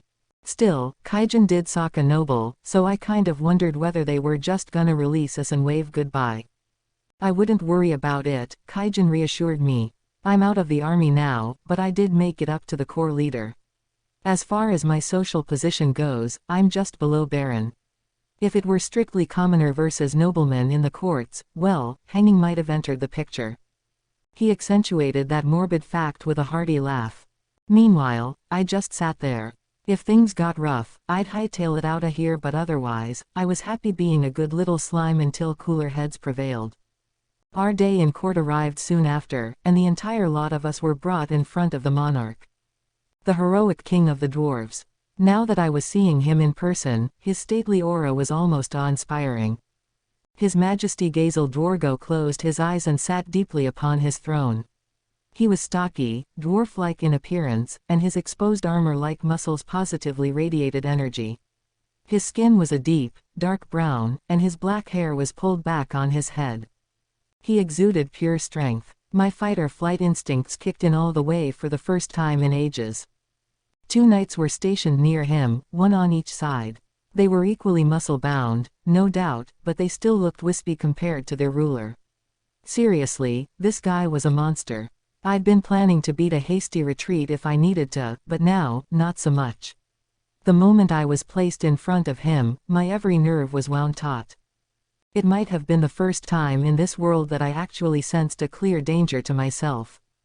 A man knelt in front of the king, checking over something with him. After receiving permission, he stood up and read the affidavit. We will now begin the trial. Silence, everyone.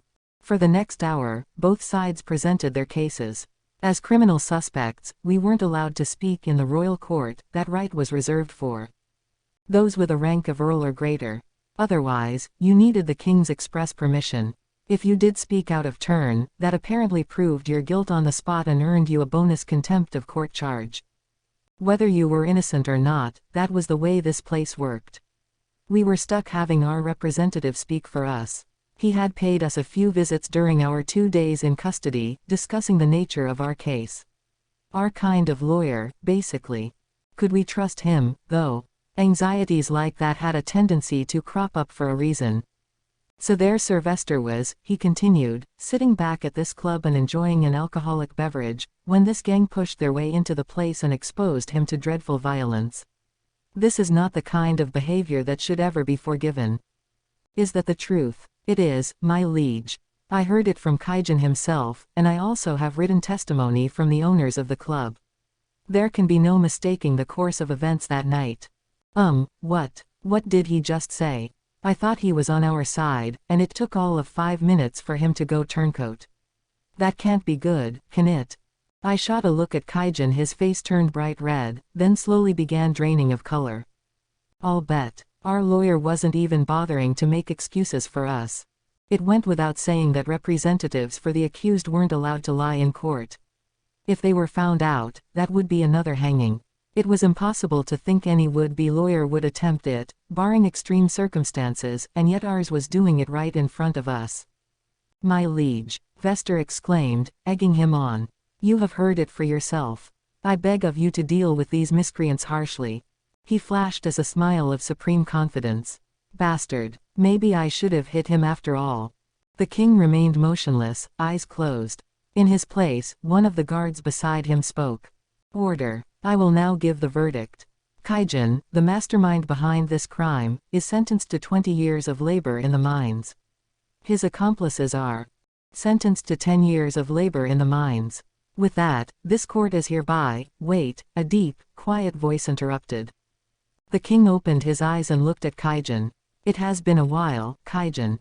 Do you remain in good health? Yes, my liege, came the instant reply. Presumably he had the right to speak now. It gladdens me that you remain so as well.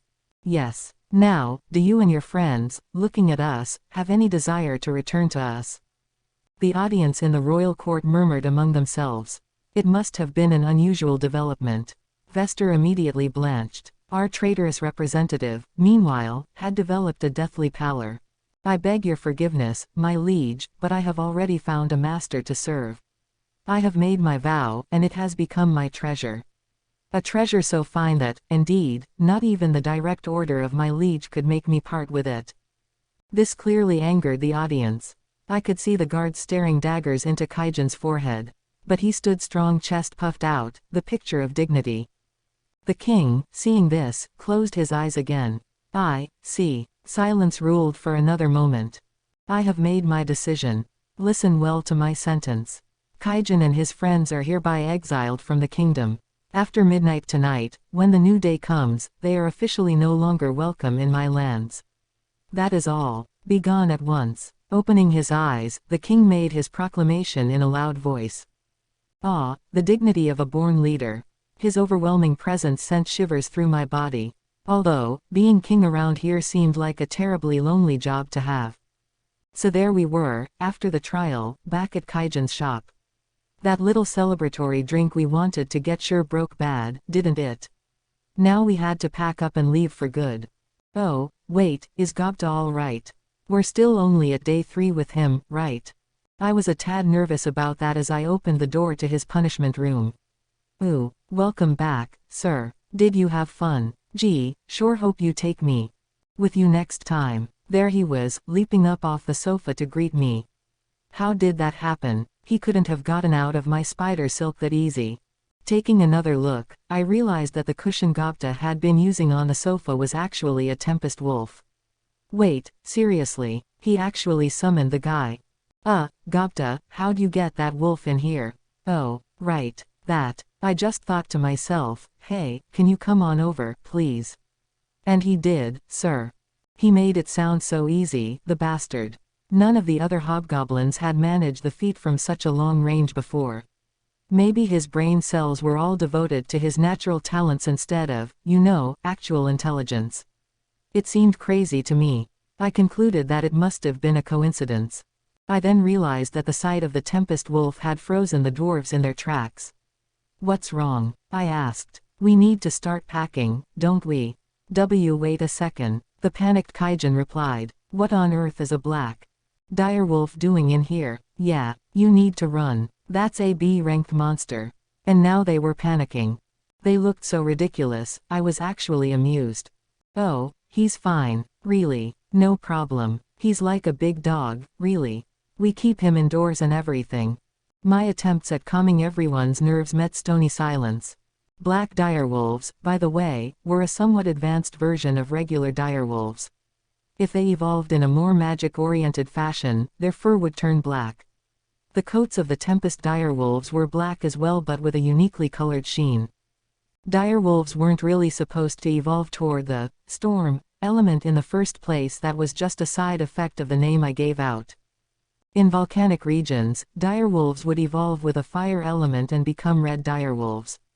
Near bodies of water, you would find blue direwolves. In the forests would be green direwolves. In other words, adopting elements was a fairly common evolutionary pattern for these guys. The magic-infused black ones, meanwhile, were apparently a notorious threat to any nearby humans and humanoids. The Tempest element gave our wolf pack an ever so slight purplish shine to their black color, something you wouldn't notice if you weren't paying attention. Sorry I spooked the dwarves, I guess. We didn't have the time for me to explain the whole story. I'll just call him Gobta's pet for now and move on. After hurriedly pressing the dwarves to put on their best traveler's outfits, I pushed them out of the shop, went back in by myself, and proceeded to swallow up the entire contents of the building. Capacity-wise, I was still okay, but swallowing the building whole would probably have drawn a little too much attention, so I kept it at that. Once our preparations for the journey were complete, we made our way to where Rigyr and the other goblins were waiting. The space was silent, a far cry from the loud arguing of a moment ago. After the 5 accused had all but fled from the court, nobody in attendance dared move an inch. Vester nervously swallowed. The persistent silence of the king put both him and everyone else on edge. Then Gazel shattered the stillness. "Now, Vester, do you have anything you wish to say?" "A thousand pardons, my liege, but this is all a misunderstanding. It simply must be a mistake." Vester's voice was a nervous warble as he pleaded his case. The king regarded him coldly, betraying none of his emotions. "A misunderstanding? If it is, then it has cost me one of my most faithful servants."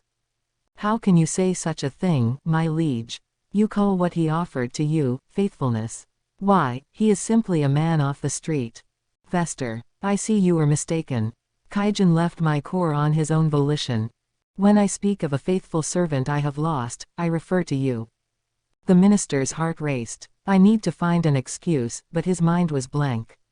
The words refused to come to his lips. His thoughts were slow to form. What did he just say? He referred to me. Then, let me ask you once again, Vester. Do you have anything you wish to say? Fear, pure fear, dominated Vester's head. The king had asked him a question. He needed to reply, but all his speech had abandoned him. My liege, I am afraid, I had great expectations for you, Vester. I have been waiting for so long. Even during the magic armor affair, I waited for you to finally speak the truth. And now I find that, yet again. The expression Gazel showed Vester could almost be described as one of kindness. The king's words pierced through the minister like the sharpest of swords. "Look at these." The king pointed out 2 items one of his attendants had produced. Vester, eyes hollow, looked at them. One was a sphere filled with a liquid that he had never seen before, the other was a single longsword. "Do you know what these are?" The liquid remained a mystery to Vester, but the longsword he remembered. Kaijan had brought it in. "You may explain to him," the king ordered his attendant. The following speech took a fairly long time for Vester to fully understand. The liquid was a life-regenerating elixir, a near-perfect extract of the juices of the hypocute herbs. A so-called full potion, named for its miraculous recovery properties. Even with the best technology the dwarves had at their fingertips, the purest extract they could produce topped off at 98%. That made it only as potent as a high potion. This liquid, meanwhile, was at 99%. Vester's face twisted in shock. He had to know, what did they do to produce such a level of? But before he could ask, the attendant had even more shocking news for him. The longsword had a core of magisteel that was already working its way through the rest of the blade. Impossible. That process began only after a 10-year adaptation procedure. The shock set Vester's mind reeling. If this was true. Both of these wonders were brought about by that slime, the king said. And thanks to your behavior, we have lost our connection to such a creature. Do you have anything you wish to say? Now Vester realized the full extent of his king's rage. There was truly nothing he could say. I do not, my liege. Tears began welling in his eyes. He knew it all too well now his lord had abandoned him. All he wanted was to serve his king. To win his approval. That was it. When did I go wrong? When I grew jealous of Kaijan, or before? He didn't know. All he knew was that he had betrayed the king's trust. I see. In that case, Vester, I hereby forbid you from entering the palace. Do not let me see you before me again. I shall leave you with this, I have tired of you. Hearing his words, Vester stood up and bowed deeply to his lord.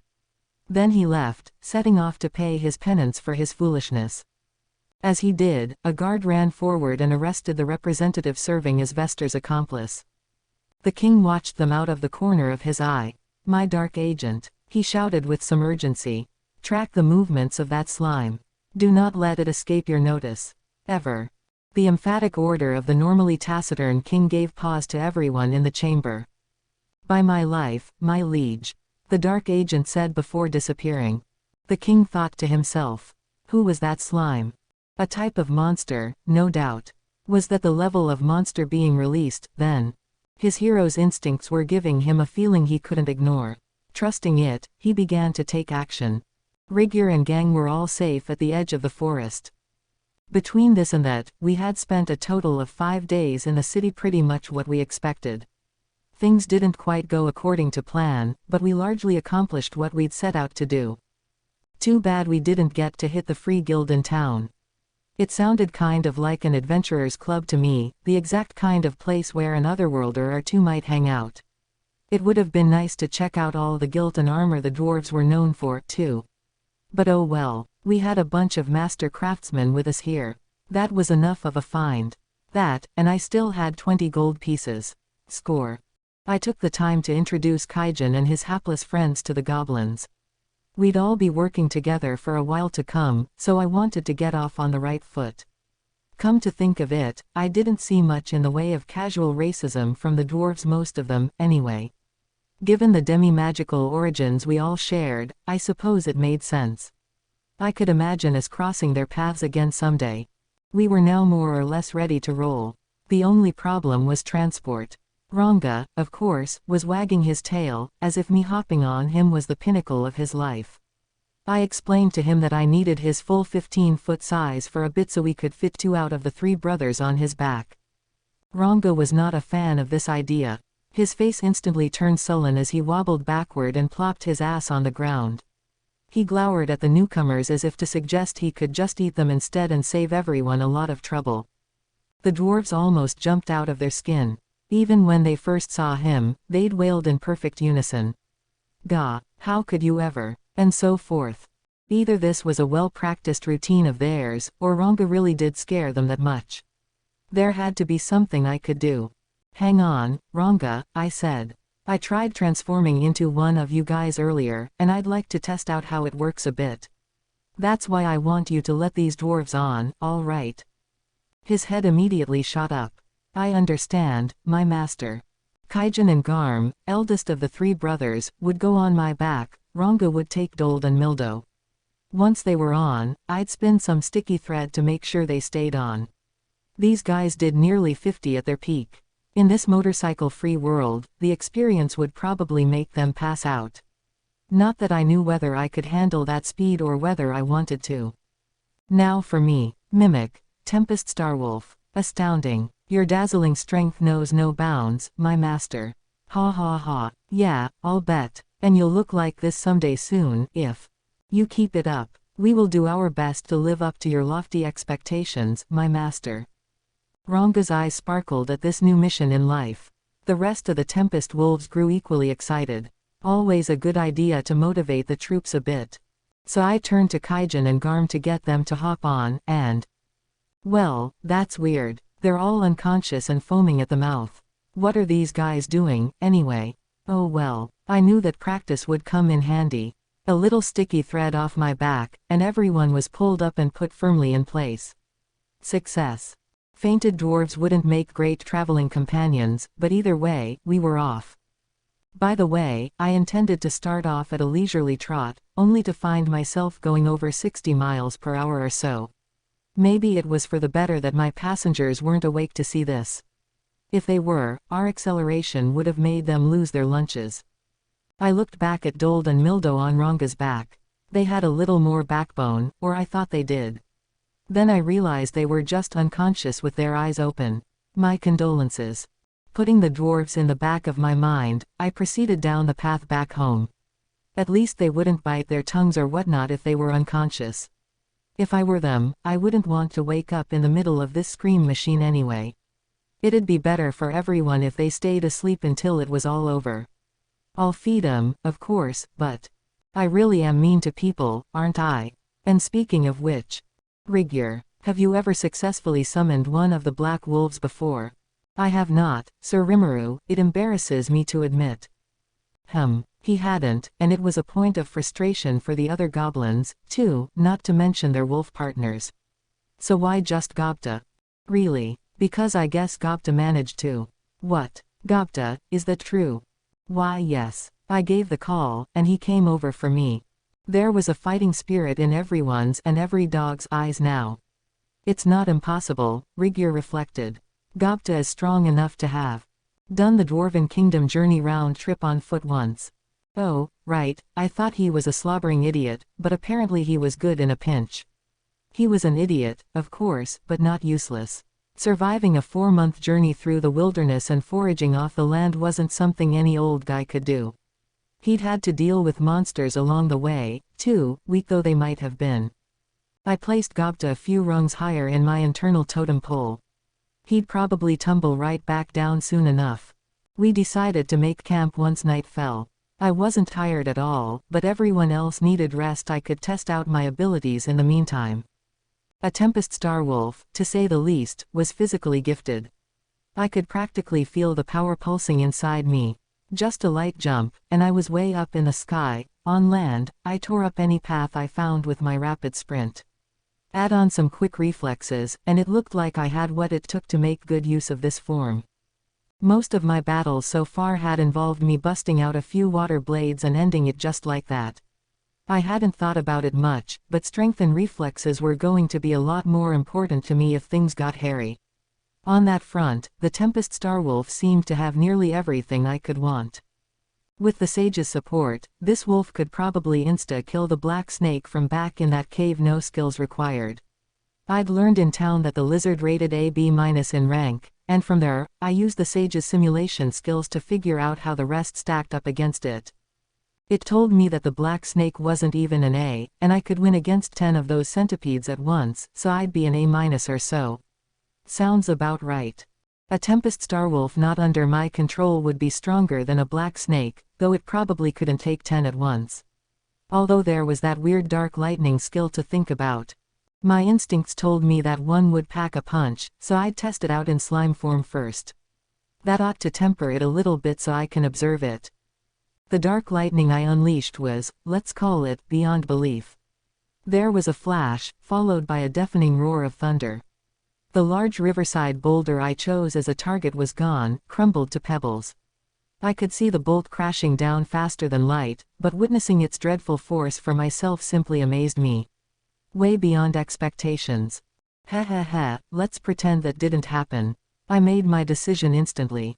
Right, I wasn't doing anything. Just a little lightning storm. Let's leave it at that. Seal it away for later, like the snake's poisonous breath.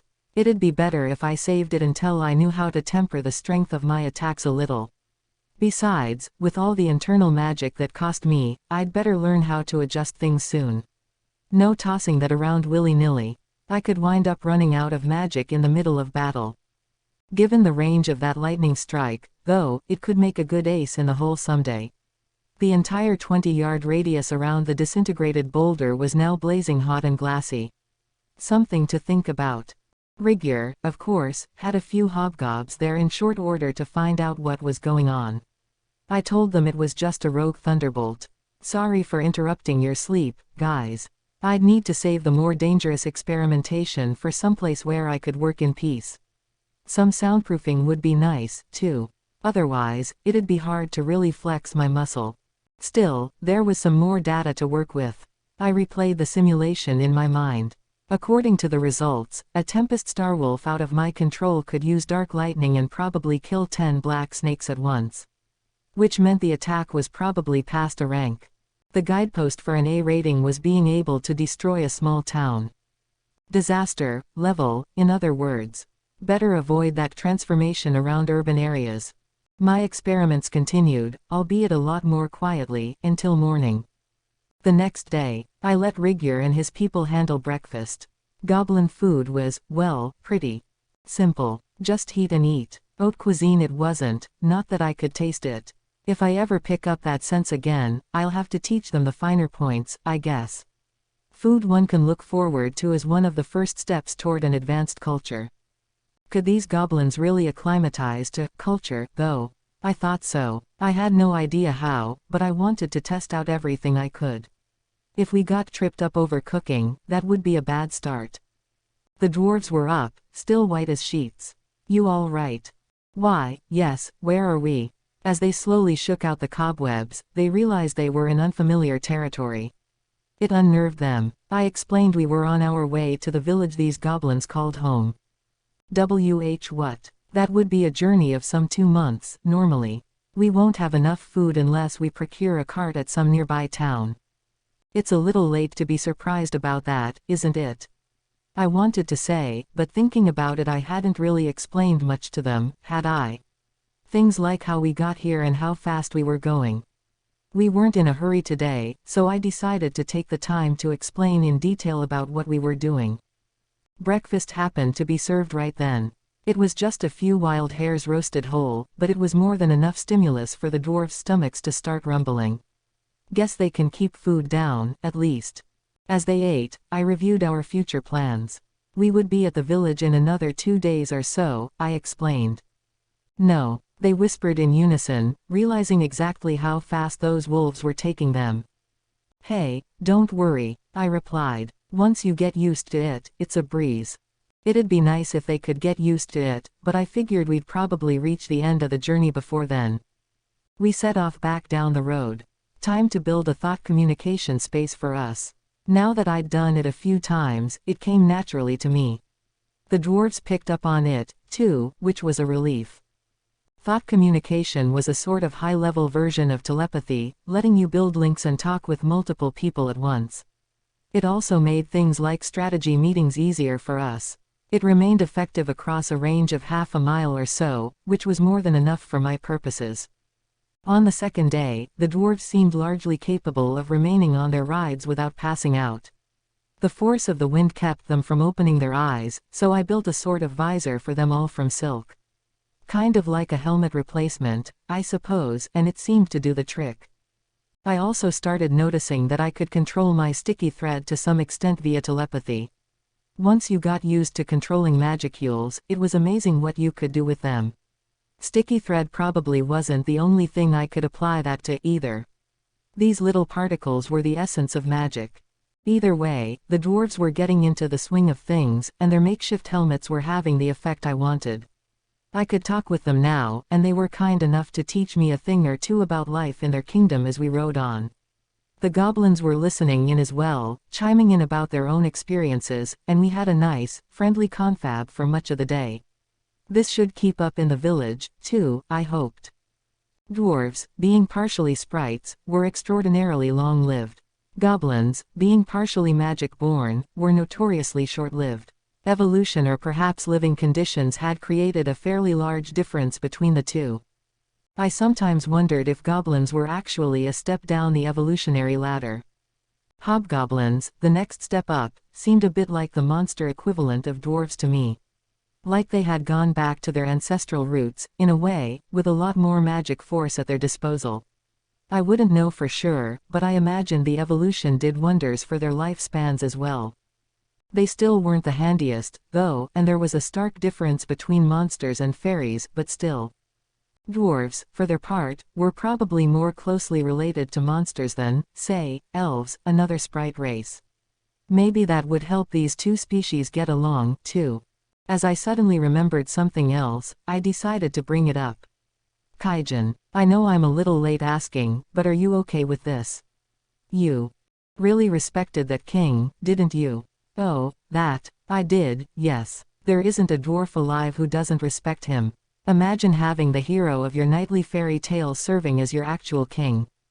It was an interesting thing to consider the mythical heroes of the past, still alive and kicking and protecting their people as king.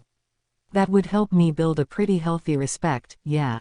I'd want to support him, this ideal king, one who always did the right thing and never allowed room for mistakes. I wondered how much he had to sacrifice to maintain that ideal in reality. In a way, it was frightening.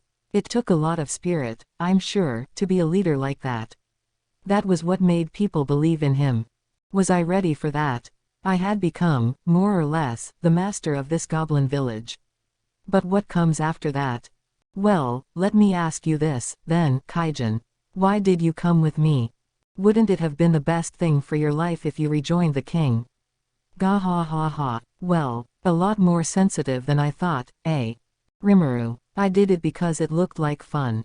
It was just instinct, you know. Like, hey, this guy's gonna go out and do something. That's all the reason I needed, you know. Yeah, maybe. Fair enough. He's right. Hey, I retorted. Well, don't come crying to me later if it turns sour. I'm pretty well known for being mean to people.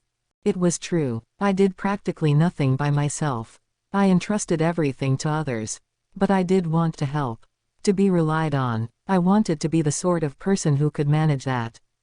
Oh, I know, Kaijin replied. I nodded, satisfied. 2 days later, we arrived at the village on time. Mission accomplished. The girl and the hero. Tap, tap, tap. Quiet steps echoed across the castle. The demon lord had already fled, leaving his bastion behind him. I was the rear guard. A sacrificial lamb. He used me like a tool right up to the end, showing me not a sliver of emotion along the way. The only kindness he ever showed me, I think, was when he called me by name. Did I hate him for that? I honestly wasn't sure. Was it the will of Ifrit, the high-level flame elemental, that made me serve him, or was it mine? I still don't know, and I didn't mind being a sacrifice very much. Nothing seemed to matter anymore. It appeared that this castle was some kind of experimental facility. Abandoning it, however, didn't seem to be any great loss in the demon lord's eyes. What confused me was his goal in leaving me here. I could have just withdrawn instead of engaging anyone who came, but he ordered me to stay. Maybe he had some plan in mind, but his thoughts remained a mystery to me. The one who arrived was a so-called hero. She had long dark silver hair tied behind her head, and her light equipment was colored a uniform shade of black. Her beauty rivaled the demon lord's. The only difference was that she was a woman. A young one. The moment I laid eyes upon her, I knew it. I had no chance of winning. But I wanted to fight her to the end, not as a person, but as a magic born with powers of flame. It's the least I can do, I thought, to make up for the sin of living all this time. My sword of concentrated flame was easily caught by the hero's own. My weapon burned with intense heat, capable of ripping through anything, and her simple curved blade stopped it. It made me doubt my eyes. No doubt it was the power of the wielder more than her sword itself. Thanks to the training I took under the demon lord's trusted Black Knight, I had gained some mastery of swordsmanship. It was nothing Ifrit ever learned. I remembered how the knight praised me, told me it was all my own talent at work. As a magic born, I was physically strong enough to be in the upper ranks of Leon's guard. Plus, I had mastered sword skills under the Black Knight's guidance.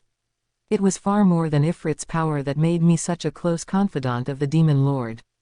And yet nothing I did affected the hero. The strikes and slashes I had worked so endlessly to perfect were all effortlessly parried away. Gently turned aside before our blades could even clash in earnest. Even when Ifrit's searing flames enveloped my entire body, the hero remained calm, shedding not a single drop of sweat. Just as I'd first thought, she was on a completely different plane of existence. Then I felt Ifrit falling asleep in my body, a side effect of consuming too many magicules. It was impossible to keep fighting.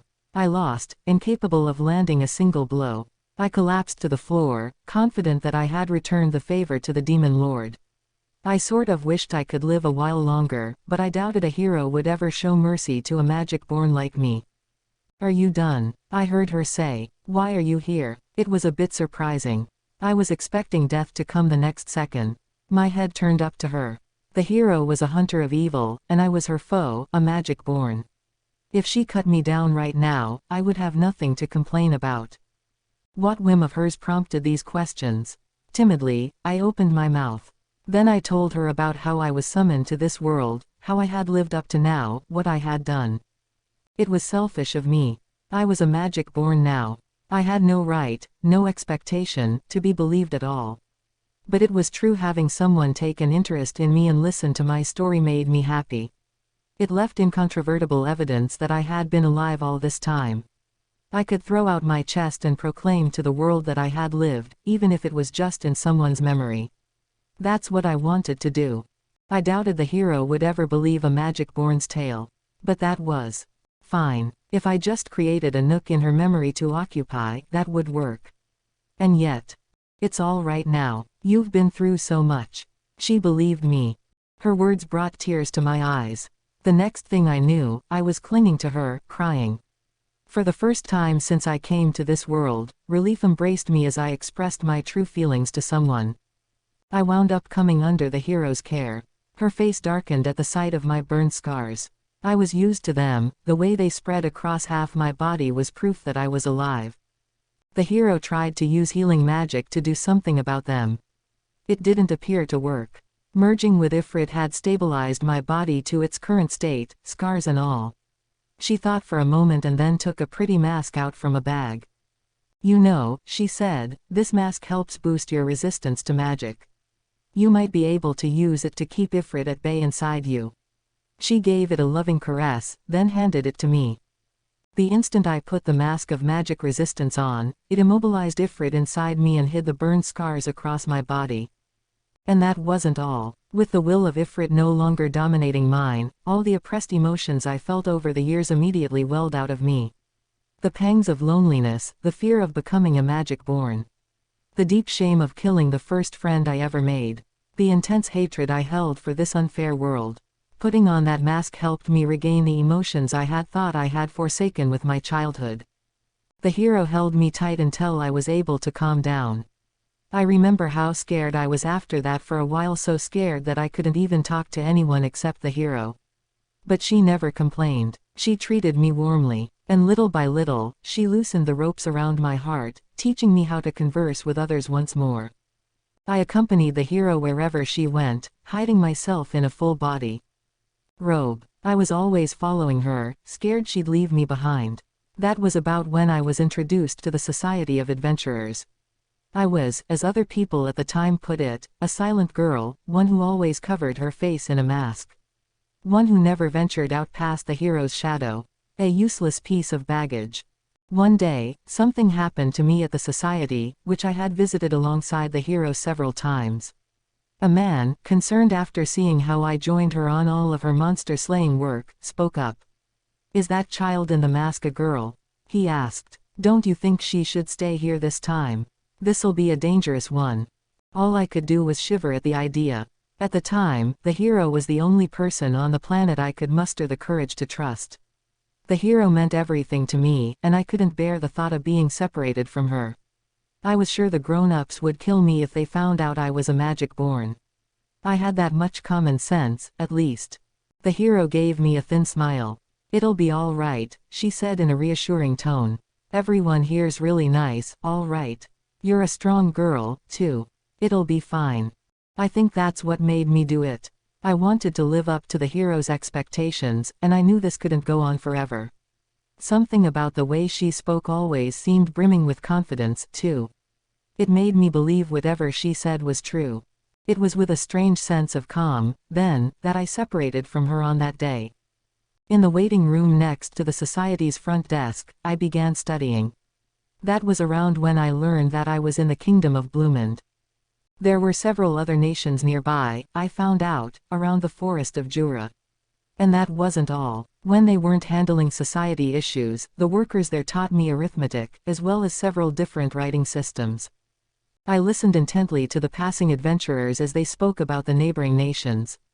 My knowledge of these other states and the balance of power between them was faint at first, but I still gained a working understanding. To someone like me, who had hardly seen the inside of a school, the society became my place of learning. I studied magic, as well. The society played home to sorcerers, shamans, magicians, and enchanters, as well as many others who were versed in magic ways. I was lucky enough to build friendships with them, and they, in turn, taught me about the mysteries of the world. There was much about what they said that seemed unfathomable me. But what I needed most of all was to learn how to deal with elemental spirits. Ifrit, a high-level elemental, was merged with me. Apparently, this allowed me to harness his abilities without the formality of forging a pact with him.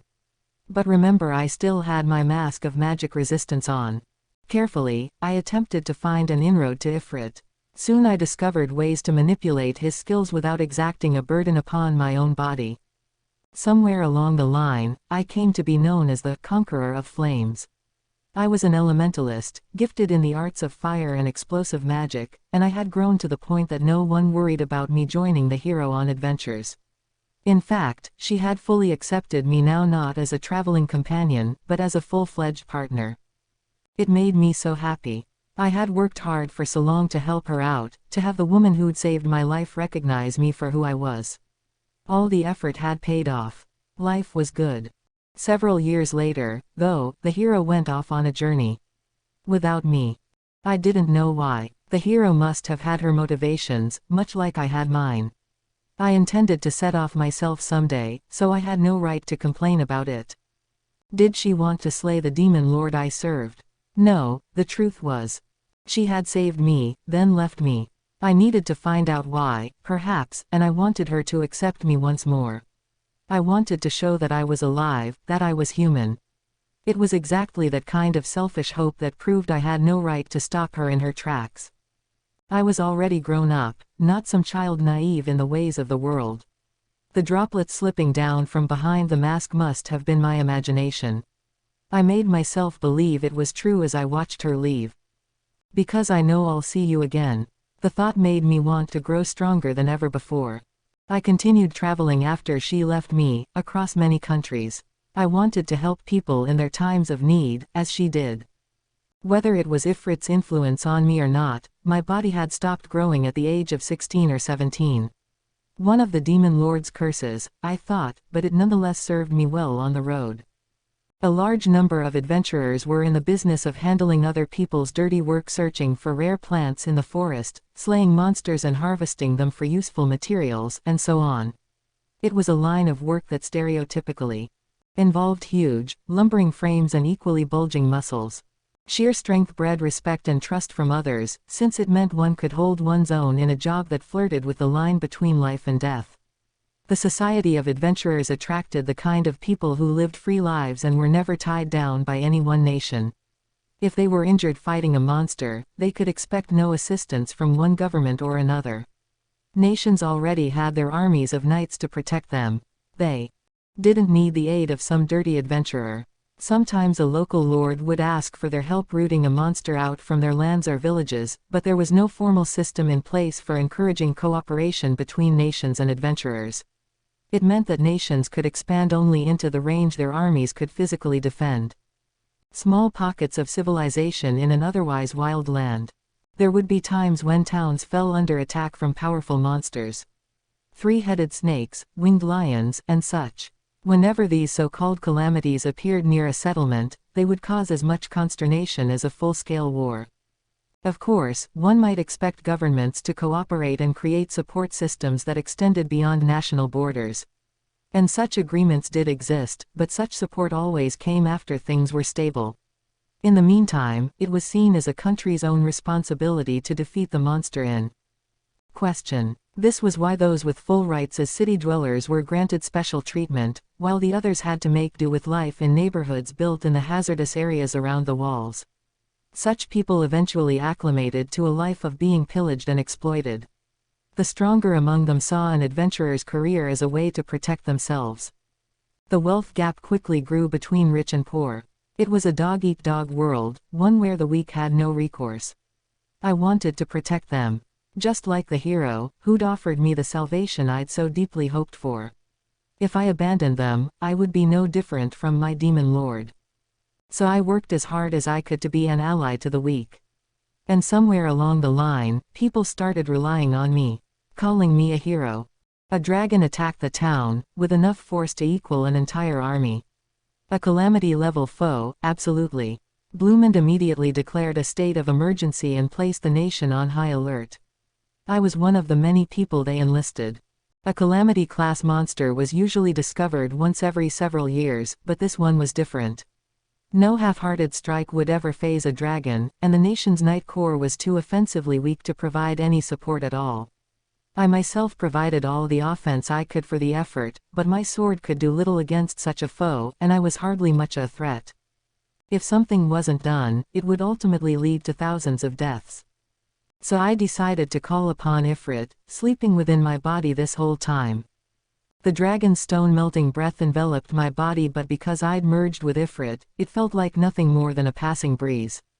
By the time it realized I was impervious to its breath, that I was a force to be feared, it was already too late. Waves of white-hot flame whipped out of my hands, binding the dragon before it could flee. In another few moments, it was burned alive. I, on the other hand, was left in a coma for a week afterward. The effort had sapped my magical force. I was aging now, and I couldn't focus my spirit as well as I could in earlier years. As my spirit flagged, so did my magic. Ifrit, and my relationship with him, gave me more than enough magical energy to work with, but the vitality I needed to harness it was dying on me. I had failed to notice it draining, thanks to my body's lack of aging. I'd had Ifrit held down that whole time, no wonder I'd been using up so much of it. All's well that ends well. The dragon was defeated, after all, but if I had taken one step further, I might have released an enraged Ifrit, a concept far more terrifying than any dragon. I recalled the past, my face tensed and pale. If I wasn't careful, I could very well incinerate the people I swore to protect. It might be time, I thought, to call it a day. If I let myself grow any weaker, Ifrit could go berserk on me. Retirement was something I had to consider, sooner or later. I talked the matter over with Heinz, one of the managers who ran things around the Society of Adventurers. If that's what it is, he said, I'd advise you to travel to the Kingdom of Engelsia. They're looking for teachers in basic battle techniques over there. There's lots of ex-adventurers out there, but if you can teach your skills to people, you'll never be hurting for a job. He handed me a reference letter I could use. Thank you, I replied. You've done so much for me. Ah, forget about it, he protested. We're the ones who should be thanking you, Shizu. You've been a rock for all of us. He blushed. Well, have a nice trip, I suppose. If you get some free time, come back and visit. They all saw me off before I left for good. It made me feel as if I belonged to this place. As if I had for years. I couldn't believe how happy it made me. So it was that, toward the end of my career, I made the switch from adventurer to instructor. Chapter 4. The Conqueror of Flames. So there we were, back at the Goblin Village. It had been only about 2 weeks, but I was seriously starting to miss it a little. Assuming you wanted to call it a village at all. It was more of an empty space with a fence around it. While we were gone, a few simple tents had been pitched around the area. There were signs of progress, at least. I spotted a large iron pot situated over the remains of the central campfire. Goblin cuisine used to be all about spit roasting, but now they'd added simmering to the mix. This was a truly remarkable development. Where'd they get that thing? Taking a closer look, I realized it was fashioned from the shell of a big turtle. Man, how much did they expand their hunting grounds while I was gone? I was glad they'd kept their home base safe, at least. The resident hobgoblins spotted our returning party quickly, greeting us with cheers and applause. I had rudely forgotten to bring souvenirs, but given the monster pelts and such I spotted drying here and their proceeds from their hunting, no doubt I was sure the dwarves would have everyone kitted up and clothed before long. I'd like the goblins to make that stuff themselves later, but let's take it one step at a time. I tried looking around for Rigard so I could introduce the dwarves to him. I didn't need to. He ran right up to me. I thought he was just excited to see us, but he had something bothering him instead. Welcome back, he said before I could ask. I hate to bother you so soon after returning, Sir Rimuru, but we have visitors. Visitors, but I don't remember having any friends. I decided to let the dwarves show themselves around. They'd be living here for a while, and I was sure they were curious to see what it was like. I also stowed the tools I'd brought along in an empty tent, figuring the covering would at least offer some protection against the elements. Leaving our new residents to Rigard, I had the elder guide me to our guests. He took me to one of the larger tents, which had been converted into a sort of meeting room. Who could it be? I guess I'll find out, I thought as I bounced in. Once I passed under the flap, I stopped. Inside were a bunch of goblins, the regular kind. Several of them were well dressed, each one accompanied by a handful of servants. Some elders and their guards, maybe. Nobody was armed. Not that I minded that. Before I could ask what was up, the goblins prostrated themselves on the floor. It is an honor to meet you, O great master. They all shouted in unison. Please, listen to our most earnest of hopes. Great master. I guess they mean me, but really, that's going too far. They sure believed it, though. Their eyes couldn't have been more longing or resolute. There was no telling what they wanted, but I figured I'd hear them out. All right. Go ahead. Oh, thank you for your generosity. One of the elders shouted. All of us here wish to join your throngs of followers, sir. Please, grant us your magnanimous kindness. The others said as they remained on the floor, eyes turned to me, before bowing low. Honestly, I didn't want to deal with this. We're just getting started with the rebuilding process here, guys. I don't have time to waste on you. I would have loved to simply shoo them off. But we did have a lack of manpower around here. And I could already picture the turf wars these guys would want to spring upon us sooner or later. Maybe it was best to take them in while we still could.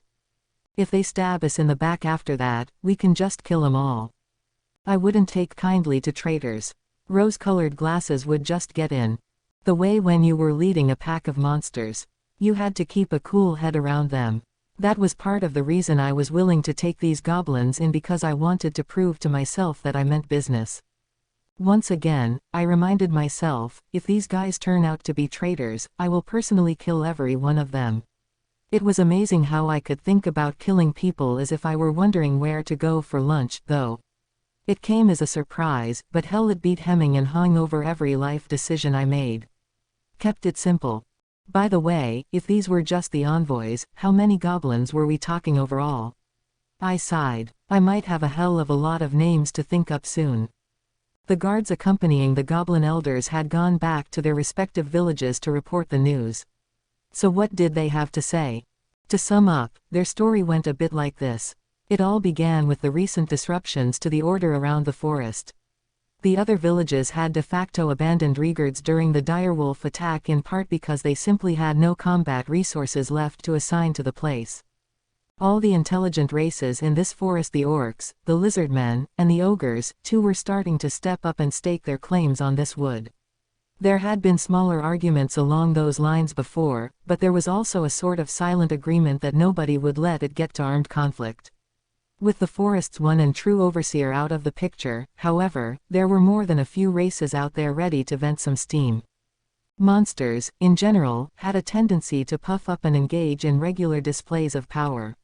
Now every village in the forest was rapidly preparing itself to kick some ass. It was only a matter of time before something got the ball rolling. And goblins, the wimpiest kids on the block, were doomed to let most of these other races lay total waste to them. This, naturally, alarmed most of the other goblin elders. The moment they got involved in this cross-forest turf war, it'd be over for them. So they held a conference, talked it over for several days, and were all too blockheaded to come up with any decent ideas. Not that I would have expected them to. News of the impending direwolf attack came in the midst of this, but their attention was focused elsewhere. Reincarnated's village was left for dead and all but forgotten. Their talks continued, with no miracles in sight. Just as the village's food stocks were starting to run low, they heard word of yet another new forest menace, rumors of massive, dark beasts, piloted by people riding on their backs. They sped through the trees, as if traversing flat plains, and they utterly vanquished the more powerful monsters of the forest. Who were they? The concept made the goblins tremble with fear and surprise. They were apparently ex-goblins. Opinions were split on how to handle this. Some suggested to travel to them immediately and beg for protection. Others found the tale too extraordinary to swallow, concerned that it might be a trap and refusing to believe that the ex-goblins would have no reason to trick them. Trap or not, though, there was no guarantee this new race would accept them. Especially since they'd abandoned Reincarnated's village. Forgiveness appeared a futile hope for many of the elders. Even goblins were capable of shame, it turned out. In the end, realizing they had reached the far end of their intellect, the conference ended with a total lack of any concrete conclusion. So the side that sought our protection decided to travel over here. Now it all made sense. Still, pretty selfish of them, wasn't it? We're talking about weak, stupid, helpless goblins, though, so I should have known better. I'd already agreed to take them in, besides. Anyone who wants to come over, have at it, I told the goblin representatives. That was enough to send them back home for now. That was where my problems began. As I looked over the teeming crowds of goblins, I thought to myself, this is kind of too many, isn't it? Far too many to house within the village's space. Why did this have to be my problem, anyway? Over the past few days, we'd been stuck building axes, using them to chop down trees for wood, and so on. We hadn't even started on houses yet. There was just too much to work on. Kaijin was handling wood duties, while the three dwarven brothers worked on processing the animal pelts into hobgoblin clothing. The looks they had been giving the females were less than savory. I figured it was best to set them on that job before anything else. We were in the midst of this when the goblins showed up. 4 tribes, about 500 of them in total. The rest were still in the villages with the elders who opted to stay put. Well, time for a move. It wouldn't make much difference work-wise, assuming we did it right now. I checked my mental map of the area. Preferably I'd have liked something with nearby water and some cleared land suitable for farming. As I walked around, I realized that the most ideal location was the area right nearby the cave I'd popped out of. I decided to ask Reincarnated about the state of things over there. It was regarded as a forbidden zone, he reported. Unlike the forest, it was a veritable den of powerful monsters. No problem there, then. I mean, I lived there. Why you what? Like, I guess I was born around there, so it ought to be fine. You constantly impress me, Sir Rimuru. I am astounded. Funny thing for him to say. What's so astounding about being born in a cave? If he was cool with it, then fine. I then called for Mildo, youngest of the 3 brothers, and told him as much as I could about how architecture worked in the world I came from. Surveying and measurement in this world were actually fairly accurate, thanks to magic. That, plus the amateur hour knowledge I brought to the table, helped us decide to hatch a surveying project for the local area. The wolves didn't need it much, but for the goblins and dwarves a waste management facility would be a necessity. I thought it'd be nice if we could set up a pseudo-septic system that could store waste and turn it into fertilizer. We'd need something to keep infectious diseases at bay, besides. That was another thing I added to Mildo's list. Do goblins get sick, though? I wondered. The answer was yes, they were susceptible to disease like anyone else. Pretty wimpy monsters, if you asked me. Though given the kind of filth they lived in before I showed up, no wonder. They lost a lot of people but made up for it with an abundance of babies. Simple math. Although that wasn't so much the case with hobgoblins, they gave birth to fewer offspring at a time, which was another reason I assumed their lifespans were longer. Either way, if we lost too many to illness, we wouldn't be able to keep our numbers up. I had zero knowledge of medicine, anything a potion couldn't handle was beyond me, and we didn't have any magic healers. So while we were in a building frenzy, I decided we might as well go all the way with hygiene. Mildo, for his part, actually had considerable knowledge about waste systems like this. I must not have been the only otherworlder to talk about this with people. This world, for its part, had something called spirit engineering, a unique field of study that led to all sorts of weird discoveries. What it didn't offer, however, was a way to make fertilizer out of people's dumps. Mildo was amazed to hear the idea from me. Regardless, though, after some deliberation, I named him head of building operations for our village and left everything up to him. Another classic tossing off of responsibility, if I do say so myself. After having Reincarnated assign a few people to Mildo's detail, I sent them all off to survey our potential new home. Ranga joined them, just in case. I didn't think monsters would go swarming out of the cave at them, but you never know. Ranga ought to have been able to handle whatever popped up, so better safe than sorry. That took care of one issue, but I had something bigger on my plate. Naming. Just thinking about it depressed me. I had the sinking feeling that by the time I got halfway through the 500 or so goblins, I'd just be running through the alphabet. Absidef would be a little hard to pronounce, though. Still, I had to get started. It took around 4 days to get through them all, with a quick bit of sleep mode in between, and I really had to hand it to myself. I stuck it out to the end. Not quite as exhausting as last time, but not a process I wanted to repeat anytime soon. I called the tribal elders over. They knelt down in their stately hobgob way. Reincarnated was there, and following in his footsteps were 3 others I had just named, Rugard, Rigurd, and Rogard. Put all the leaders together, and yep. You've got all 5 vowels. Ranga being the A was a coincidence. So maybe it wasn't my best, but it was okay. They'd never know. Don't forget how much work I put into this. I've always been very good at making that excuse. That left one unnamed elder, and she was a woman. Something feminine sounding was best, I thought, so I picked Lilina.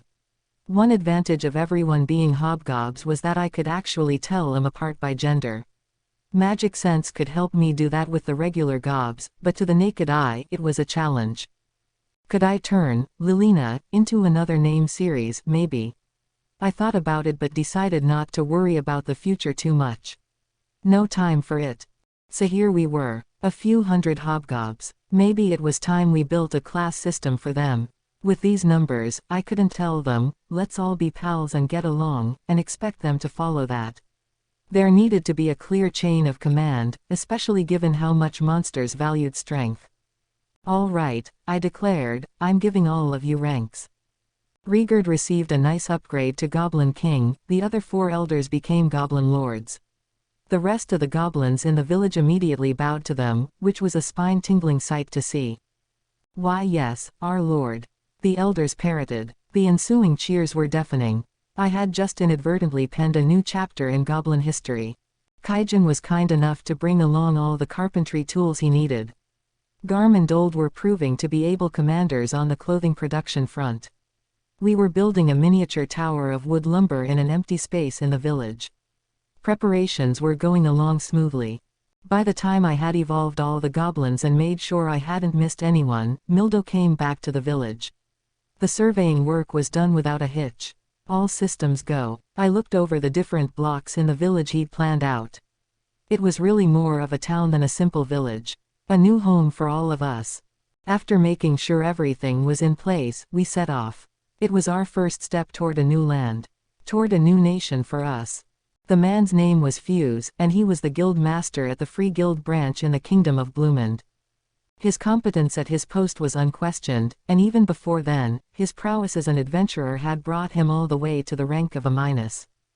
And as he'd promised the Baron of Vriard, he quickly set off to conduct an investigation of his own. What his assorted intelligence contacts told him, however, was that the Empire was currently making no moves at all. It might stay that way, of course that was Fuse's hunch, but there was no room for error. He continued to have his people watch the Empire. It wasn't his usual line of work, but for now, at least, he was willing to make an exception. One day, he received word that another investigation team had made its return to his city.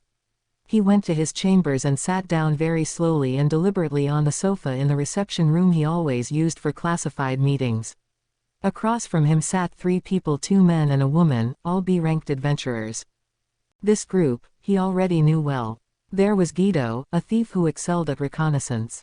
Kabul, meanwhile, was a master of defense. Being fighter class, he willingly served as a wall for the rest of his party, and he did his job well. He tended to crack jokes a lot, but he was no slouch. Finally, there was Ellen, a sorceress whose skill set was geared toward the more unique types of magic.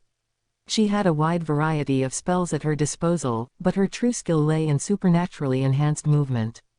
It was also worth noting that her careful planning always did wonders to boost her party's chance at survival. That was the team Fuse had sent to examine the cave Veldora had once been sealed in. His first reaction upon seeing them was slight amazement that they were safe. That cave was more suited for people with B+ ranks or higher, and if you took its master into account, tracking down an A- traveler or 2 was usually your safest bet. Even if Fuse himself ventured in. Not that his guild responsibilities would ever let him these days, it would likely be quite a slog if he took it solo. Regardless of their ranks, these were the people Fuse had sent to find out what was up with Veldora at the moment. He'd made the decision because of their uncanny knack for staying alive. The ability to avoid battle while gathering intelligence, in this case, was worth far more to him than employing a B+ powerhouse. If something had happened to them, though, Fuse would have had to take the heat as guild master. Sending people into areas they were unqualified for by rank was a clear violation of guild regulations. A branch head daring to try that would create controversy if the incident became public knowledge. But this was the group Fuse had wanted, and nobody was happier to see them back now than him. "Let's hear the report," he said, ever careful not to betray his emotions. No matter how appreciative he was inside, he made it a point not to offer them any reassuring words. The trio was used to this. "It was awful, man," Kabul blurted. "I'se need to take a bath," Ellen agreed. "Yeah, the hardest part was tryin' to keep this pair from ripping each other apart, I'd say," Guido commented. Their debriefings almost always started like this. Their eyes, however, were deadly serious. It probably was indeed awful, Fuse thought. The report began with a description of the monsters they'd found in the cave. After bluffing their way past the Tempest Serpent that served as the area's guardian, they'd proceeded past the ceiling door. It had been clear early on that Veldora was gone, but they'd spent another week or so exploring the cave, just in case. The end result? Definitely no guardian, or leader, to speak of inside. But one thing had caught their attention the most. Here's the thing, though, Cobble said. Once we were done with our examination and went out the door, the Tempest Serpent was gone. Right, yeah, Ellen exclaimed. I couldn't activate escape inside the door, so I spent all that time figuring out how we'd get away from it. I feel like such an idiot. Yeah, said Guido. I brought along an illusion and heat-generating trap, and I didn't even use 'em. At least it saved us some time, though. Gettin' past it on the way in was one thing, but gettin' out would have been another. What was the meaning of this? This Tempest Serpent had a tentative rating of A-. It was absolutely the strongest presence in the cave. Not even Fuse liked his chances much against it. It was the whole reason why he had fretted over this trio's chances of a successful trip. Something had definitely happened over there. Fuse could tell that much. And he needed to know what. All right, guys. I'll let you rest for 3 days or so, but after that, I'll need you back in the forest again. Not inside the cave this time, you'll be examining the area around it instead. I want you to leave no stone unturned out there, all right? Be thorough. That is all. That's all, he says. 3 days. That's it. Give us a week, at least. Yeah, you know he's not gonna listen to us, guys. Fuse didn't let the protests bother him. He had some new information to stew over. What could be going on in that forest? He lost himself in thought for a moment, then opened his eyes, only to find 3 pairs of spiteful eyes staring at him. These guys, he sighed, then yelled at them as he always did. Why are you still here?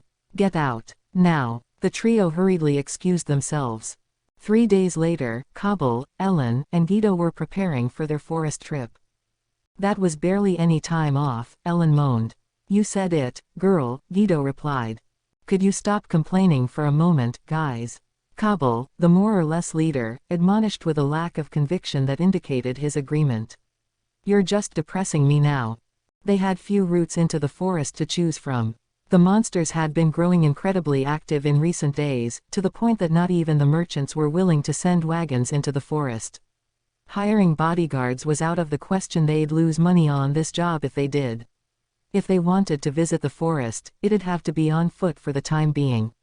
They would have had to walk at least a little, since the path to the sealed cave was too treacherous to navigate in a horse cart. As a result, preparation would be key.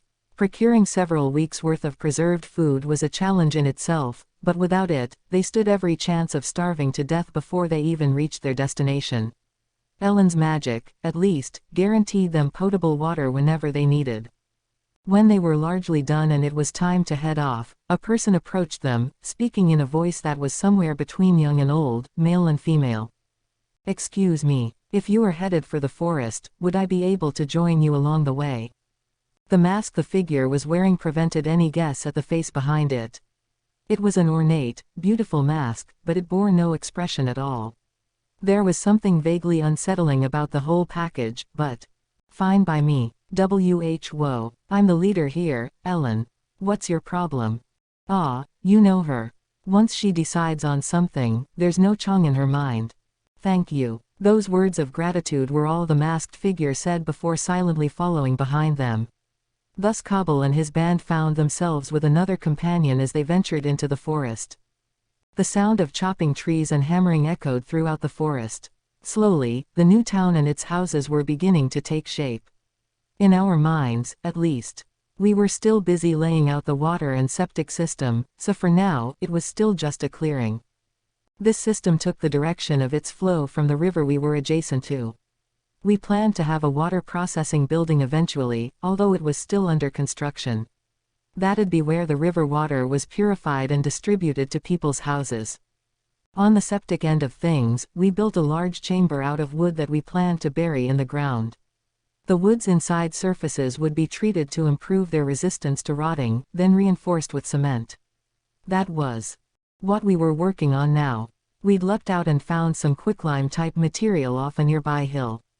Meanwhile, another building outside of town would be our waste processing facility, where we planned to make the fertilizer we wanted. In addition to this, I was having the crew build a large temporary building, a sort of gymnasium they could sleep in during construction. It was rather slipshod since we had no intention of making it permanent, but it would do the job.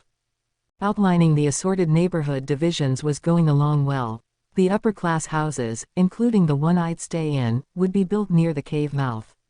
We'd have a line of homes meant for the tribal elders, with the other residences spread out around them. We were doing this before anything else, so it was easy to lay out the town plan without getting things cluttered and mixed up. It was basically built in the shape of a cross, with a wide main street, making it easy for townspeople to work as a group if the need arose. We'd have to be careful not to create long lines of identical roads that'd make it easy to get lost, but it wasn't too much a concern. The only real disadvantage to this setup was that it could be easy for enemies to move around in case of invasion, but if they actually made it to the center of town, it'd mean a dozen other things would have failed by then. No point dwelling on that scenario. If we got wrecked, we could always just rebuild. It was absolutely a good idea to name all the goblins and upgrade them into hobgoblins, though. It did wonders for their intelligence levels, and they were all astonishingly quick studies. Their strength was upgraded, too. The dwarves described regular goblins as straight-on F-ranked monsters, while hobgobs hovered between C and D for the most part. They felt more like people than they did before, to be sure. Depending on their weapons and armor, not to mention their classes and magical arts, there was a lot of room for growth. On that note, I was seeing substantial variation in the hobgob's sizes and strengths. The 4 goblin lords I'd just named, for one, all seemed more talented in life than the rank and file did. Rigurd the Goblin King. Meanwhile, "Oh, is that where you were, Sir Rimuru? I was searching for you." Who was this guy? He was practically a muscle-bound freak of nature at this point, huge in frame and almost the size of an ogre. Hell, larger, even. As Kaijin put it, that must have been the result of giving him a class in addition to a name, I supposed. I swear, the biology of these monsters was a total mystery to me. I'd have to try assigning a few more titles to see what happened. "What is it?" "I've come to report to you, sir. We've captured a few suspicious individuals." Suspicious? A bunch of monsters, or... No, sir, humans. We did not engage them, as you ordered. Humans. Why here? Whoa, sweet. Better get on their good sides, fast. If it was those 3 idiots from the Dwarven Gate, I'd be happy to chop them up and feed them to our work crews, but... They were engaged in battle with a group of giant ants, it seems. Rigur and his security detail rescued them and took them here, but, apparently he suspects they are conducting an investigation of the local area. I thought I would come to you for advice. Some countries checking out this place. I already knew from the dwarves that the forest of Jura was considered neutral territory, unclaimed by any nation. It seemed plausible that this was an expeditionary force, trying to find some new territory to take for its own. This could be trouble, but there was no point fretting over it without hearing them out. I could think about what to do after that. "All right, take me to them," I said as I hopped on Rigurd's shoulder. Ranga being out on patrol made transport around our new town a bit of a pain. I could walk easily enough, but when I was by myself, my lack of height was an issue. I always resented the feeling of being looked down upon whenever I met anyone. Having people kneel to greet me just got in the way of actual work. I had a reputation to uphold, besides, and I didn't want to be under people all the time. Perhaps I worried about it too much, but I always thought it was better to avoid trouble before it started. That was why I tended to travel around on a lot of shoulders these days. So aboard Rigurd's shoulders, I made my way to see these adventurers. Who are they? I wondered before a conversation entered my figurative ears. Whoa, hey, I wanted that. That's just mean, isn't it? I raised this meat myself. Sir, I regret to inform you that I am not giving up this food. Munch, munch, certainly seemed like some excitement. Quote. Rigurd replied to my silent question. My apologies, Sir Rimuru. It would seem the ants made off with most of their luggage, and even before then, they had not had a decent meal in some time, so I had some brought to them.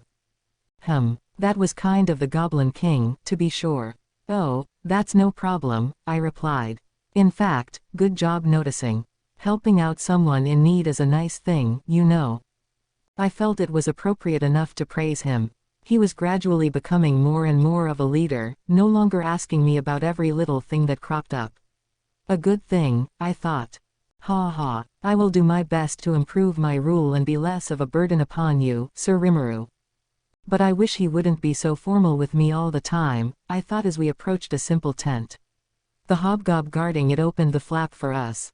The moment we stepped in, I felt all eyes upon me. 4 adventurers sat on the ground, their mouths full of assorted meats and vegetables. Their eyes were wide open as they gawked at me. It was a hilarious sight to see, although they probably didn't realize it. Have I seen them somewhere before? Oh, right.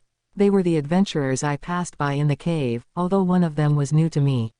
I wondered how any kind of food got through the mask this figure had on. Munch, munch. They sat there for a moment, chewing. They sure were taking their time. Fresh roasted meat, If only I had a sense of taste. Arg, does anyone have some spare taste buds? Whoops, got a little distracted there.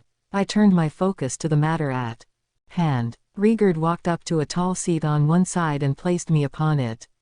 My guests, he bellowed as he sat next to me, I do hope you are comfortable here. Allow me to introduce you to our master, Sir Rimuru. I could hear them swallowing down their food. Then, in unison, a slime. Munch, munch. All of them reacted with shock. Well, I'm not sure about the last one, actually. Whatever. It is good to meet you. I am Rimuru, a slime. Not a bad slime, you know. I heard a sputtering sound from under the mask. With all the food that guy was chewing, the results probably weren't pretty. Rude jerk. Must have been a surprise to hear a slime speak. The other 3 looked equally surprised, but at least they didn't have their mouths full at the time. So, who were these visitors? Good guys, hopefully. Well, pardon us, I guess. I just didn't expect we'd be saved by a monster tribe. Oh, we're human adventurers, by the way, and this meat is really good. We've been running for the past 3 days, I think, so it's been hard to eat much of anything, thank you so much. Yeah, thanks. I sure didn't expect some hobgoblins to be building a village around here. URRP, cough. Glug glug. Well, I said, please, feel free to enjoy your meal, all of you. We can talk afterward. I sort of wished the hobgobs had called me over after the humans were done stuffing themselves, but they were still lacking in politeness here and there. I'm sure they were surprised, but something told me I'd need to hold a workshop on manners shortly anyway.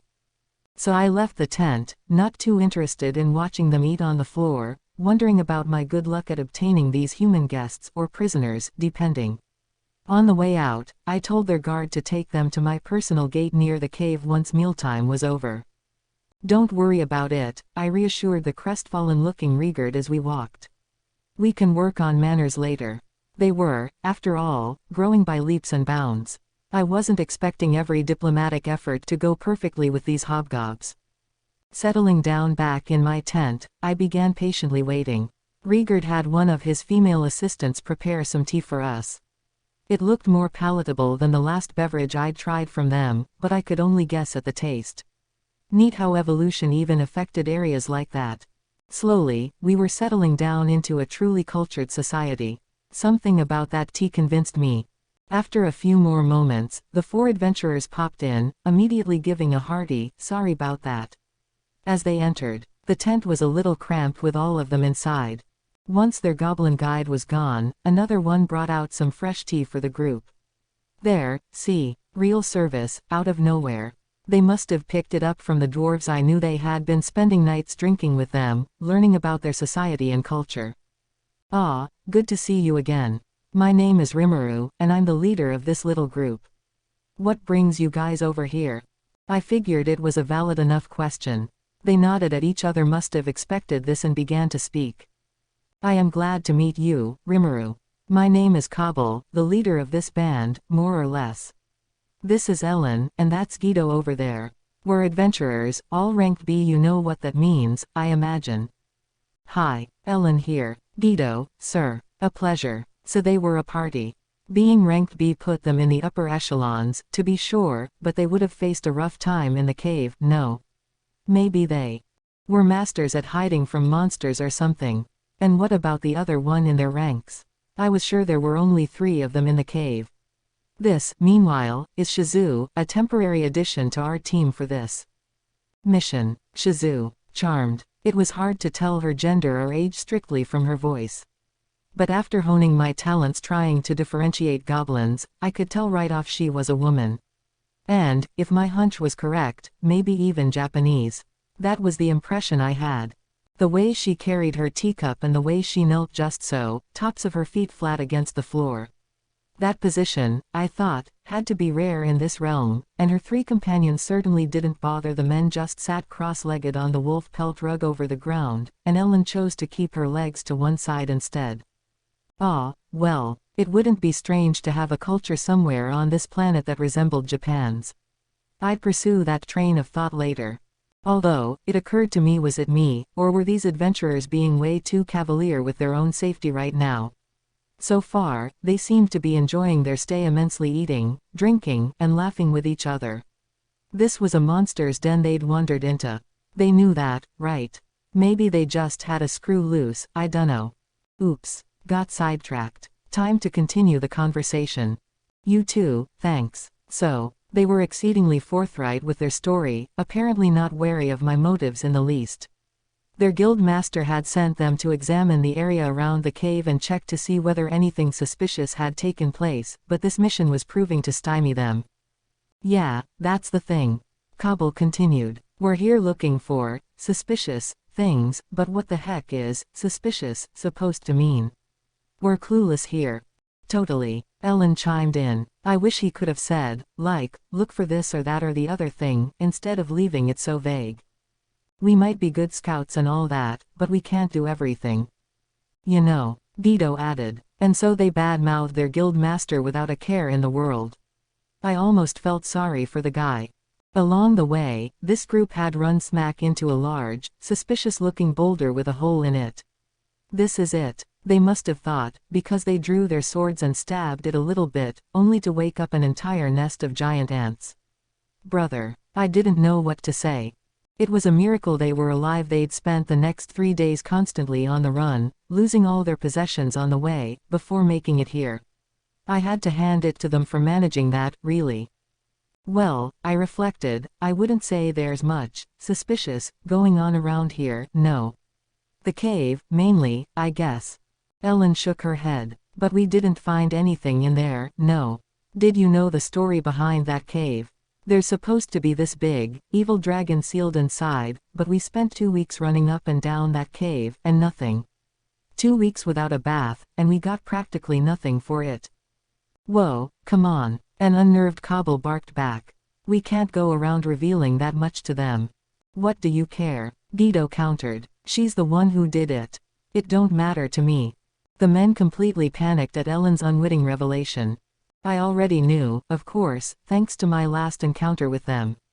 And these people liked a dip now and then, huh? Maybe I'd have to get a bathhouse built around here.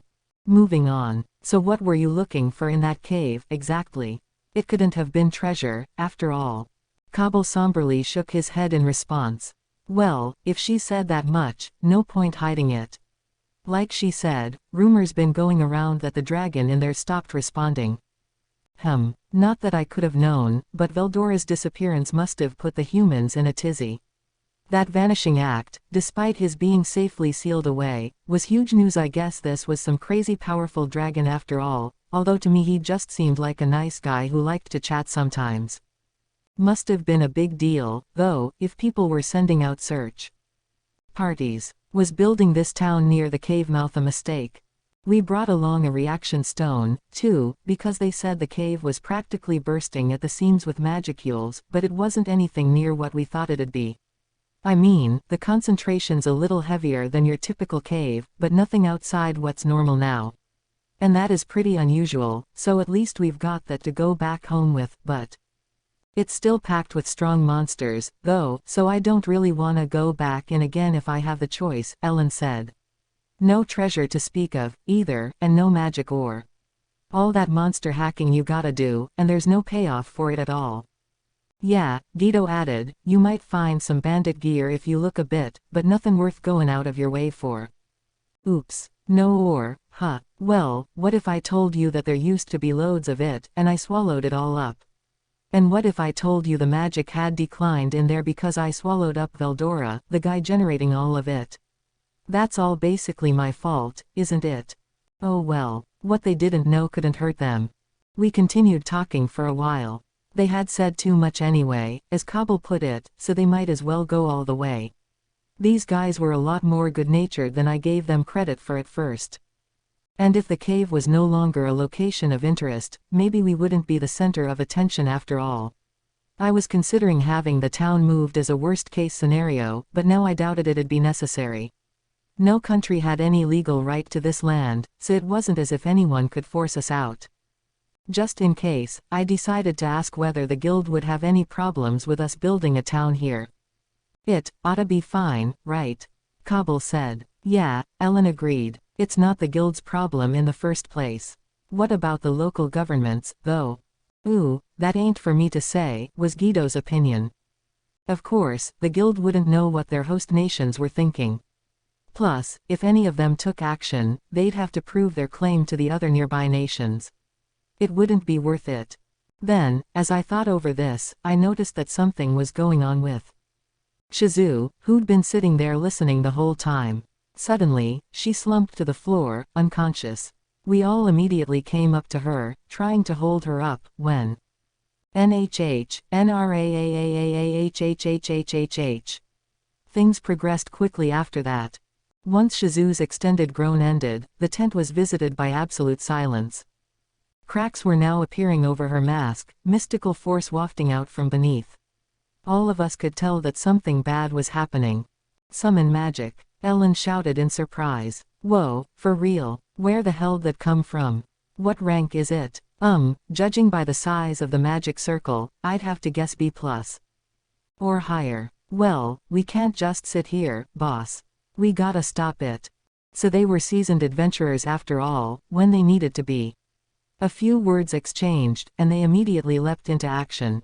Great Earth, place thy bonds over her. Mud hand. Knockdown. First, Ellen tied her down.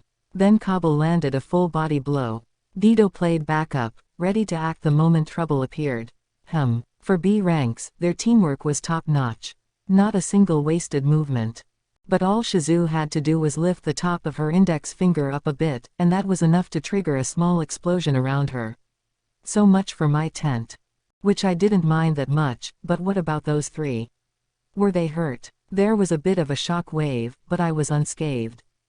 Cobble, who had landed a knockdown on Shizu after Ellen bound her, had sadly taken the full brunt of the explosion with his body. It had sent him flying. Guido was fine, however, and he'd sensed danger early enough that he'd pushed Ellen aside to safety as well. You all right? We're just fine, yeah. I'm kinda aching all over. Ellen protested. They better give us some hazard pay for this. Cobble, for his part, was already on his feet. OWWW, guys, could you worry about your leader at least a little? He must have been made of some sturdy stuff. I knew Shizu was a magic user, but summoning, too. What did she summon, anyway? No, Guido cut in, that ain't even the half of it. As far as I know, you can't launch magic without a chant during a summoning. Before he could finish, he stopped, looking at Shizu as if he couldn't believe his eyes. He had just hit upon an idea. Wait, no way, the Conqueror of Flames. Shizu was still casting a spell. Her entire body was glowing bright red, hovering in the air a little. Her mask remained prominent on her face as her long black hair spilled out of her robe. What's she trying to do? She seemed strange to me a moment before all this happened. Rigard, get everyone out of town. Don't let anyone near here. I shouted. But that's an order. Once they're evacuated, get Ronga here for me. Yes, Sir Rimuru. The Goblin King sped off. I could tell neither he nor his race could do much against this. It'd be a waste of countless lives. And I didn't want Ranga as a fighting companion. I'd called for him simply because I'd considered the possibility that this was all an act on the adventurer's part to divert our attention. Their oddly loose lips made a lot more sense to me if they'd never intended to let us live from the start. That, or they really could have been that stupid, but if this was an act, they might try to stab me in the back while I was struggling with Shizu. That was what Ranga would be for. Maybe I was overthinking things, but you can never be too careful. Yo, Guido, what's that Conqueror of Flames thing? Wasn't that a hero or something? Ellen chimed in first. I think she was active around 50 or so years ago. Famous, then, I thought to myself. Then Shizu's mask fell off her face. Flames shot upward. Up in the sky, 3 flame salamanders appeared. It was a hell of a way for Shizu to reveal her face to us. Her black hair fanned outward with the shock wave, shining brilliantly against the inferno. She had a fleeting, transient beauty to her, but her eyes emitted a wicked shine, and the edges of her lips were twisted upward in what seemed to be an expression of utter joy at the carnage she had seen. Something about it struck me as completely unnatural, in a way I couldn't describe very well. Then, launching unique skill, deviant. The voice of the world echoed around us. As it did, the beautiful young girl transformed into a giant of pure fire. No mistake in it, Guido shouted. That's the Conqueror of Flames, the master of Ifrit the Titan, the strongest elementalist in the world. Ifrit, the Fire Titan. The Lord of Fire, capable of burning anything in his path. A level above any royalty, mortal or divine. Gah, Ifrit, isn't that spirit, like, above a rank and stuff? Kabul yelped. Oof, that's my first time seeing it, Ellen said. But, how could we ever beat that? Yeah, we can't, retorted Guido. We're all gonna die here, sure was a short life, I guess. With his 3 flame salamanders by his side, the Conqueror of Flames surveyed his domain. No wonder the 3 of them were in such a panic. Even a single salamander boasted B+ strength. But, what was the deal with Shizu? To me, it didn't seem as if she was controlling all this, more like Ifrit was controlling Shizu. There was a shock wave as Shizu or Ifrit unleashed a torrent of magic force. That was weird. It wasn't aimed at anyone, not meant to kill, just a little show of violence, although there was nothing little about it. It didn't seem like the work of a free mind, the attack looked more as if it was pre-programmed by someone. Now there was no doubting it. This wasn't Shizu's will at work. Ifrit was supposed to be hers to handle, but now he was out of control. Whether that theory was right or not didn't matter right now. The problem was the force behind those attacks. It was beyond lethal. Pale red shock waves rolled across the landscape, hot enough to instantly burn all the buildings we had under construction. God damn it. We just got started, too. The 3 adventurers tried using a magic barrier to block the attack, I guess, but it didn't even last a single shock wave.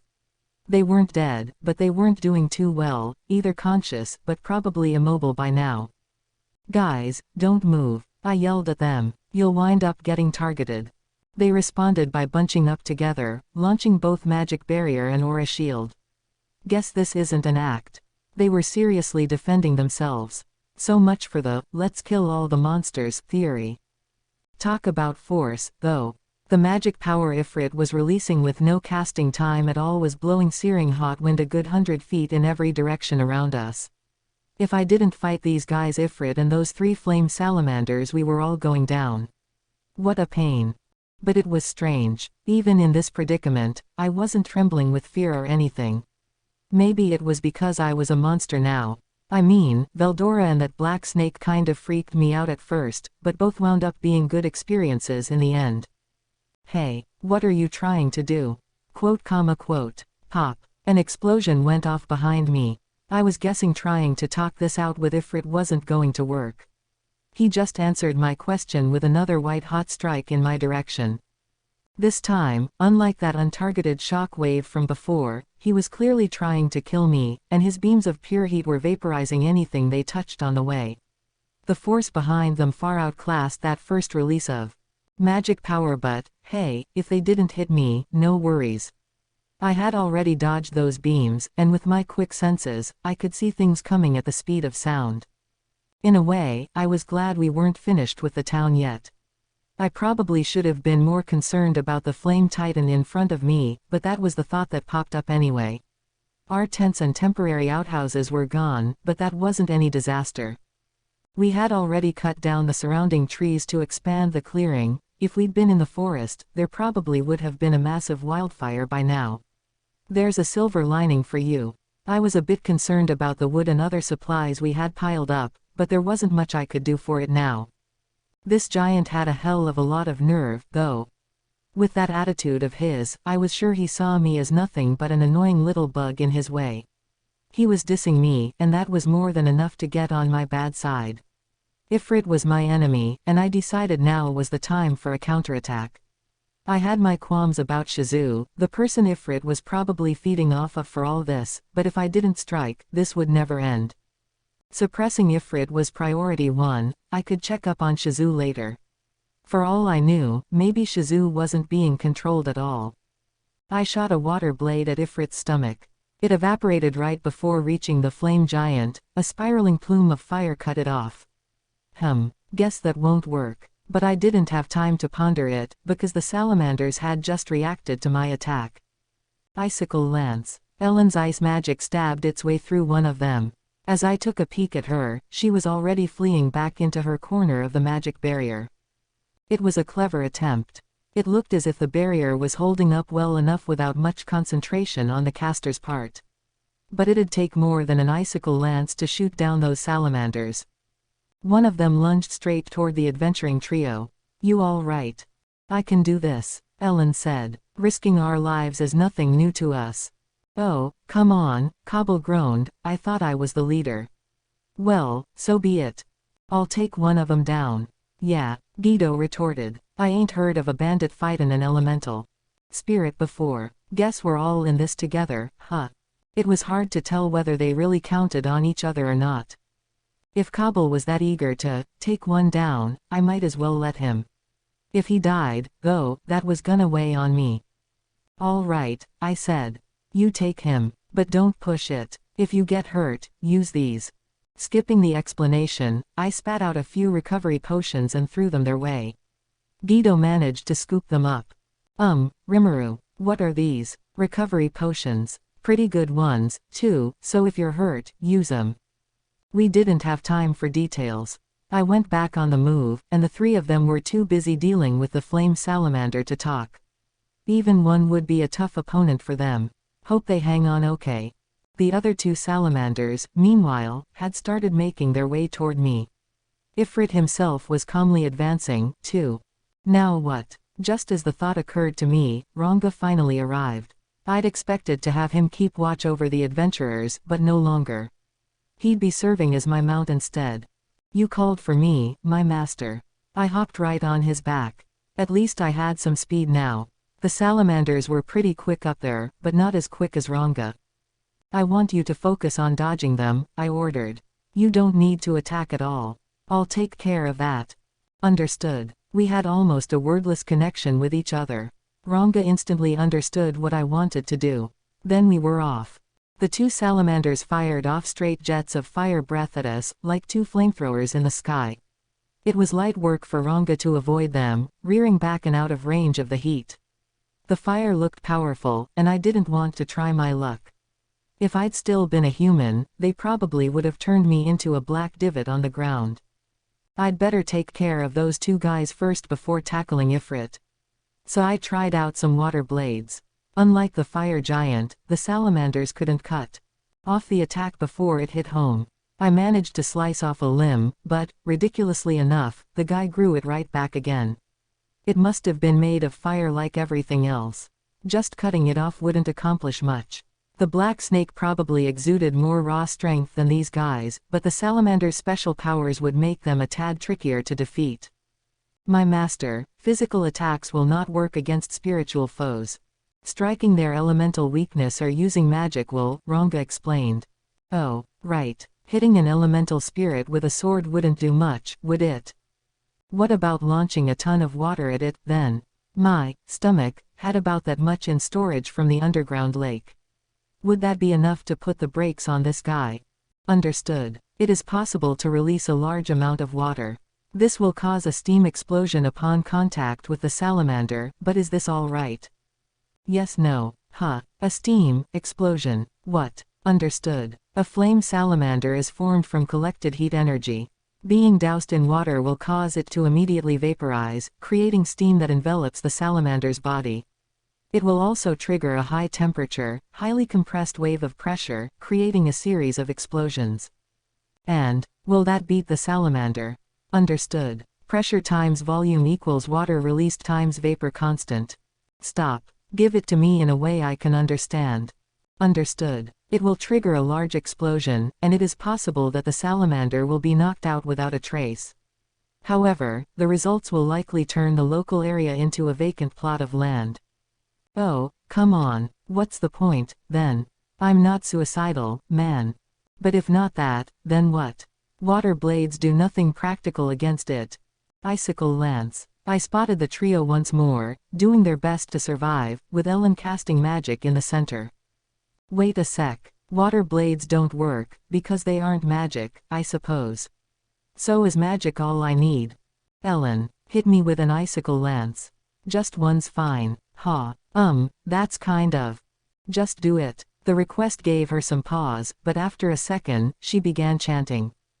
After another moment, the freeze magic icicle lance was launched. Don't complain about this to me later. Icicle lance. As she shouted out the spell, a pillar of ice shot my way. I could probably capture that magic with my predator skill. And if I could. Report. Launching unique skill, predator. Icicle lance predation and analysis successful. Great. Just as I thought. Really, I half doubted it while it was being explained to me, but this predator had to be some kind of rule-breaking skill. That magic probably packed a punch, but predator absorbed it all, leaving me undamaged, and I even learned it to boot. What happened to my magic? Sorry, Ellen, can't explain. The analysis wrapped up in an instant, and now I could cast the spell just by thinking about it. No chanting required. That was another nice side effect of predator. Icicle lance. Omitting the casting time, I fired some magic off toward the salamander. Then, at that moment, I understood the theory behind magic, and how it all worked. My water blades didn't damage a salamander at all, even if they managed to slice right through the guy, but Ellen's magic did the trick. The reason was surprisingly simple. Casting magic wasn't about acting upon your surroundings with a phenomenon. It was more like picturing something, then creating it in real life. I was, in a way, launching a bolt of energy that had the effect of robbing the target of its heat. That bolt happened to take the form of an energy-sapping ice pillar, but it wasn't the ice that made it work. It was the energy inside. Thus, it applied damage to a salamander, whose own energy took the form of heat and flame. And the multiple ice pillars I'd just launched, too big, really, to be called lances, had just skewered the two flame salamanders. That, apparently, was all it took to rid them of all their magical force. They instantly vaporized, like a puff of smoke, and were no more. Yes, all done here. Let me help you guys. I figured I would help them out, since I'd had Ellen waste a magic bolt on me, but I was too late. Ah, crap, Cobble said, it's gonna blow itself up. As the first line of defense, he launched an aura shield, but the salamander's self-sacrificing explosion was more than enough to blow it away. The three of them were all exposed to the intense heat as they soared backward into the air. Flustered, I had Ranga run up to them. They were more badly burned than I'd thought. Conscious, yes, but no longer capable of moving, and Cobble, up in front, had taken the worst of it. If it hadn't been for his shield, the relatively defenseless Ellen and Guido easily could have died. Damn it, Ranga, protect these guys. Get them somewhere safe. But. The order gave him pause for a moment, but he fell silent, perhaps sensing the mystical force I was letting off. His wild instincts told him that no back talk would be permitted, no doubt. This is an order. Do it. They've got recovery potions on them, so get them to a safe place and heal them.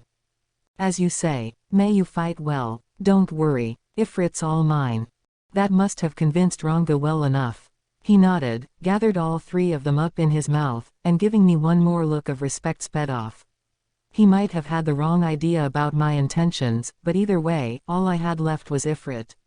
Now I could fight without reservation. Forget about getting anyone else involved in this. Let's get this farce over with, I thought as I stared the fire giant down. The flames whirled violently in the air. Ifrit, before my eyes, had split himself up. Now I had multiple giants blocking my escape routes. He had some tricky talents, but I wasn't too concerned. My detection skills could accurately tell where the fire was going.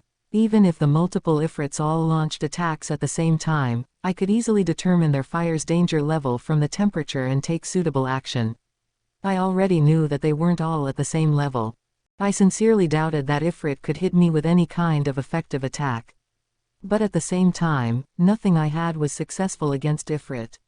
Those flames were rough. The ground was turning into magma amid the ridiculously high temperatures. No way I could just walk across that, not unless I wanted a class change to burnt slime. Now what? Paralyzing breath and poisonous breath were effective only up to 30 feet away. My breath attacks needed to be launched within that distance of Ifrit himself, which wasn't gonna happen. I needed an attack that kept me at a safe distance while dealing a decisive blow to him. The only thing that came to mind was my new toy, Icicle Lance. Take this, Icicle Lance. I launched several icicles worth at the Ifrit clones and successfully vaporized a few of them. Vaporizing with ice sounds a bit odd, but with the clouds of water vapor after the attack struck home, that was the best way to describe it. I started getting into this little target shooting game, knocking down the clones one by one with my lances. But by the time I thought, oh, crap, it was already too late. The moment I felt it, I was already surrounded. A wide-range barrier to trap me. One of Ifrit's intrinsics. In an instant, there was a magic circle painted on the ground, no chanting required to cast it. I forgot I wasn't the only one who could do that. He had transformed his own body into gas and turned a 100-yard radius into a searing hot ocean of flame. Probably one of Ifrit's high-level ranged attacks, and even worse, the area was brimming with energy from the Ifrit clones I had defeated.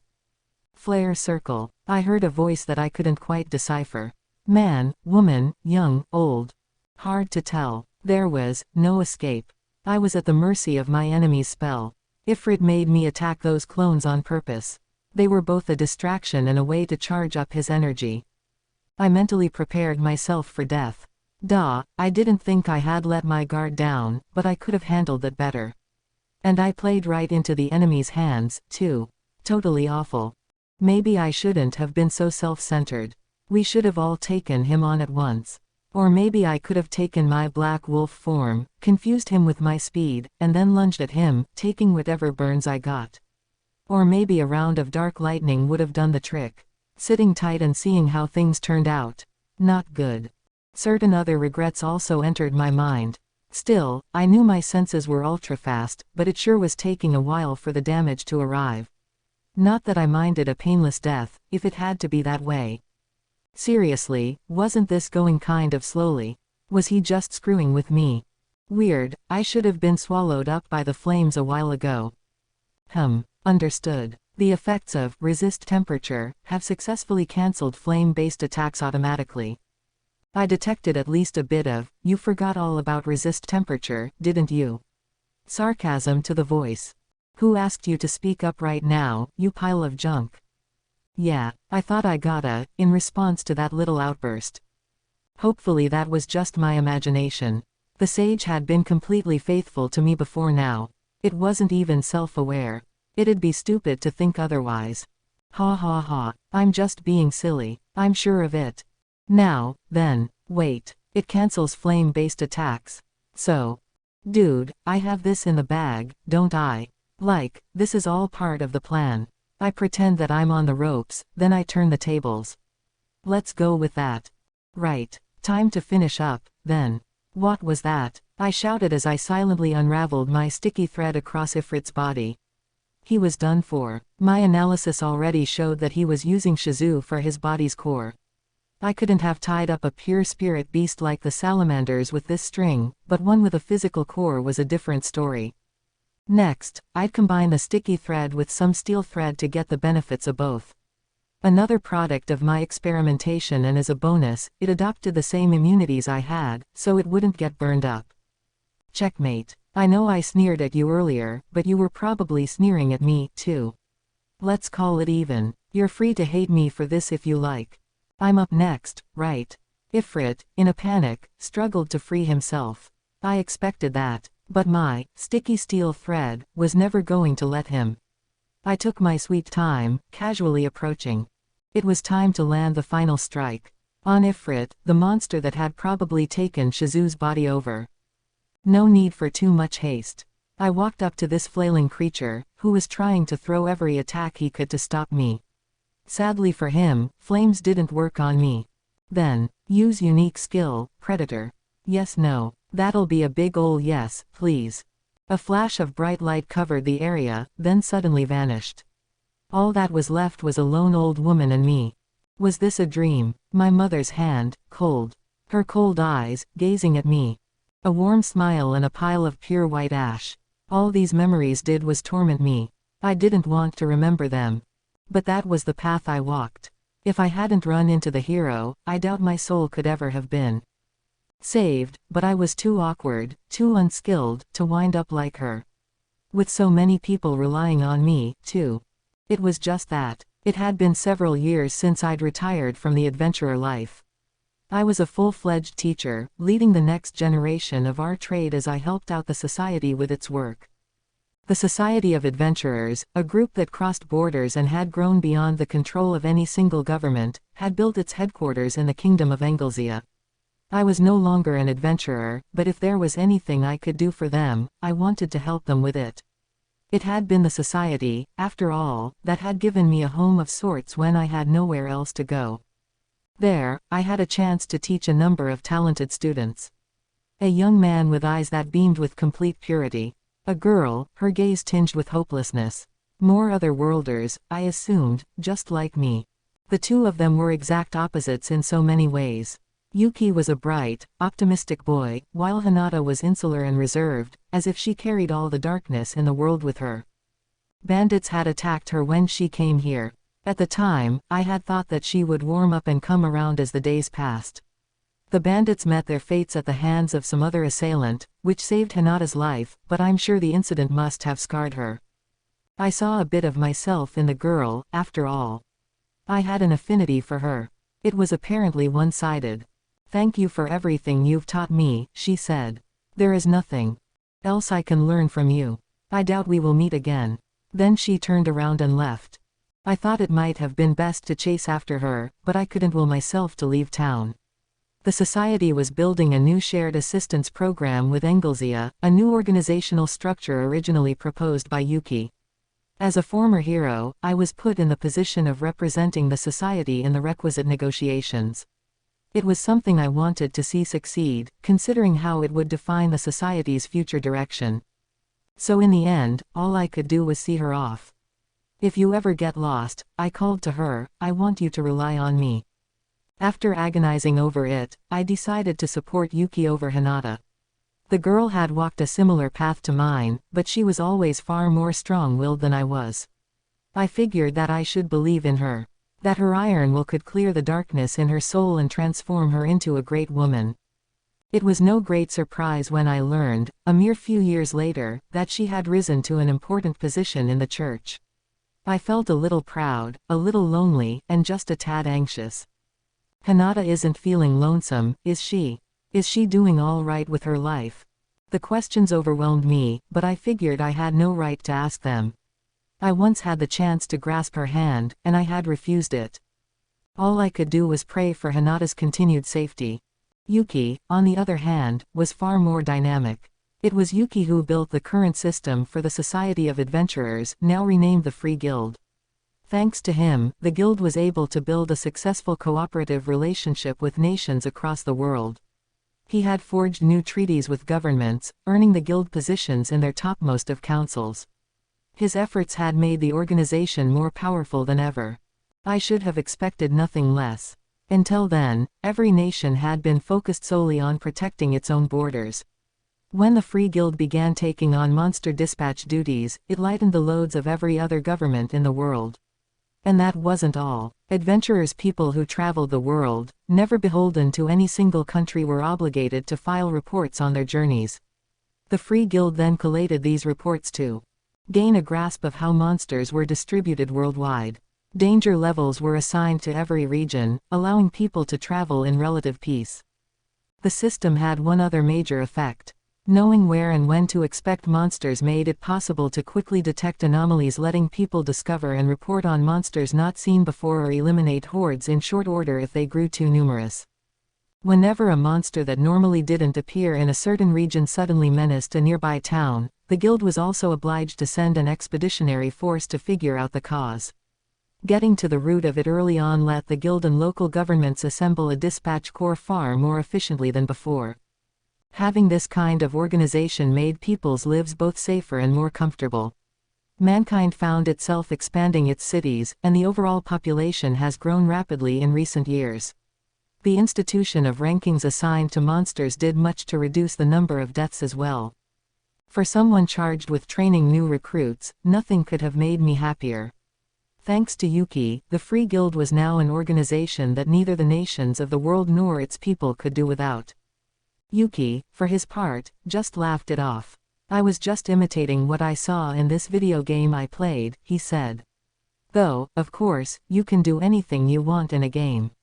You can have monsters that say, 'I'm not a bad slime,' you know, or even have them join your party." He was always a joker like that. Monsters becoming your friends. That sort of thing could happen only in your dreams. The world I was born in had almost been razed to the ground by war. Had it recovered to the point where it could create people like him, people who never seemed to have a care in the world. He explained to me that these video games were children's toys that let you experience a full story yourself, so if Japan had recovered enough to give children dreams to play with, it must have become a wonderful place. So I listened to Yuki's stories, thinking to myself about a home I could never go back to. I continued to serve as a support for Yuki after that, advising him from the rear, never appearing in the forefront. The Free Guild continued to grow and became an outfit used by nearly everyone. It embraced a philosophy of rescuing the weak, accessible to everyone equally. Then Yuki, my very own student, became the guild's Grand Master, its highest position, the one who organized and oversaw the guild masters of each branch. Given everything he had done for them, I should have expected it. His efforts were the catalyst that allowed people to live at peace for a change. He had done everything he needed to. I felt the satisfaction of a job well done. So I decided, then, to go on a journey. A journey to take care of some regrets. I kept having dreams of the past, back when I was still a magic born. It was getting hard to contain Ifrit's will. Perhaps I was approaching the end of my natural life. I knew my mask of magic resistance was still working as well as ever, so the reason seemed obvious. Once I realized that, I concluded that I had best leave town as soon as possible. I couldn't know when Ifrit would finally fall out of control, and I had no idea how my death would affect Ifrit himself. Plus, I wanted to retaliate against my demon lord. Just once, I wanted to have my say with him. So I decided to set off on my journey. When I told Yuki about my plans, he silently nodded, saying nothing about them. Hopefully he was willing to forgive this one final act of selfishness. Maybe, I thought to myself, this is how the hero felt, too. I made my way to Bloomond. Heinz was retired by now, since his son Fuse had taken over the guild master's role in his place. We got to meet up and chat a little about old times. He had a lot to say, which I was glad for. Remarkably, he reported that Veldora had disappeared. The guild was conducting a frantic investigation to find the cause. "I don't know too many details," Heinz told me with a snicker. "They don't tell an old pensioner like me too much. I can tell it's troubling my son, though. He must have trusted Fuse well to speak of him like that," I thought. I had gone on several monster hunting operations together with the boy, and I remembered him doing a fine job supporting me. Now he was out of the front lines and following in his father's managerial footsteps. He must have inherited all of Heinz's natural talent. "Thank you," I said. "You've been very kind to me. I shouldn't get in their way." After my polite response, I stood up. Was Veldora's disappearance meant to be some divine message to us? Either way, I was headed for the forest. "You stay safe, too, Shizu." I think there's an expedition leaving here tomorrow, actually, he muttered, almost to himself. If you're hitting the forest, you might as well join them for a while. He didn't try to stop me. He was always an awkward fellow, and this was how he preferred to show kindness. Ah, Heinz, I should have expected nothing less. I suppose I'll owe you to the very end, then. You owe me nothing, Shizu. And no talking about the very end, yet. I'd like another look at you sometime. I could feel the warmth behind his words. True, I'll be back. I bowed low and left. The next day, I managed to run into the expedition Heinz mentioned to me. It consisted of 3 adventurers, and as he'd told me, they were a bright, inviting group. I genuinely appreciated joining such kind people for my last journey, though their excessive carelessness did baffle me. There was, to say the least, a lot of trouble along our way through the forest of Jura. I was impressed, in a way, that they had attained a ranking of B at all. They had the battle technique such a rank implied, but if I had to sum up everything about their team in a word, it would be nonsensical. Our journey continued on nonetheless, right up until they jammed a sword into a giant ant nest. I was horrified. This happened not a moment after I told them it was a bad idea, too. Never in my life did I imagine they would try something like that. My flames could have torched those giant ants instantly, I imagine. But by the time I realized how hard it was to control my power, I had already started to feel my body deteriorate. It remained physically young thanks to Ifrit's presence, but as my power over him dwindled, it rapidly began aging. Or, I suppose I should say it went back to the age it should always have been. Would Ifrit be released once my body gave in? Or would he crumble and fall apart with me? I would have no idea what would happen until it did. That was why I had set off. And why I hesitated to pull out my fire. We were lucky enough to be rescued by a passing patrol, saving us from any further trouble. But this patrol was one of the fishiest things I had ever seen. Being saved by monsters. Nothing like that had ever happened to me before. These were hobgoblins riding upon magical wolves. It would have been one thing if they understood a few broken words of human speech, but these were intelligent creatures, and they had tamed what was clearly a high-level monster species. This was absolutely the kind of suspicious event this adventuring trio had been sent out to investigate, I thought. My destination, meanwhile, was the castle of the demon Lord Leon. His domain occupied the lands just beyond the forest. I should have chosen that moment to take my leave of their party. But, I don't know. I suppose I just wanted to see, along with these adventurers, what kind of home these monsters had made for themselves. It was a strange place indeed, this town our rescuers lived in. It was no dank lair or stinking, filthy den. A town was the only way to describe it. The shock I felt was beyond comprehension. This wasn't some rude shelter, some glorified hole in a mountain. It was a proper town, one they had built for themselves from scratch. It was under construction, I should probably add. It had been surveyed and laid out, and building materials had been placed in each section, ready to be converted into houses. There were no buildings yet, the monsters were still living out of neat rows of tents.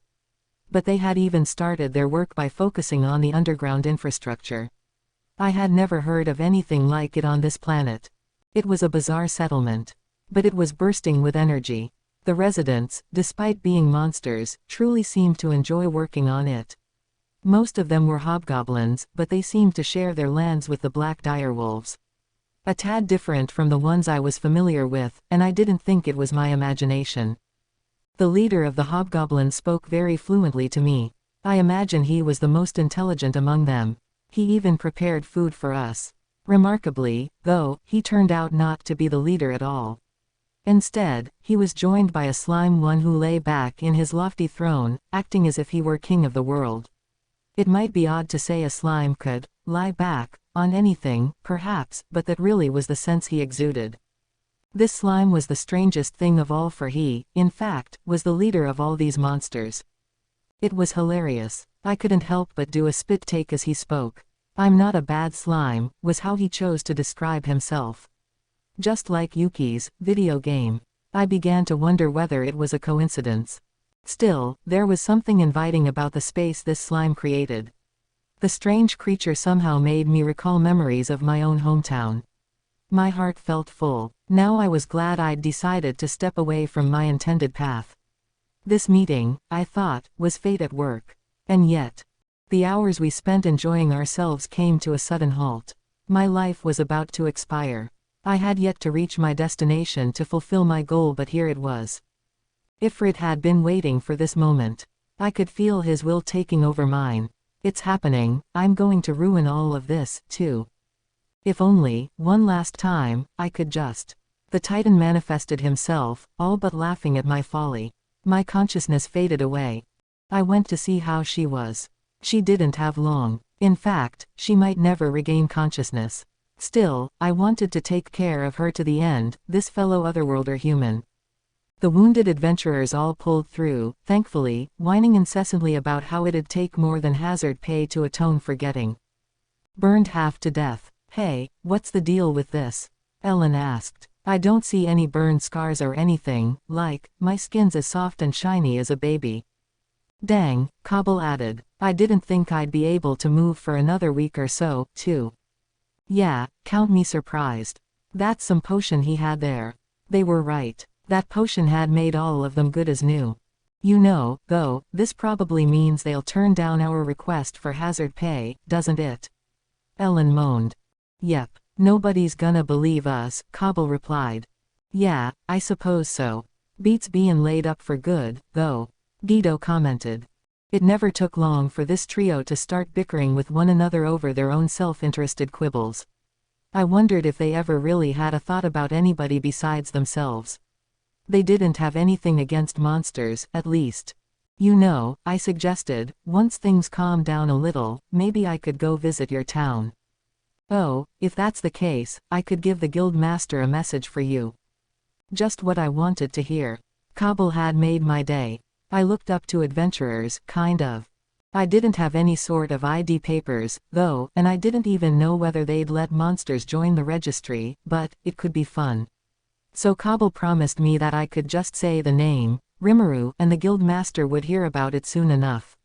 Nice guy. I was in such high spirits that I decided to give them a farewell gift, a few pieces of equipment, freshly made by the Dwarven brothers. They were all test models, made with materials they had procured themselves, but the quality was respectable. Spider robe. A robe of pure white, woven with spider silk. Scale mail. Heavy armor made from the shell of a lizard. Far lighter than appearances indicate. Hard made from the skins of local monsters. Magical. Leather armor, resistance included. I also tossed in some food and 10 recovery potions for good measure. Ooh, look at this robe. It's so light, and I can't believe how sturdy it is. And pretty, too. Whoa, I've always wanted some real scale mail. This, wait a second, did Master Garm make this? This'll be like a family treasure to me. Yeah, are you sure we can have these? This is almost too nice for the likes of me. I mean, real direwolf fur. It was a miniature celebration for a little while. But I mean, the fire had torched all their equipment, and I doubted their salary would let them replace it all that easily. It wasn't exactly my fault, but I had to feel a little sympathy for them. The equipment was all prototypes, crafted before the dwarves could move on to mass production, but it was decent enough. Besides, look how happy they are. I was confident they'd remember to pass my name on. They were calling me boss, with the rest of them, too. The three of them had their qualms about what happened to Shizu, but not enough to keep them from setting off again after 3 days of rest. They had a report to file and a looming deadline. If anything, 3 days was a generous amount of time to worry over a woman who'd essentially shoehorned herself into their traveling party uninvited. Still, I promised them all that I'd take care of her, and that was enough to put their minds at ease. A week passed before Shizu woke up again. Is this? Oh, I apologize. Despite the transformation, she still retained all her memories. I was dreaming, she told me. Dreaming about the past, the city I lived in, a place I can never return to. Japan. Tell me, Slime, what is your name? Maybe her suddenly elderliness was affecting her memory after all. I knew I had introduced myself in her presence. Rimuru, ma'am, I replied. Shizu closed her eyes, as if thinking over something. Could you maybe tell me your real name? She said. She must have known all along. I hesitated for a moment. HMPH, I offered. You aren't long for this world anyway. I'll tell you. It's Satoru Mikami, my real name. A name I figured I wouldn't be using again. Ah, from my land, are you? I had thought you might be. I sensed it from you. She fell silent for a moment. I had heard from my students, as well. The city's much better now. Prettier. The last time I was there was nothing but fire all around me. Yeah, I could show you, if you'd like. I used thought communication to do exactly that. Fairly useful thing to have at a time like this. I liked it. Ah, the sight made Shizu shed a tear. Listen, Slime, or I should say Satoru, I suppose. I have a request for you. Would you mind listening to it? What kind of request? Nothing particularly doable, I was sure. But I did promise to take care of her to the end. She deserved to be heard out. I want you to eat me. What did this old lady just say? You consumed the curse that was placed on me, did you not? I'm so glad to be rid of it. Her voice grew quiet. I wish I had the chance. I doubt I could have ever done it, but I wish I could have had the chance to confront the person who placed it on me, one more time, so I have just one request for you. Would you let me sleep inside you? Something about her eyes, the resolve that she just couldn't relinquish, grabbed at me. It seemed so absurd, so cruel. I have to tell you I have nothing but spite for this world. But I couldn't bring myself to hate it, still. It's the same as how I feel toward that man. Perhaps I can't help but think of him when I look around me. That's why I don't want to be taken into the earth here. So please, I was hoping you could eat me instead. Well, that's easy enough. Fulfilling her request would bind me, no doubt, and give me a curse of my own. I would be charged with taking on her despair and hatred. Was there any need to waver on that, though? If I wanted her to see the afterlife with her mind at peace, the answer was obvious. All right, I'll be happy to take on your feelings. And what was the name of this man, the one who hurt you? At the question, Shizu opened her eyes, scrunched up her burn-scarred face, and shed a few more tears. Leon Cromwell, she said. One of the strongest demon lords. She looked at me with pleading eyes. I promise, I declared. By my name is Satoru Mikami, or Rimuru Tempest, or whatever works best for you. I promise I'll make Leon Cromwell know everything you feel about him. I'll make him regret every moment. Thank you, she whispered, and then she closed her eyes, her breath turning shallow as she slept. Use unique skill, Predator. Yes, no. Here's hoping you'll find some peace inside me, then. Yes, I thought to myself, in a sort of prayer to her, a hope that her dreams inside would remain happy forever. With no more rude awakenings. Tap, tap, tap, tap. She looked up, her face bearing the innocence of youth. Relief spread across it as a smile emerged on her face. Well, there you are. Don't leave me alone like that again, all right? But the figure shook its head before pointing at something far away. The girl turned toward it, her expression suddenly clouded with doubtful sadness. There she found Mom. A burst of happiness rushed through her entire body as she rushed toward her mother. The figure watched her trot off for a moment, then disappeared, as if nothing had ever occupied the space at all. Perhaps it was just an illusion crafted by the girl's memories. Thus, the girl was reunited with her mother. It marked the end of what had been a long, long journey. Final chapter. The inherited form. Shizu was gone, now gone, after giving me one final goal to strive for. Up to now, I had largely taken things as they'd arrived, fighting to keep my head above water. Now, though, I had a motivation to gather some intel on this demon lord guy. It was a job I readily accepted, but it was also a promise. And I'm a man who keeps his promises. Besides, I wasn't empty-handed. She left me with a few new abilities: the unique skill Deviant and the extra skill Control Flame. Oh, right. I ate Ifrit, too, didn't I? He wasn't much a match for me, but it turned out he was a tough character, rated beyond an A, in fact. No way some snake or wolf could handle him, to be sure, given that none of their attacks could even phase him. It took a lot to make it past an A, and now I could see why. There was still a lot of research to be done on my abilities. But, before that, there was something even more important I needed to check up on. That's right, transforming into an actual person. I ventured inside the new tent the hobgobs had set up for me, making doubly sure to have all visitors turned away before I closed the door. Ha ha ha, ha ha, ah ha ha ha ha. 3 levels of laughing, and then transform. It wasn't accompanied by any cool sound effects, but I executed mimic, human on myself nonetheless. But, whoa, whoa, whoa. There was none of the usual black smoke I was expecting. What the heck? I thought, as I realized that my field of vision was only a little higher than usual. I had grown arms and legs, and my usual light blue shade had morphed into a flesh tone. I wasn't sure what had happened, but something told me it wasn't what I had planned. I didn't have a mirror on hand, which was a pain. But I kinda didn't want to admit it, but I actually was familiar with this form after all. It was from a long time ago, maybe 30 years or so. This was how the world looked to me back when I was still bumbling around in elementary school. Hang on a sec. I was too excited to notice at first, but there was one key difference. It wasn't there. My should have been newly born manhood, that is, which I was expecting to see down below. It wasn't there. What the hell? I internally shuddered as I took another close look at my crotch. It only confirmed the worst. It was smooth as the hypothetical baby's bottom. Thinking back, this wasn't something I had bothered to check up on when transforming into other monster types. But I supposed it made sense. If I never had to eliminate waste from my body, what use would I have for the associated organs? And if I didn't need to reproduce, I was still fuzzy on that, but if I didn't, then why bother with genitals at all? That was just who I was now, was all. It was strangely convincing, even as it drove me into a deep sense of mourning. Suddenly, I was taken by an urge to touch the top of my head.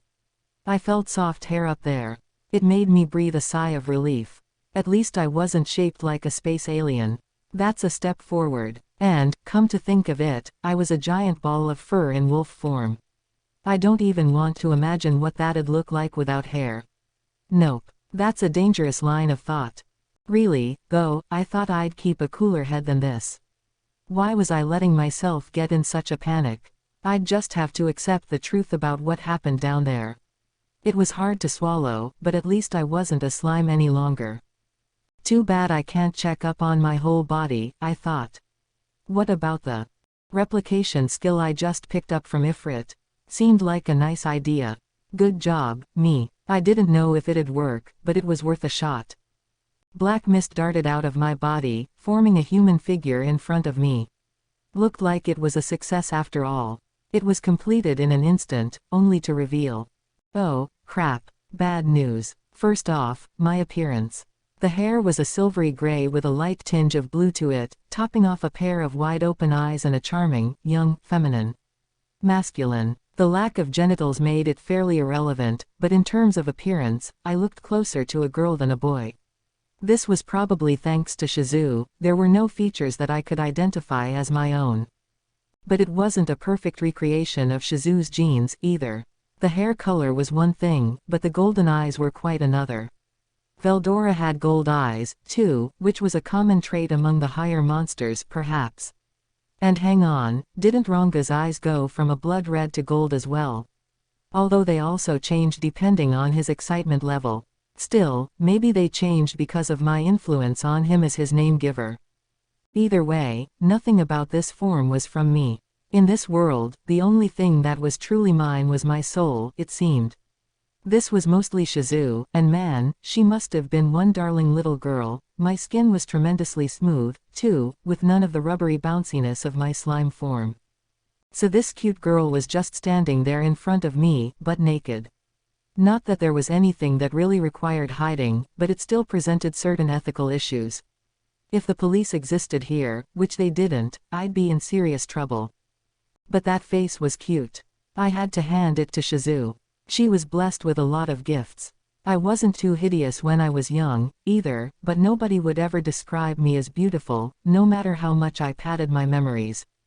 I really have to thank her, I thought to myself as I wrapped a blanket around my body, taking the time to hand one to my doppelganger. Now I really needed to figure out some clothing. Right. Back to the main topic, the real reason I thought oh, crap at first. That all came down to this human form's abilities. Something I hadn't considered with this replica of mine before actually conjuring it was that my enhanced thought processes allowed me a complete, real-time link with my copy. It and I were both me. In a way there were no appreciable differences between us. If anything, Ifrit's replication skills couldn't hold a candle to mine. His copies were clearly imitations, but mine wasn't at all. All right. Almost not at all. One big difference was my copy's capacity for magicules. It held only whatever I cast upon it when creating it, although I was free to install more inside if I wanted to.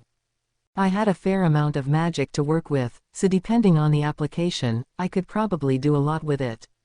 The other issue was that, while Ifrit could generate 10 or so copies without breaking a sweat, my replication skills were so intricate and detail-oriented that a single copy was the best I could manage. Still, I could make a copy of myself with all the same attack and defense abilities. Any foe who ran into this skill would think I was cheating. The third and final, oh, crap, reason, the way it seemed so breezily natural to me, taking this form. That was something I noticed when I realized no dark mist had surrounded my body. Take my black wolf form, for instance. I definitely used the mist to create that form, although it made for weaker results compared to my slime self. It was hard to notice thanks to the limited movement available to a form without limbs, but a slime cells were powerful things. Each one could serve as a muscle cell or a brain cell or a nerve cell. See the streamlining effect this makes. Seeing things with the eyes, relaying the information to the nervous system, bringing it to the brain. I could skip all of that. Even without the sage's upgrading effects, my reaction speed was far above the average person's. Transforming with the black mist, however, created a slight time lag between thinking something and moving my body in reaction to it. That, I figured, was what made the replication inferior, if anything, to the real thing. As for this mist-free human transformation, you guessed it, it had the exact same reaction speed as my regular slime form. No wonder it felt so natural. Having limbs also improved my mobility immensely. Even in child form, it was so much easier to get around than as a slime, although it tired me out more quickly. The biggest thing, though, was that the lack of black mist usage meant turning human cost me 0 magic. Talk about convenient. I figured I'd be taking this form for most of my future activity. It was time to try something else. I gave an order to my replica and it was a totally smooth process, just like moving my own body. Black mist welled around it, and the copy began maturing. A trim figure, long, flowing gray hair, and an androgynous sort of appearance. Perfect. I could then mold this figure to look more feminine or masculine, go all macho, or obese, or in the prime of my life, or elderly. As I soon discovered, I could transform into all kinds of figures using magic to cover for anything I didn't have, just like with monster transformations. That might be a good way to give me some more strength as a human. It hurt my reaction times, but the bigger I was, the more powerful it'd make me. Speed was the most important element of any battle, I knew, but striking a good balance was something I could experiment with in the days to come. And so Satoru Mikami, an average middle-aged man living a perfectly unexceptional life, came to enjoy his unexpected reincarnation as a slime. After acquiring the form and the emotions of a certain woman, he also gained a mission in his new life. And before long, this single slime named Rimuru would play a central role in some of the most tumultuous times this world had ever seen. Side story. Gobta's Big Adventure. This is a tale from back when Gobta was just another goblin in the horde. The sky stretched blue across the heavens, a refreshing breeze flowing in the air. And the humans advancing on him like always. Today, as lively as ever, Gobta was under pursuit. Halt, you. Speed's about the only thing you've got, is it? How dare you vandalize our fields again? I'm gonna kill you this time. The humans, eyes red with rage, were closing in on Gobta. So he sprinted at full speed. It'd be bad for him, probably, if he let himself get caught. He could only imagine it, since he hadn't been captured yet, but none of his friends had ever come back alive from such an encounter, so all Gobta could do was imagine the terrifying results. He could have just kept his hands off the fields and gardens, of course. But Gobta and the other goblins didn't quite grasp the concept of agriculture. All they saw was an open field with lots of fruits and vegetables growing in it. It was human territory, and they knew from experience that getting found would lead to a chase, but nothing could overcome their hunger. So Gobta escaped down a narrow trail beaten into the earth by the local creatures, chewing the sweet flesh of a melon the whole way. The trail was barely visible at all, the sort of thing only a small goblin could successfully navigate. There would be no entry for the larger humans, who could only stop at a distance and lob insults at him instead. He breathed a sigh of relief at his good thinking. Finding an escape. Route's a basic move, it is.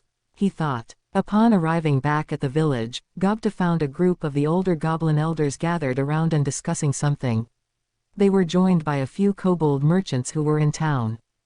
As I told you, these are too valuable for us to be able to trade elsewhere. But that means this magical equipment will simply go to waste. Are you sure you can offer nothing for them? If they were somewhat smaller, we would be able to wield them ourselves, but… I see. Indeed, these are too large for us to handle, either. Eavesdropping as he passed by, Gobta figured they were trying to sell some magical something or others to the kobolds. Human equipment, barring short swords and daggers, was too large for goblins. Armor, too, was out of the question. Clothing made out of things like hard leather could be taken apart and used in piecemeal fashion, but metallic pieces were too much to work with. None of the goblins had that kind of knowledge. Magic items were a big unknown. Even touching them, they feared, would break them and make them worthless. If not even the kobolds wanted them, it was a classic case of pearls before swine. How about this, then? One kobold suggested to the goblins as they scratched their heads. If you are willing to travel to the Dwarven Kingdom, they should be able to take these items from you. They would be willing to accept it as payment for Dwarven hardware and the like, and they will gladly deliver your purchases to you as well. It will be a fair distance from here, mind, but as long as you travel upstream along the river, it is impossible to lose your way. This led to a clamor among the assembled goblin elders. The Dwarven Kingdom, one bellowed. That is an impossible distance. I have only heard rumors of that foreign land. How long would it take to travel to such a distant place? Yes. And who would embark on the journey? Our young are our most valuable workers, we cannot afford to spare a single one. Nothing I need to worry about. Gobta thought as he blithely ambled by, paying little attention to the seemingly never-ending bickering. Fate had different plans. Hold on, the village elder said, stopping him. You look like you have little occupying your time. Could I ask a favor? Gobta immediately froze. Something told him this favor wouldn't be much to his liking. Look at this knife, the elder continued. Don't you think it's a wonderful piece? If you do this favor for us, I'll be happy to give it to you. The gleam of the blade was more than enough to grab Gobta's attention. Say what you will, sir. I'll handle whatever you need, he blurted, immediately forgetting his earlier sense of foreboding. But perhaps that was unavoidable. The silvery gleam on this knife was the product of the magic imbued inside. It immediately robbed Gobta of the ability to engage in critical thought. His mouth had moved before his brain did. But it was already too late. You will travel to the Dwarven Kingdom for us. Me. May we count on you for this? Now the elders surrounded Gobta, identical smiles on their faces. The sight of their stern eyes above their upturned lips forced Gobta to nod meekly in response. It was said that the average goblin's lifespan was no more than a fifth of a human's. Their lineage could be traced back to the ancient fairy-affiliated races, allegedly, but given their current degenerate monster selves, it was a tenuous link at best. Even the longest-lived were lucky to see their 20th birthday, and most racked up only a decade or so before shuffling off. The age of 3, when goblins were ready for reproductive activity, was seen as the start of their adulthood, with full maturity at age 5. They were not very strong creatures, and as a result, their species made up the difference through explosive numbers of offspring. Relatively few survived to adulthood, however, making the cruelty of nature all the more obvious. Only about half of all goblin children reached full maturity, and of those, less than half ever saw that 5th birthday. It was simply the lot they were given, and considering these short lives, goblins did not have the habit of acquiring language skills. They could speak words, yes, but this was done strictly to communicate their intentions to each other and nothing more. There was no concept of gaining knowledge and imparting it to the next generation, nor any habit of stockpiling resources to improve their living conditions. This was exactly why the goblins saw no use for magical items apart from selling them in exchange for their daily needs, along with any decent armor they could get their grubby paws on. The lack of intelligence among even the elders meant that they truly had no idea what a journey to the Dwarven Kingdom would entail. The round trip would take several months, a hefty part of a goblin's lifespan, and he would have to risk everything he held dear. Yet nobody in the goblin village considered it to be a terribly important mission. To the elders and other mature adults, they were simply taking a rough-sounding assignment and giving it to a child with nothing better to do. They held no ill will toward him. Nor, really, the arithmetic skills needed to appreciate the scope of this quest. It was just how it was. And so, with only a few moments of hesitation, Gobta's journey to the Dwarven Kingdom was set in stone. Why is everyone so mean? Gobta whined to himself. He had a valid point. He was a goblin child, still not fully grown, and they were strapping a load the size of a mountain on his back and sending him off on some grand quest. He had heard from the kobolds that it'd be a 2-month walk by itself, but with all this baggage, it was hard even putting one foot in front of the other. But no point complaining about it. Gobta started to think. Then he had an idea. Why don't I put all this junk in a box and pull it behind me? This, unfortunately, didn't work. The box refused to move. Gobta scratched his head some more. Then he remembered the really big box he saw once, near a human settlement, with a horse pulling it around. Oh yeah, that one had some round things on it, didn't it? What he was remembering was a cart, and the round things were wheels, although he didn't have the words for them in his vocabulary. So Gobta foraged around for something that would work in their place. What he found was a pair of abandoned circular shields. This oughta do it. Things proceeded commendably quickly from there. He took a straight club, then used his shiny new magical knife to whittle it down to size. Then he put a couple of holes in the box with his belongings and ran the stick through the both of them. He jammed the twin shields onto both ends of this makeshift axle and bound them in place with some handy vines he'd found. A couple extra pieces of wood for handles, and voila, an instant pull wagon. With a few rags piled on top to keep things from falling off and a few more from the village to keep warm in the evenings, he was set. The elder was kind enough to provide some food and water, too. So Gobta left the village. Long, sentimental goodbyes were never really the goblin's style anyway. I'm hungry. A week later, Gobta was staggering forward in a state of near total exhaustion. The food on his wagon, which he'd sort of assumed would last him the rest of his life, had disappeared by day 5. There was still some water left, but not much, probably. The wagon, meanwhile, kept getting stuck on tree roots and such, sapping Gobta's strength. Traversing on foot with his energy running low, Gobta and his journey were in jeopardy. He had now walked for 2 days without any food. As his steps grew increasingly unsteady, Gobta struggled to pull his wagon along, but I can't. He plopped down at the base of a large tree on the side of the path.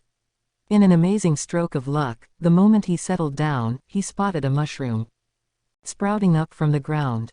If he had examined it for a little longer, he probably would have noticed its tremendously poisonous-looking color, but the hunger was starting to cloud his vision. Ooh, a mushroom. I could fight for 3 years with this. He lunged at the mushroom, wolfing it down raw without much a second thought. Yet again, though, Gobta's sheer luck saved the day. The particular type of mushroom he chose was dangerously poisonous, but only if heat was applied to it, grilling, boiling, whatever. The juices of its meat would then transform into a lethal compound, something Gobta had no idea about as he inadvertently chose the safest way to enjoy it. Having a full stomach did wonders for Gobta's spirits.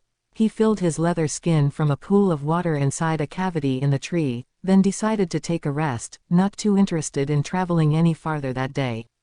His wagon was set to break apart at any moment, but luckily there were some useful vines nearby he used to lash it back together, as well as some handy sap from the tree to fill in the assorted holes and crevices that had appeared. The bark from the tree did wonders to patch up the largest breaks in the box, too. With that vital work complete, Gobta slept the rest of the night, relieving his fatigue. He woke up the next morning, surprisingly chipper considering how yesterday had gone, and began foraging, picking up some edible-looking nuts and wild strawberries and spotting some more of the mushrooms from the previous day. "I've never seen such a dangerous-looking mushroom," he exclaimed to himself. "Not even I could eat something like that." So he left them behind, picking a duller-looking mushroom to take along in his pocket. Given all the brightly colored, poisonous-looking mushrooms in the area, he figured in his hazy memory that this must have been the one he'd eaten. "Man, was I lucky to find this winner among all the poison ones." So he foraged around a little more before deciding to set off. It was still before morning, and he didn't have the foresight to stockpile food a little more before departing, so instead he slowed down, searching for more edibles along the way. A month after he departed his home village, Gobta finally arrived at the large river he was told to look out for. The flowing water was beautiful and almost totally transparent. The occasional glints of sunlight he spotted within must have been fish, he reasoned. It appeared calm on the surface, probably because it was so wide he couldn't even see the other side, but just a little below, the current looked as if it would give even a decent swimmer a run for their money. The sheer size of the river made Gobta's eyes widen in surprise. He was familiar with creeks and the like, and he loved playing in them, but this was a whole other level of grandness. He had seen nothing like it before. The sight was unimaginable, and it was little wonder that it amazed him. "Hiya! This is so great!" he shouted. The sight of the flowing water never got old to him. He sat there the entire day, just watching it go by, until night fell. The next morning, fully satisfied at the view he had taken in, Gobta set off early. Only when he was about to start walking did he notice an important issue. They said to follow my left hand once I reached the river," he whispered, not expecting an answer. "But if I turn around, it's going in the opposite direction." He was right. He knew he had put a mark on his left hand so he'd remember which one it was when it came time to tackle that important issue. The only problem, it turned out his left hand would point in different directions whenever he moved. Follow his left hand where? That was the hard part. In the end, he decided to pick up a tree branch he found at the side of the river, let it fall to the ground, and travel the way it pointed. The fact that it wound up facing the correct way was another testament to Gobta's astounding luck. He followed the branch's lead, not doubting it for a moment, and the trip went problem-free from there. Just when the journey was starting to bore him a little with its simplicity, Gobta saw some shallows in the river up ahead. It was a watering hole for the forest animals nearby, although none of them seemed to be fighting each other. They were avoiding confrontation at this spot, a sort of instinctual, unwritten law of nature, perhaps. Carnivore and herbivore were here together, one of the few places in the wild world where you'd ever see it. That rule, however, was reserved for the animal kingdom. Humans and monsters didn't adhere to it. Neither did Gobta. What's more, since most monsters that hunted animals tended to be nocturnal, the animals lowered their guards when it was still light out. What a chance. My first meet in ages. Gobta's eyes began twinkling as he watched the creatures. Large, slow animals enjoyed the feeling of water on their backs. Nimbler predators took a drink and quickly left the premises. There were even smaller birds and hares and such, drinking on the far edges to avoid the others. His eyes swam as he took in all the options. Then he found a wild hare, a slower-looking one, fat and juicy to his eyes. The perfect size for someone like Gobta. Anything larger would have been too dangerous. Approaching his target, Gobta stopped after a short distance and carefully observed his surroundings. All right, so far, so good. He grinned to himself, slowly closing in as he gathered a few stones from the ground. In a moment, he was within what he felt was comfortable throwing range. His stealth skills, honed by a long career of raiding vegetable gardens, paid off for him. Brimming with confidence, Gobta launched a stone at the hare. His unerring aim gave him a clean hit, and the animal fell into the watering hole. The others around it immediately darted off. Gobta didn't care. He was already salivating by the time he picked up the body. Then, a problem occurred. Gruar. With a mighty wail, a magical beast appeared from between the trees. It was standing majestically atop a small cliff, and slowly its eyes turned toward Gobta. This was a blade tiger, the so-called king of this dense forest. It enjoyed a rank of B, pretty well ensuring that an F-ranked goblin stood no chance.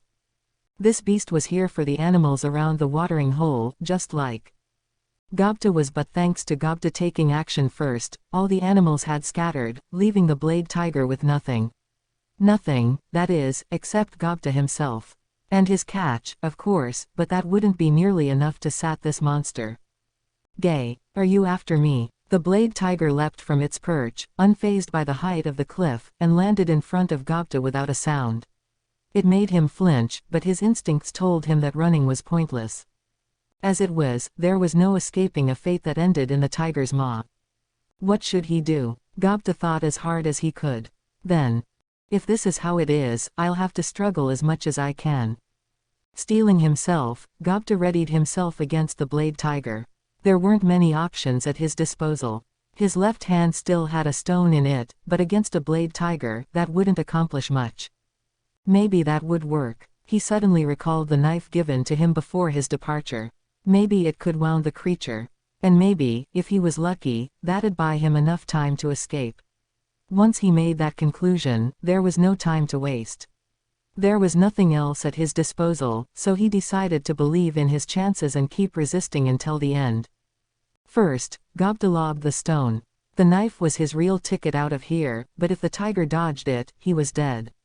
So he used the stone first to distract the beast. The Blade Tiger easily leapt out of its way, and Gobta, anticipating where his adversary would land, removed the knife from his pocket and prepared to hurl it toward. This is a mushroom. It took a few moments for him to realize that it was no knife he was about to throw at the Blade Tiger.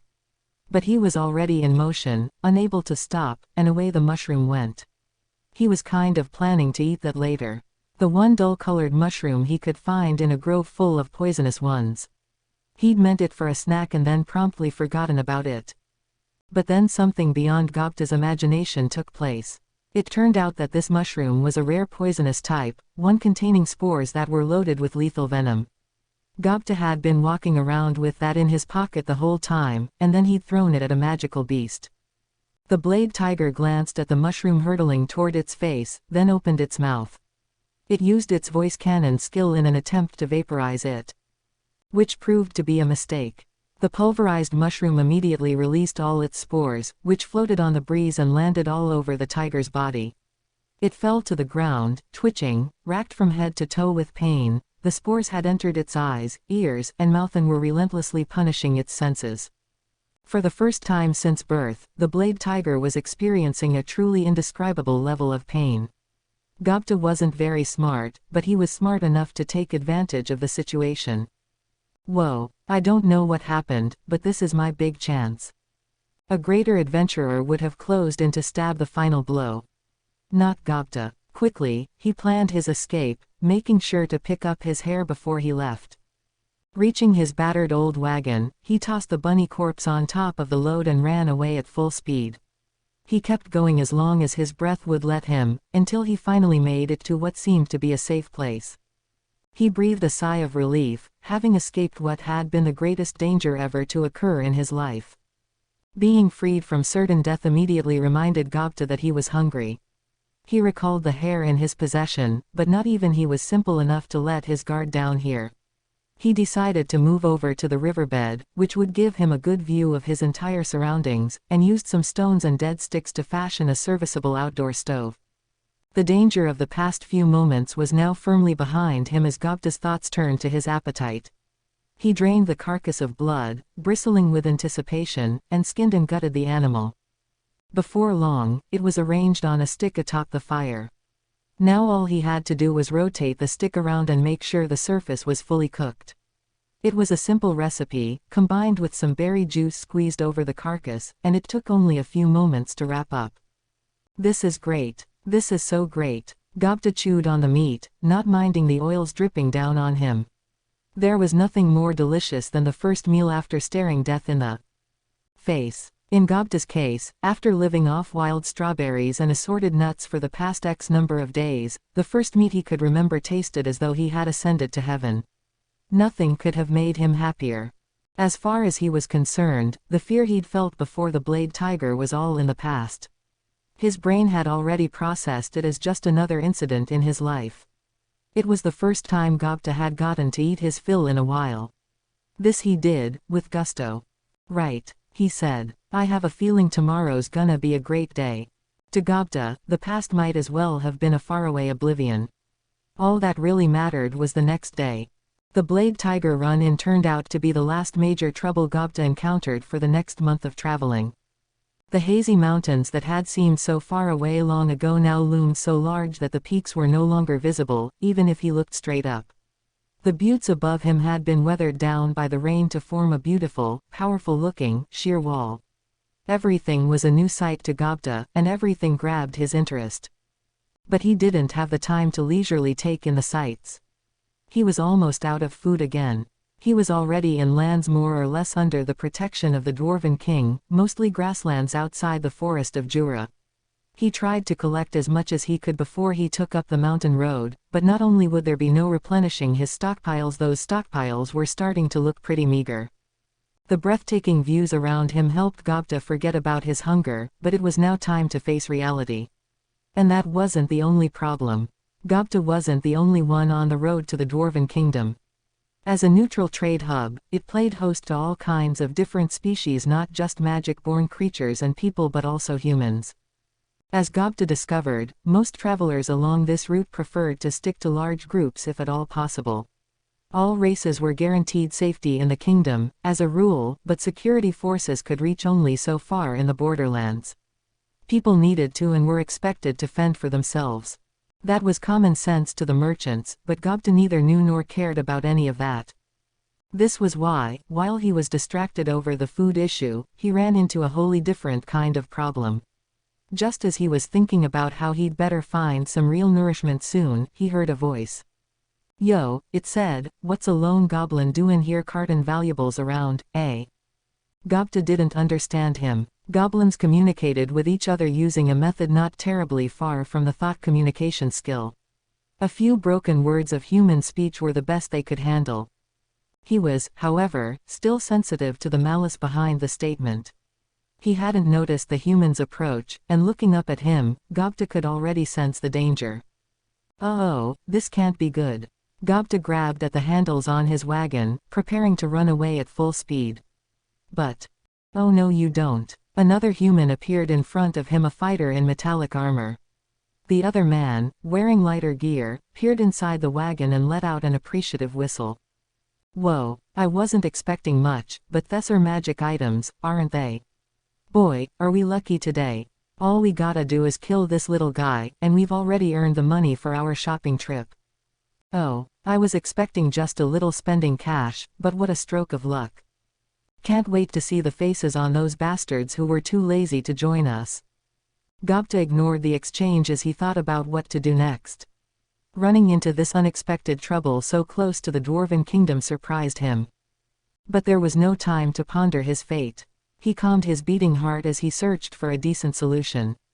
What should I do? If this keeps up, they'll take all of it. And I think my life might be in danger, too. As he thought about it, it was clear these men might be after more than some magic doodads. Only then did Gobta realize the extent of the danger. Soon he realized he was right. Blocking his path of retreat, the men began attacking him. Considering Gobta's childlike size, it wasn't a fair fight. The men were fully armored and boasting the strength of rank D adventurers. Gobta didn't stand a chance. Without a stroke of luck equivalent to the one that helped him survive the Blade Tiger, it would be the end of the road for him. But once again, the goddess of fortune smiled. What are you people doing over there? Gobta and his attackers turned around to find a goblina staring them down. A fighter, judging by her muddy red hair. They could see a kobold merchant caravan behind her. She must have been a bodyguard. The men took a moment to size up their chances. They numbered 2, and they'd potentially be taking on an entire caravan led by a professional warrior. Hobgoblins of either gender were high-level creatures capable of language, far more intelligent than their goblin relatives. In terms of skill, meanwhile, the men were still rank amateurs. This was no match a sane man would take. And even if they just wanted to make off with this doltish goblin's baggage, it was too late for that. "PFF'd," the armored one said.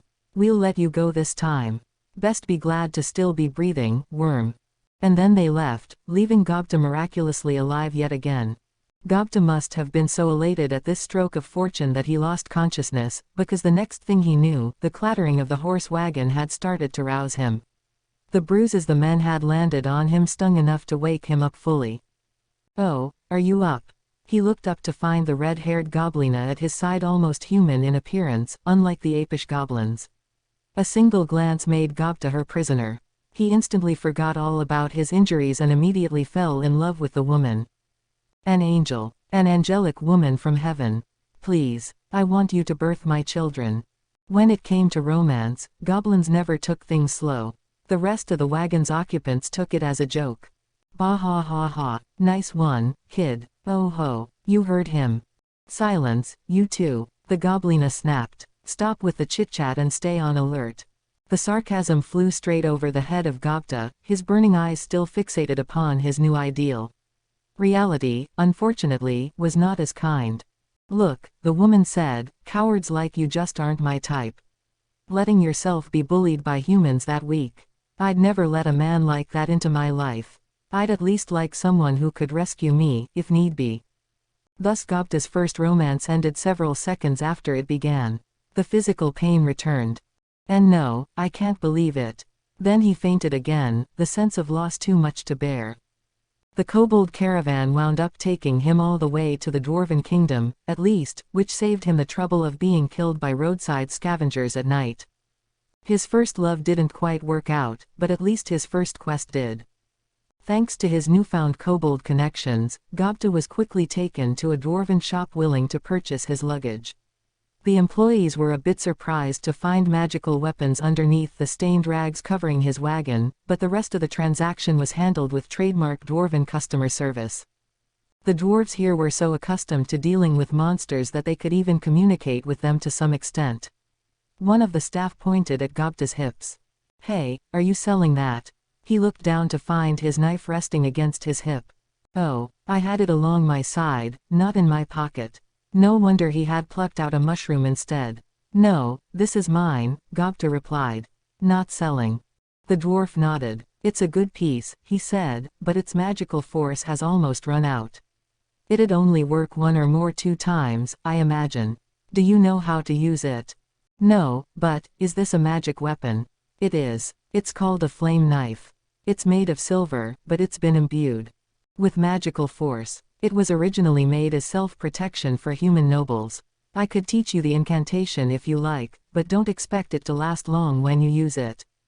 Really, just take good care of it. It's a dagger of Dwarven Kingdom make, after all." So the good-natured dwarf gave Gobta the correct spell to use, apparently deciding that the idea of a goblin with magic dwarven weapons was amusing enough to warrant giving some help. Gobta's business here was now over. He had accepted items instead of money for his load, but there'd be no need to cart it all back. The cost of shipping was factored into the deal the dwarves gave him. Gobta's terms: as many kitchen knives, large pots, and other everyday goods as could fit in his wagon. He also arranged for some breastplates, knives, and other pieces suitable for goblin use. He brought it all to the transfer station for registration and shipment.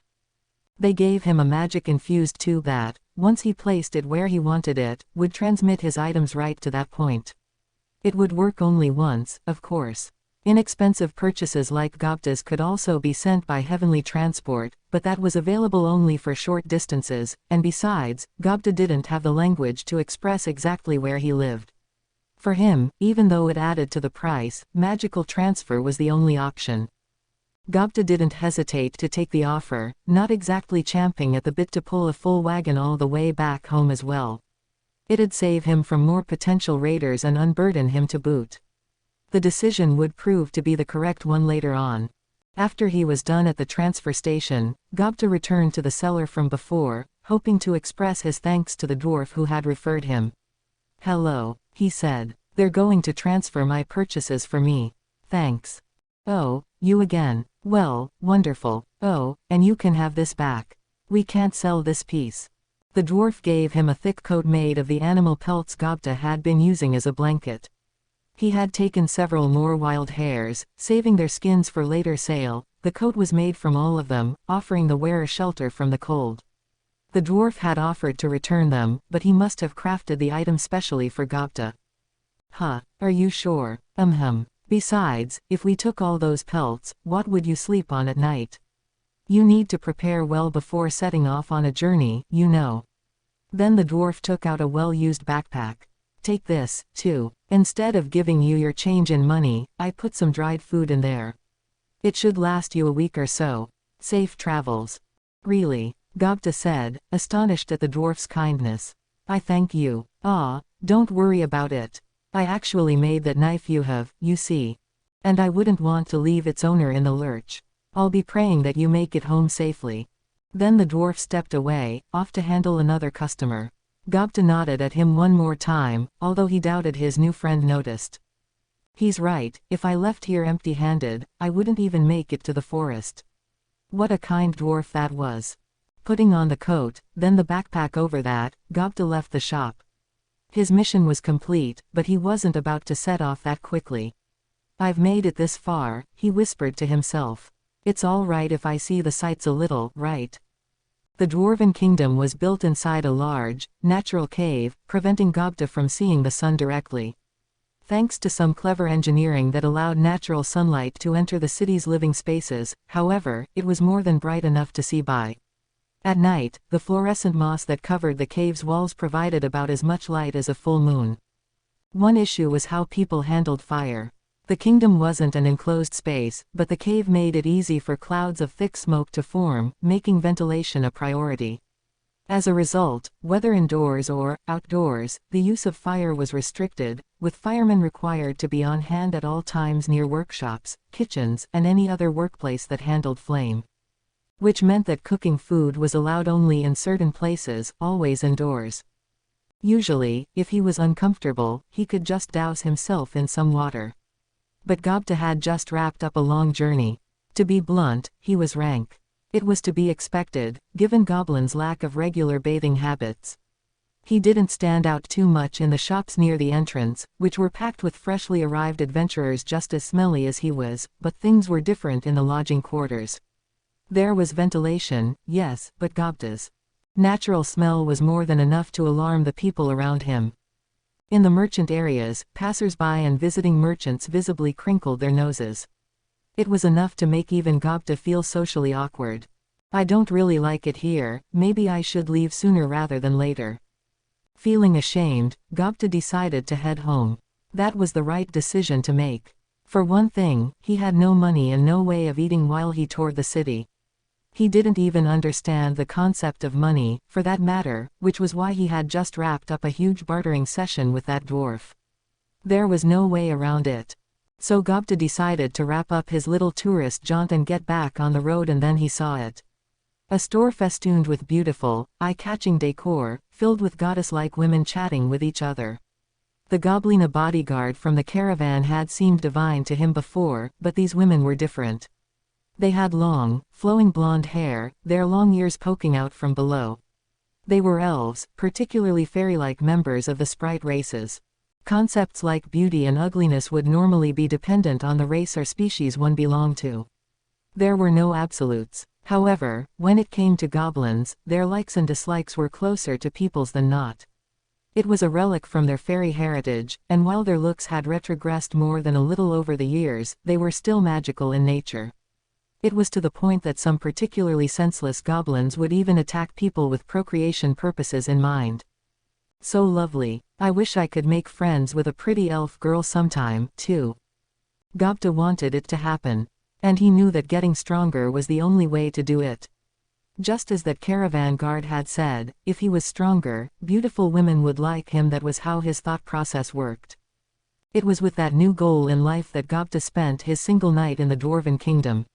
It seemed foolish to depart for the wilds at night, so he camped out in the park near the main gate instead. The cave at least prevented him from getting rained on, and the coat that nice dwarf had made for him kept the cold at bay. It was a more comfortable night than he'd expected, and Gobta woke bursting with energy. The fountain in the park apparently used spring water as its source, allowing passers-by to drink from it. Gobta took his skin out from the backpack, filled it up, and set off, leaving the Dwarven Kingdom behind him. Someone spoke to him right after he passed through the gate. "Oh, is that you, kid? Is your work done here?" Gobta looked up to find a kobold merchant. 2 hobgoblin fighters were behind him, along with the goblina with the muddy red hair. "Oh, it's you," Gobta exclaimed. The caravan was also just about on its way. Richer merchants would spend several nights in the city, enjoying the assorted entertainment options it offered, but the smaller time caravans didn't have that luxury. Get in, do your business, get home, and relax with your own kind. That was how they normally worked. The kobolds invited Gobta onto their caravan after greeting him. "We're taking the same route, aren't we? We have room, so why not join us? Just provide us some protection if any bandits or magic beasts show up," their leader said with a grin. He was expecting nothing from Gobta, of course. This was just a polite excuse to get him on the wagon. Gobta, completely insensitive to sarcasm, laughed with him, a little proud to be offered such a role. The group proceeded along the river path, blessed with an uneventful journey as they pressed through the grasslands and plunged into the forest of Jura.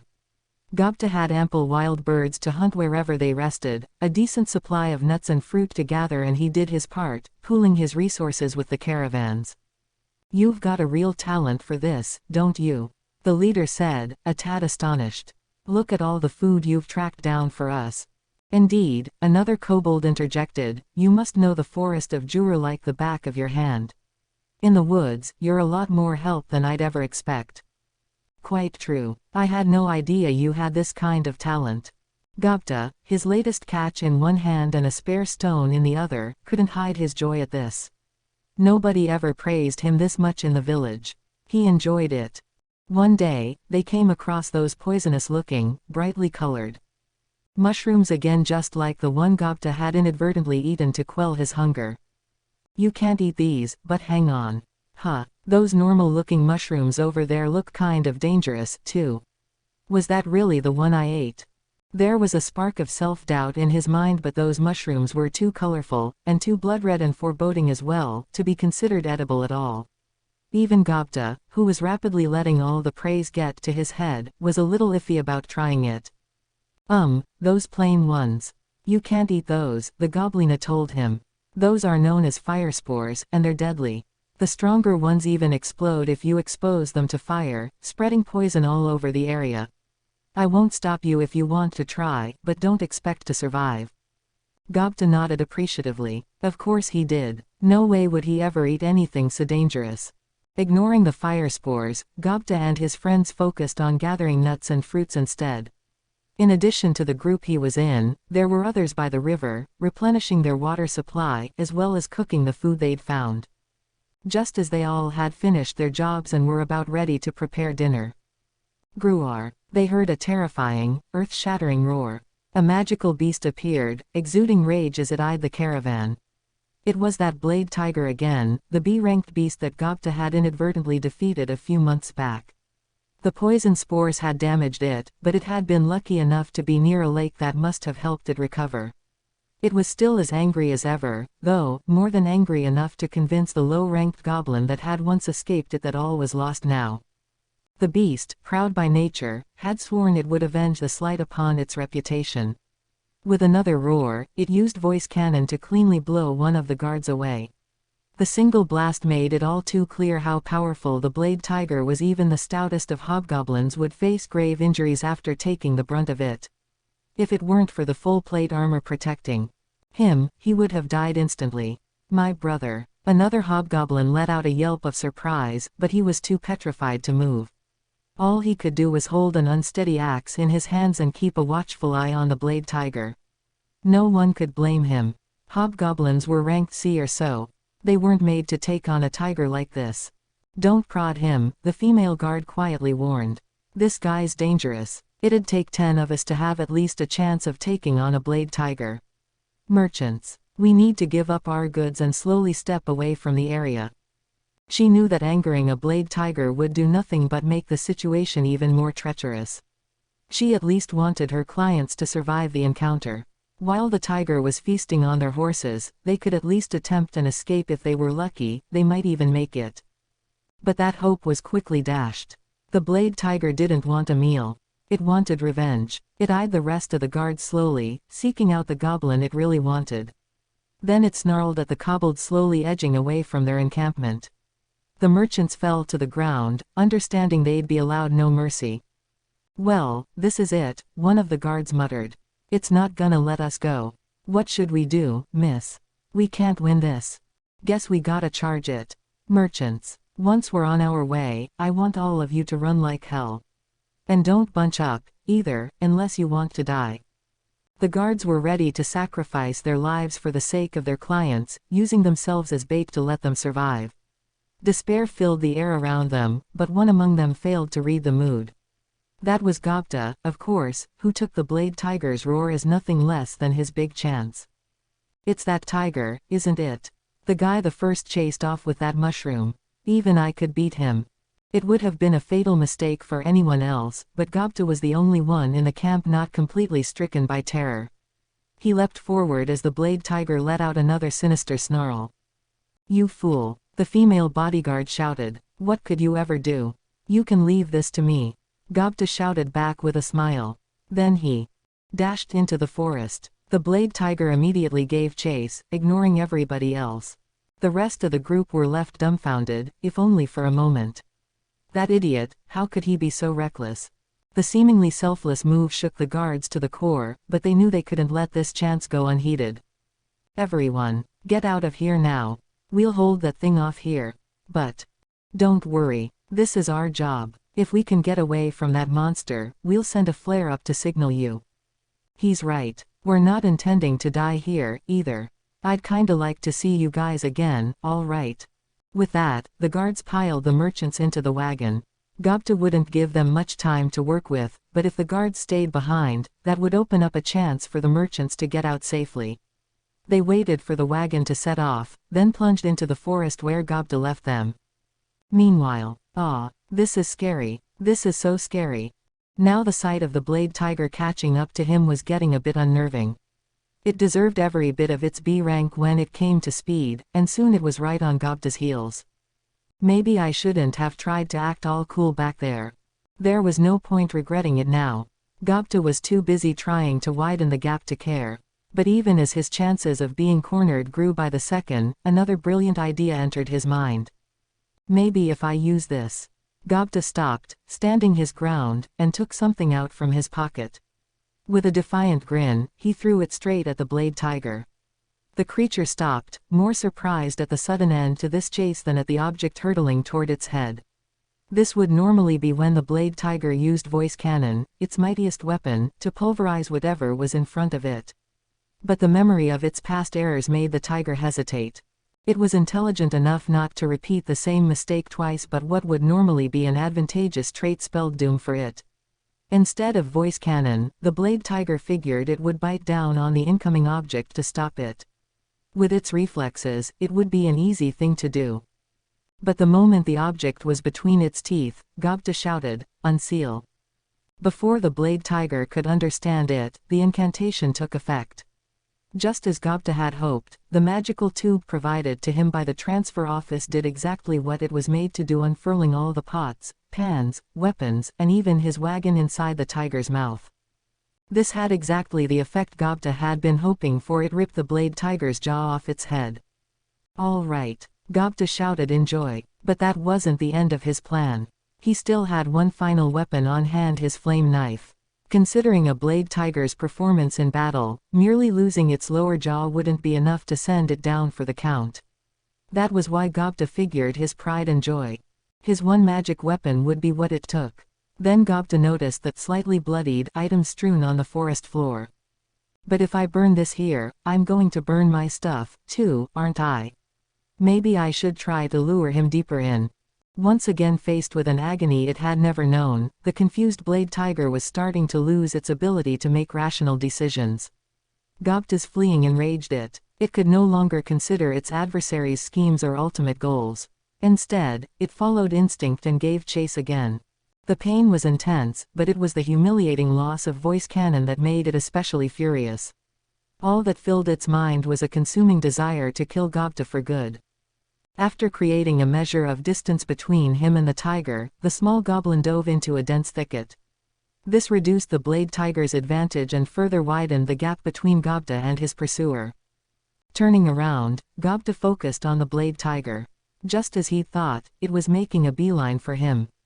Okay, I can't miss from here. Caught up in the dense underbrush, the tiger found itself robbed of its mobility. A straight throw, Gobta figured, was all he needed to hit home, and he had magic to trigger, too. Not even a magical beast would crawl home from that in good shape. With voice cannon gone, the blade tiger had nothing to block with. Gobta knew it, so he threw the flame knife. Fire! He shouted, the word the dwarf had taught him.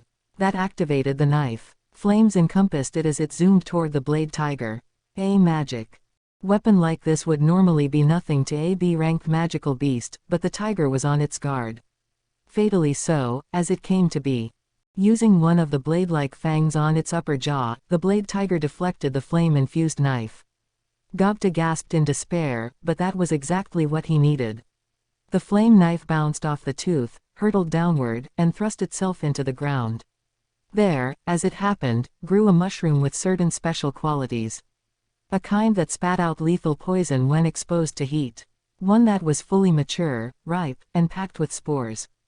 The fire spore exploded in all directions around it, triggering cascading explosions across the area. The blade tiger was right in the thick of it, with no escape, its body exposed to every one of the searing spores. It had deflected a strike that would have been merely a flesh wound at best, only to expose itself to devastating damage instead. Too tired to take another step, Gobta was greeted by some familiar voices. Wow, nice one, we'll handle the rest. Dang, kid, you're one hell of a fighter after all, huh? That'll learn me. The guards could handle a blade tiger this injured well enough. Soon, it was all over. Gobta was victorious. It was now time for them to take their own paths. Gobta deeper into the wood, the caravan back along the river to the demon lord's lands. I broke my treasure in the battle, Gobta whined, and I'll have to pull that wagon all the way back home, too. The smile on his face, however, indicated he wasn't especially torn up over it. Well, thanks to that, you saved us all, the head merchant said. We really need to thank you again. Gobta grinned sheepishly at them. You know, the Goblina guard stammered, I think I could. I'm gonna get stronger, miss. I'm gonna beat another magical beast just like that all by myself. So I can save your life sometime. Huh, yeah, exactly. Keep it up. Gobta had stopped her before she could finish the sentence. Which was probably a good thing. It likely gave Gobta all the encouragement he needed to keep striving for loftier heights, besides. Thus the two of them parted ways. Gobta's love would have to remain unrequited, maybe for his whole life. Pulling the wagon behind him, Gobta walked deeper into the forest. The guards and merchants watched as he did. You know, the female guard whispered to herself, I wouldn't mind bearing children, if they were his. Not too late, miss. One of her friends said with a laugh. No, it's fine. He's probably different from the likes of us anyway. He's got something, you know. He has to. Otherwise he never could have survived any of this. Maybe so, you're right, I think. They stood there until Gobta finally disappeared from sight. That time I got reincarnated as a slime, Vol.1 End.